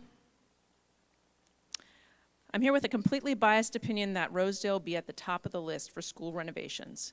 Admittedly, beyond what was presented at the master plan community input meeting, I don't know the current condition of the other elementary schools in Chico. What I do know is that my 6th grade son was in kindergarten when we first learned that Rosedale was slated for renovations within the next 2 years. He's since graduated from Rosedale, and we've yet to see a construction crew break ground. I also know that Rosedale is among the oldest schools in the district. The school is not ADA compliant. Several classroom doors do not work properly. The encapsulation of the lead-based paint is wearing away. Beams are rotting away, and the list goes on. Despite the current state of the school, there are more parents that want to send their kids to Rosedale than there is room to hold these kids. Approximately 30 kids are turned away annually. What this means is the uplift and expansion at Rosedale will be utilized immediately and in perpetuity. It has frustrated me to hear over and over again that the reason for prioritizing other elementary schools ahead of Rosedale was due to the number of new housing developments that have popped up around those other schools. Yet, this is only one metric that unfortunately seems to outweigh all the other factors, including the health and safety of a school such as Rosedale. Recently, I learned that McManus was currently being renovated. The rationale was explained to me was a field of dreams scenario. Apparently, the thought process was that parents will want to send their kids to McManus if the school looks better. This build it and they will come scenario falls short in reality. Neil Dow is a clear example of this. Rosedale already has the students. Please help get them the school they deserve. Thank you. Thank you. I have no additional speaker requests on the list. With that, I think I will return us to, it is informational only, so we are not taking action on this particular item. But are there any other questions or clarification that the board has? Or any input that the staff would like to give at this time? If there are no questions, I'd just like to bring up the last page of the presentation again.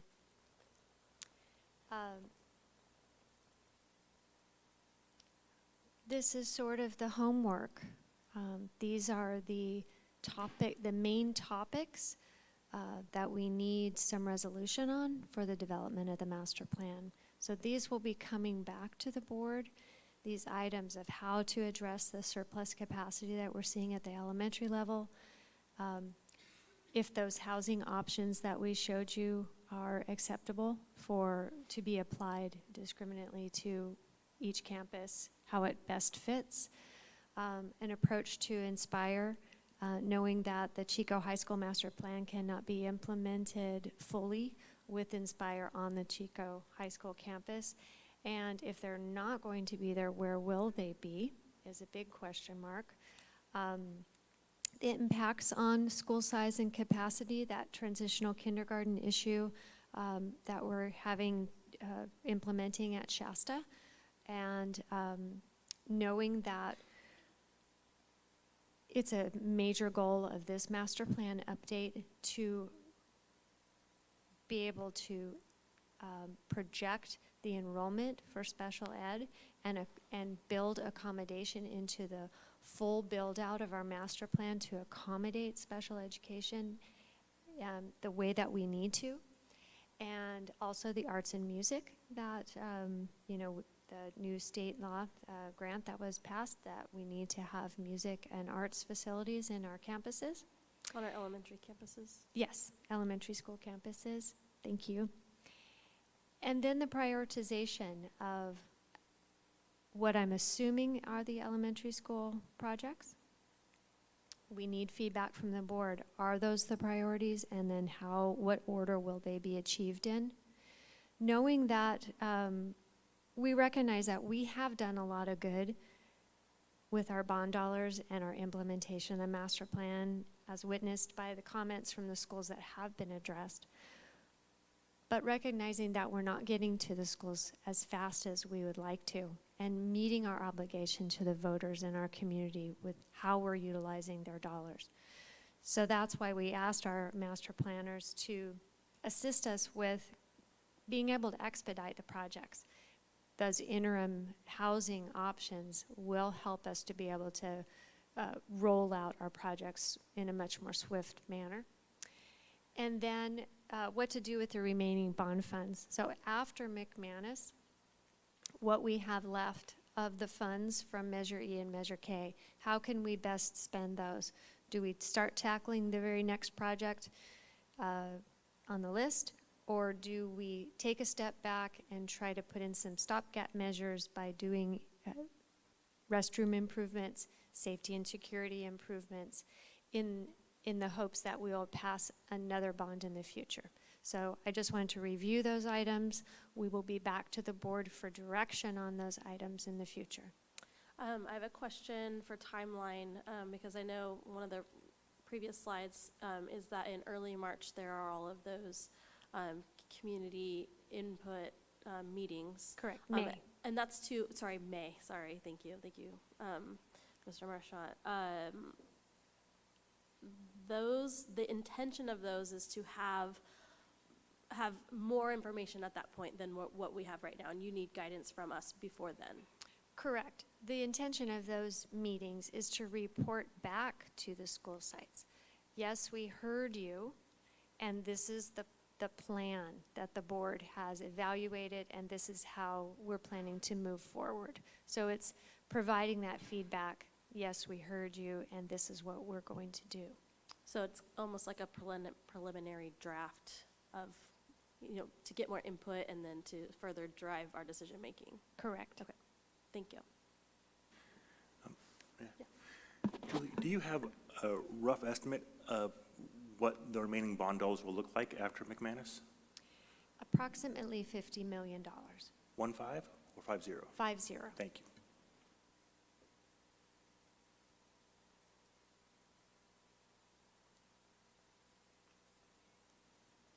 You guys might have said this, but round numbers, was there a round numbers for each of those kind of three levels thrown out there? The three sort of broad target school capacity sizes. For the cost of the large, medium, small school? Yeah, is there a round number for each one of those? It's a tough question to answer. The construction alone at McManus, which is the largest, we're expecting around $45 million is the construction bid. And in addition to that is the design fees and investigation fees, inspections, that sort of thing. So looking toward the future, that things will cost more, construction costs escalate over time.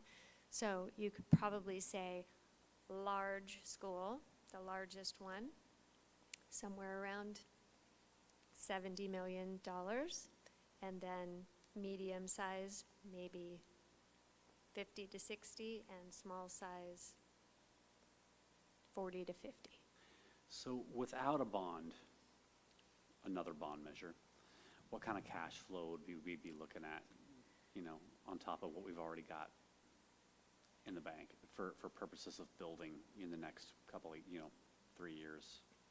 Without a future bond, it would be very difficult to achieve the implementation of our master plan projects. Period. Yes. Okay. Do a lot of the grants that do go to facilities, do they have a match component that is what kind of they play off each other? Having the bond helps us secure those grants. Is that part of the absolutely full funding picture? Yes. Although the state match is never really equals what they say it does, but new construction is a 50-50, modernization is a 60-40, career tech has been 50-50. Gotcha. So to get those dollars to go further, it would be beneficial to have a new measure. Absolutely, Yeah. yes. And conversely, go out for grants, which we do. Yes, Ms. Robinson. Julie, if we go out for a bond, if we get our plan and we go out for a bond in 2024, and we could begin to draw on that bond in January of 2025, we know what that would look like, right? But if we go out for a bond and we're not successful, we're basically sitting waiting with the ability to not do anything other than spend the $50 million to do some bathroom renovations and some small things like that. Correct. $50 million is not a small amount. We can make a lot of good improvements with that funds. However, we can't tackle a whole school. Right. Yeah. That's why we put this on the agenda for a decision, because we would hope to be successful, but the economy isn't great, and it's really up to the board to evaluate the appetite of our community when it comes to, when we bring it to the board for a decision. And if we do not go forward with a bond measure, or if we do and we are not successful, we need to have a plan, kind of a if this, if this plan. Thank you. Thank you. All right, so once again, this is informational only. And I'll move on to our next item, which is one of our relocated items, which would be 7.2.2, business services. Sneaking in. Hold on one second. Thank you, everybody, for hanging in there tonight with us and being here for all of it. We really appreciate your time and effort and energy. You're all awesome. Thank you. Good evening, board. I'll try to make this as quick as possible. The resolution before you for interfund borrowing allows Chico Unified the capability to borrow between funds if we need to. We have two funds that operate outside of the general fund for our California State Preschool Program as well as nutrition services. Both of those are reimbursement based, and so when you're reimbursement based, sometimes you spend your expenditures before you get your cash back. And so because of Ed Code, we're required to have positive cash balances in all funds as of the third Monday in April every year. So if we need to, luckily we didn't have to last year, we're hoping that will be the case as well this year, but we always want to make sure that we have that capability if need be. So any questions for interfund borrowing? No? Okay. I need a motion.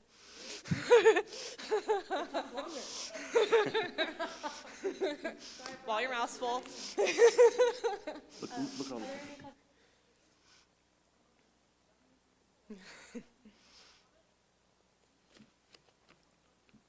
I'll move the resolution. Oh my gosh, I lost the number now. Yeah, what she said. That's There the it is, one. 59,923. It's right on top of the paper. Second.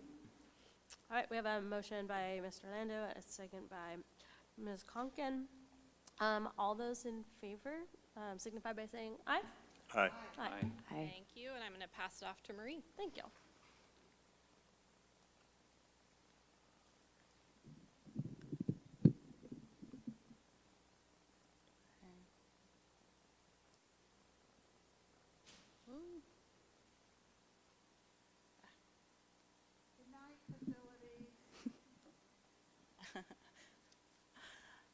Hello, Sharice, Jacqueline, and I are here to present 22-23 second interim budget to you. This is the third budget that we've presented to you for 22-23, and we will be back in June to present estimated actuals.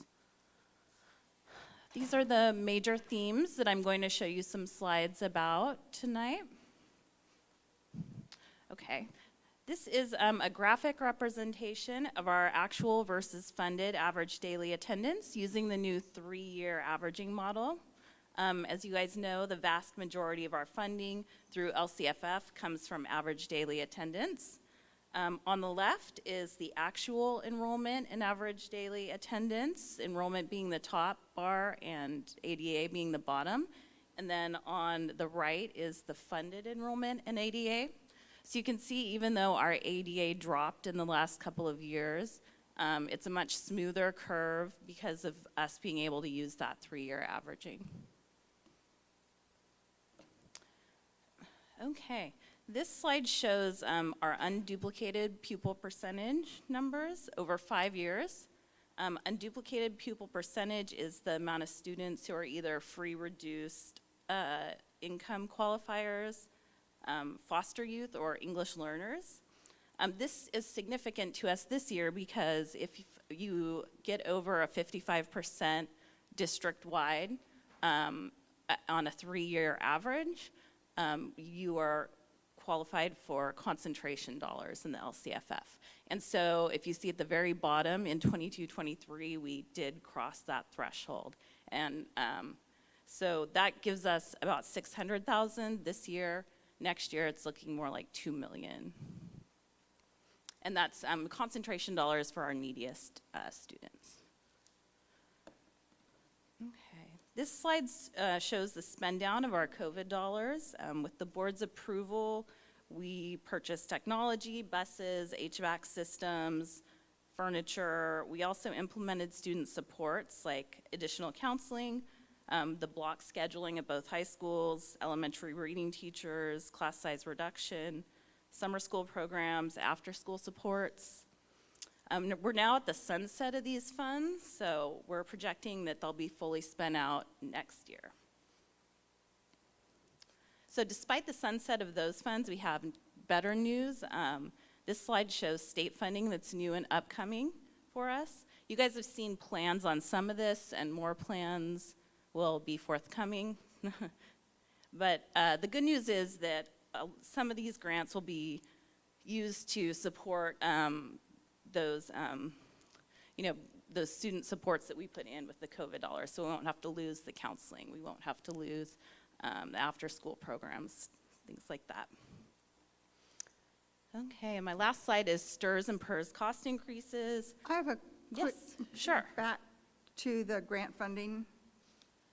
The line on arts, music, instructional materials discretionary, is that the new legislation that, is it there's the new Prop 98 legislation, so that's part of it. This is just a block grant, like. Okay, because when I saw that expires in 25, 26, I'm going, wait a minute, we're still looking at building to go along with the program. Right, this is in addition to that. Okay. Thank you. I was just going to pop in to clarify, the Prop 28 money that the voters of California approved in November is ongoing. It's in statute, so that will help fund music K-12.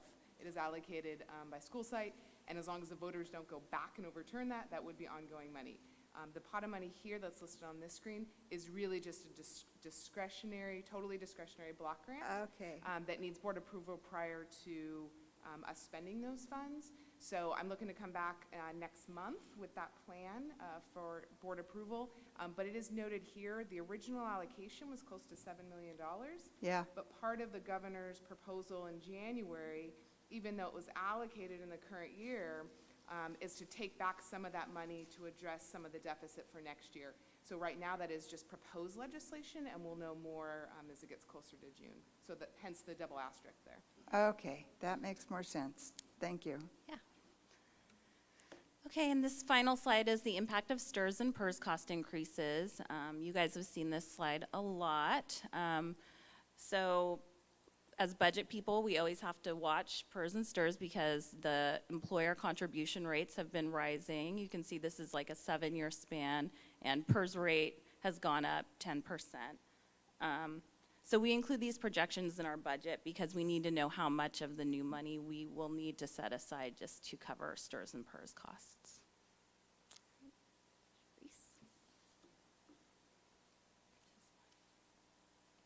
Okay, so as a part of our budget, we use some major assumptions while we're building these calculations. One of those is cost of living adjustment. That's the same, it was built into the state budget, so it's the same as when we came to you in first interim. The funded average daily attendance went down just a tiny bit because of our 23-24, since we are a 3-year average now. That's our highest ADA, and that's what we're funded off of. The 23-24 school year ADA dropped a little bit from when we came to you in first interim. So the drop was 3.25 overall for that ADA. The unduplicated also dropped just a tiny bit. So it only dropped by 0.5%, but I'll get into in a couple of slides how much that affected us on the funding side of it. And then the salaries and benefits reflected in the budget are as of February 1st. That includes any vacancies that we plan to fill this year. Okay, so this is a comparison that shows the last budget that we brought to you in December for first interim, the second interim projections that we have for this most current budget that we're bringing to you tonight, and then any differences. So I will go over the differences in the future slides, but I just wanted to make sure that you could see kind of a summary of everything. The good thing is with second interim for unrestricted, we still have a positive change in fund balance, so we're not deficit spending this year. Okay. So for revenues, here's the differences between each of those revenue categories. As I said, the unduplicated pupil percentage, that dropped just a tiny bit. So you can see that even though it only dropped by 0.5%, that's about a $500,000 drop in our funding. So the local control funding formula, even small changes have a drastic effect on our budget sometimes. And then we had a small increase in unrestricted lottery revenue. And then as far as the local revenue increase, interest rates went up in the first quarter. So we got a little bit of an increase there in revenue, and then our E rate went up as well. Let me know if you guys have any questions as I'm going through this. So this is just a pie chart that shows the funding. On the unrestricted side, as we've told you guys pretty much every time we come, most of that is funded with local control funding formula. So as you can see, this is just a graphic representation of that. 96% of our revenue on the unrestricted side comes from local control funding formula sources. Yeah. I understand state revenue, I understand federal revenue. What is local revenue? Is that our local tax base? Local revenue are like revenues that we get from charter schools for like charter oversight. Oh, So right. it's, just basically they break it down in categories. So it's any local government or miscellaneous revenue that we might get in for reimbursements with working with other organizations, that kind of thing. Okay. Okay. Okay. So this is the same kind of chart. It's on the expenditure side.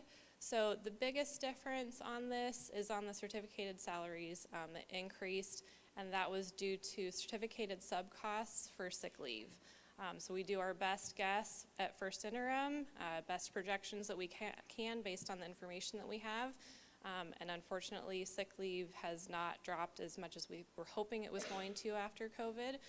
I think that a lot of people are taking sick leave more often, which is good because then we don't have illnesses pass throughout our staff, but then, you know, we see it on the funding side as well. The decrease in our classified salaries as well as benefits, a lot of that is tied to unfilled vacancies that we were hoping we were going to be able to fill when we came to you at first interim, but unfortunately it didn't happen. And then the other large increase there is on the utility cost side. So as we've all seen in our personal budgets, utility costs just keep going up, and so we see that at the district level as well. Okay. And then this is just another pie chart to just give you a graphic of those different expenditures. The one difference between this and the chart is we've added in the special ed contribution. And the reason for that is most of that is staffing. And so we want you to see the full picture of how much we're paying for on the unrestricted side for staffing. Between the special ed contribution as well as staffing costs, it's about 88% of our expenditures on the unrestricted side. Okay. And then for transfers in, these are pretty much the same as when we bring them to you every budget period. The small increase we had was in the RDA pass-through, so it was about $100,000. And then that developer fee admin support, that's 3% of our developer fees that we collect over the course of the year. Contributions to restricted programs, you see special ed up there, it's about $21.5 million. And then routine restricted maintenance, that's 3% of our total general fund. That's what we're required to contribute to that program.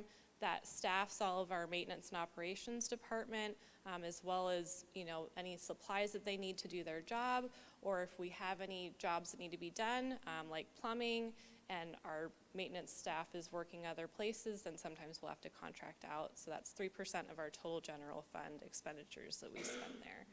Okay, and then that 21st century assets, that's going to be a one-time only for this year. It was a prior year payroll correction that we had to do. So you'll only see that this year, and then it'll drop off for next year. Okay. All righty, and I'm going to hand it over to Jacqueline. So part of the budget process is not only looking at the current year, but looking at the 2 out years, right? We want to generate a planning tool to be able to make decisions going forward. So you're going to have the current year, 22-23, as well as 23-24 and 24-25. Included in that multi-year projection, or MYP we call it, I have a conservative enrollment of a small decrease going forward. So as the demographers spoke earlier, certainly in 5 years we're going to see our kinder enrollment drop, but we're still kind of coming out of that COVID piece and really looking at where that enrollment is. So we have a conservative look there. So as a result, we have some certificated FTE that have been reduced. We do adjust for step and column. We have seasoned staff. They move columns. They increase steps every year. And we do look at utility inflation and insurance costs. So as we build these new buildings, it's great, but our insurance premiums do go up as a result of that. We did receive LCFF concentration dollars this year. We will get about $2.2 million next year, and so we'll be adding positions related to the regulations of LCFF and our, actually really our LCAP and our parent and community input on that. So we had positions, certificated positions, that were funded with COVID relief dollars, specifically at Oak Bridge, our independent study program, as well as our 2 comprehensive high schools. So those will be moving into the general fund next year. So COVID dollars are going away. Our enrollment at Oak Bridge has pretty much stabilized as far as which students and families participate in that program. And then our teachers at the 2 comprehensive high schools did approve a 1-year MOU with administration to have an 8-period schedule. So those staffing costs are incorporated in the multi-year projection as well. We do estimate that there are retirements and there are savings typically from that. A very seasoned teacher is at the higher end of the salary schedule. You may be hiring someone in that has 5 or 10 years. So we do estimate those savings. And then as of right now, and I preface this, the COLA estimates from the state for next year, 8.13% and about 3.5% the following year. There was only 6 of the 8 data points that were out when this 8.13% was estimated. And then the question comes in of, does the state have the ability to fully fund COLA, even because this is a statutory calculation? So in brief summary, this is what the multi-year projection looks like.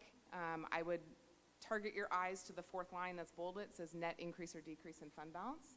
That's going to tell us for the current year whether we're bringing in more revenue than expenditures or we're spending more than revenue. So I'm happy to say in all 3 years right now, we have more revenue coming in than expenditures, with a very healthy, as you can see in the box, a very healthy ending fund balance. Because, I would say largely because of a healthy fund balance, we have a great cash flow position. So this is cash in the bank for the last 2 years as well as the current year.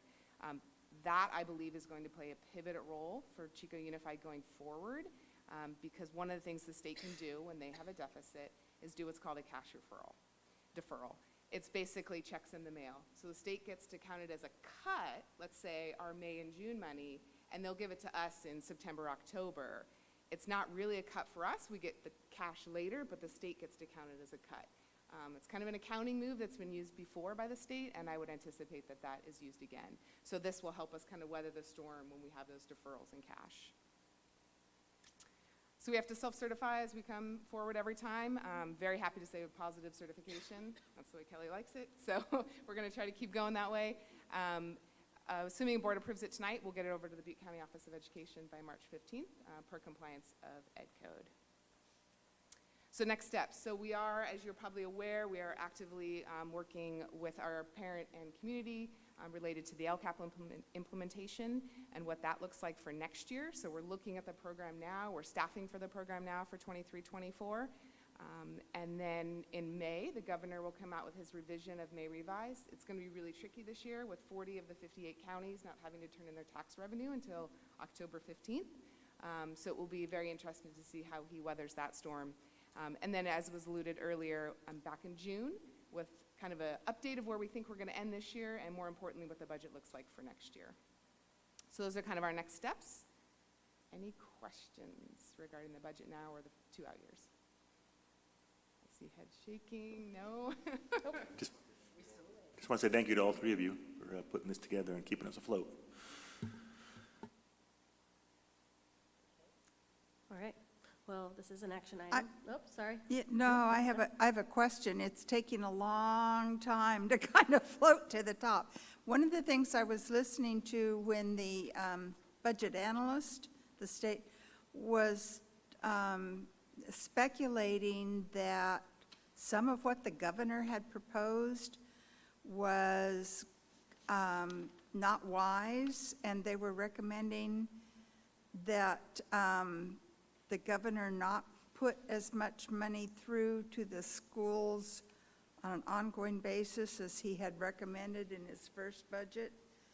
Do you know if that discussion continued in Sacramento or if It's continuing today. So the governor always comes out with his proposal, his or her proposal in January. Right. That is what he would like to see the state of California adopt going forward. Then it really becomes a negotiations piece between the legislature and his office. Right. In the coming months. Typically, we get tax revenue by April 15th. The governor then reevaluates that revenue and does a revised budget in May. So there's tons of negotiations that goes on between his proposal and the May revision. I think what you're alluding to is there's an exceptionally high COLA from a calculation standpoint. So the question becomes, can the state fully fund ongoing that COLA? And that's where a lot of those negotiations play into that. There is a Prop 98 guarantee, so schools are guaranteed a certain percentage, just under 40% of the general fund. Where in education that gets placed, that is up for negotiations. That is exactly what I was reading. Okay. Thank you. All right. Do we have public comment on this item? Okay. Then I will ask if there are motions associated with this item. I move approval of the second interim budget. Seconded. All right. We have a motion by Mr. Tennis and a second by Mr. Lando. We'll just do another voice vote. So all of those in favor of approval signify. Oh, hold on. Do we have discussion first? It's just that I too wanted to thank you guys for making this. Your microphone's not on again. Huh? Your microphone's not on again. Thank you. Yes, thank you. A lot of work goes into all of that, I know. I know. All right, so all those in favor of approval signify by saying aye. Aye. Opposed? Okay, moving forward. The next item we have is thank you, is 7.3.1, which is Human Resources Discussion Action on Resolution 1601-23. We can pull that item. We have no need to have that on the agenda tonight. All right, Jim, you're off the hook. Yeah, I know. He's been busy tonight, actually, honestly. Yeah, he's been busy. Okay, so our next item is number 9, our second items from the floor. So I do have a handful of folks signed up. The first one being Sean Mossman. No? There's a couple that kind of signed up wrong, but I just want to make sure that those people, I'm not going to read all of them because I know that some of I these think are you not should here. rattle through the entire list and just see if anyone's here. So I think you should. It's basically just representing all the people who accidentally signed up on this one and the other one. Okay. I mean, sure. So Sean Mossman, Arwen Funk, Loretta Ann Torres, Nicole Nava, and Connor Wenzel. Are there any other items from the floor to speak on? No. Okay. The next one is item 10, board member request to agendize an item. Do we have any requests at this time? I do. Yep. I move we place board policy and the corresponding administrative regulation 5145.3 for discussion and possible action at our next regularly scheduled board meeting. Second. I'd like to offer a friendly amendment. Can we specify the date for April 5th? Sure. Okay. So just so that it's specified in our Sure. minutes, that we identified the date. That way the If we public, do that way the do pub- something in the next month, it'll be a workshop. Is that not a safe assumption? so if it is on the 5th, it will be on a workshop night. But it is 4 weeks away because it's kind of a ways away, so. And because of spring break, there's no meeting Mhm. scheduled. Yeah, that's fine. Okay. Friendly amendment. You got it? Yeah, I accept the friendly amendment. Okay, thank you. I accept the amendment as friendly. Okay, Sorry. thank This is you. Important stuff. Yeah. All right, so let's do a roll call vote, starting with Mr. Tennis, since you made the motion. Aye. Oh, wait, yeah, we don't discuss, sorry. We don't need to vote on the amendment because I deemed it friendly. Right, exactly. So therefore, we're copacetic, Yes, you and me. Yes, Yeah. yes, yes. Right? Aye. Aye. Dalby, aye. Robinson, aye. Conk and I. Alrighty, and then I want to make a motion to continue the discussion on facilities and have the ability to take action on some of those things that we're being asked to do. And I would like to also do that at the April 5th meeting, so it's going to be another long one. Humdinger. The slide that Julie said was our homework, Yeah. those items. It's hard, it's just hard right now because we only have one meeting this month, so it's, we have 4 weeks to recover from this one and kind of knock it all out, You know, I would favor the earlier time frame, like we did tonight. like we did tonight. I'm not opposed necessarily, but I mean, do we want to maybe just decide that later, or we can, I don't know how we want to do it. Why don't we go ahead and vote on this and then we can vote on the time? Okay. So I'd like to, I need a second. Second. Thank you. So the motion is to continue the discussion as an discussion action item for the facilities master plan update, and to put that on our April 5th Yeah. board meeting. Thank you. We'll do another roll call vote. I'll start because I made the motion. Caitlin, aye. Dalby, aye. That was weird. Tennis eye. Punchy. Oh, who wants to go next? Oops, Robinson, aye. Conkin, aye. Lando, aye. All right. And so now we could have a motion to start that meeting on April 5th at 4 p.m. I have a, oh, okay. Did you, You want to discuss it? yeah. Do you want to make a motion? No, go ahead. I'm ready to make a motion, yes. I Okay. move that we do that. Okay. I'll second that so we can, well, we can't really discuss it, but I have a clarifying question for staff. Yeah. Because it's a workshop, do we have closed session?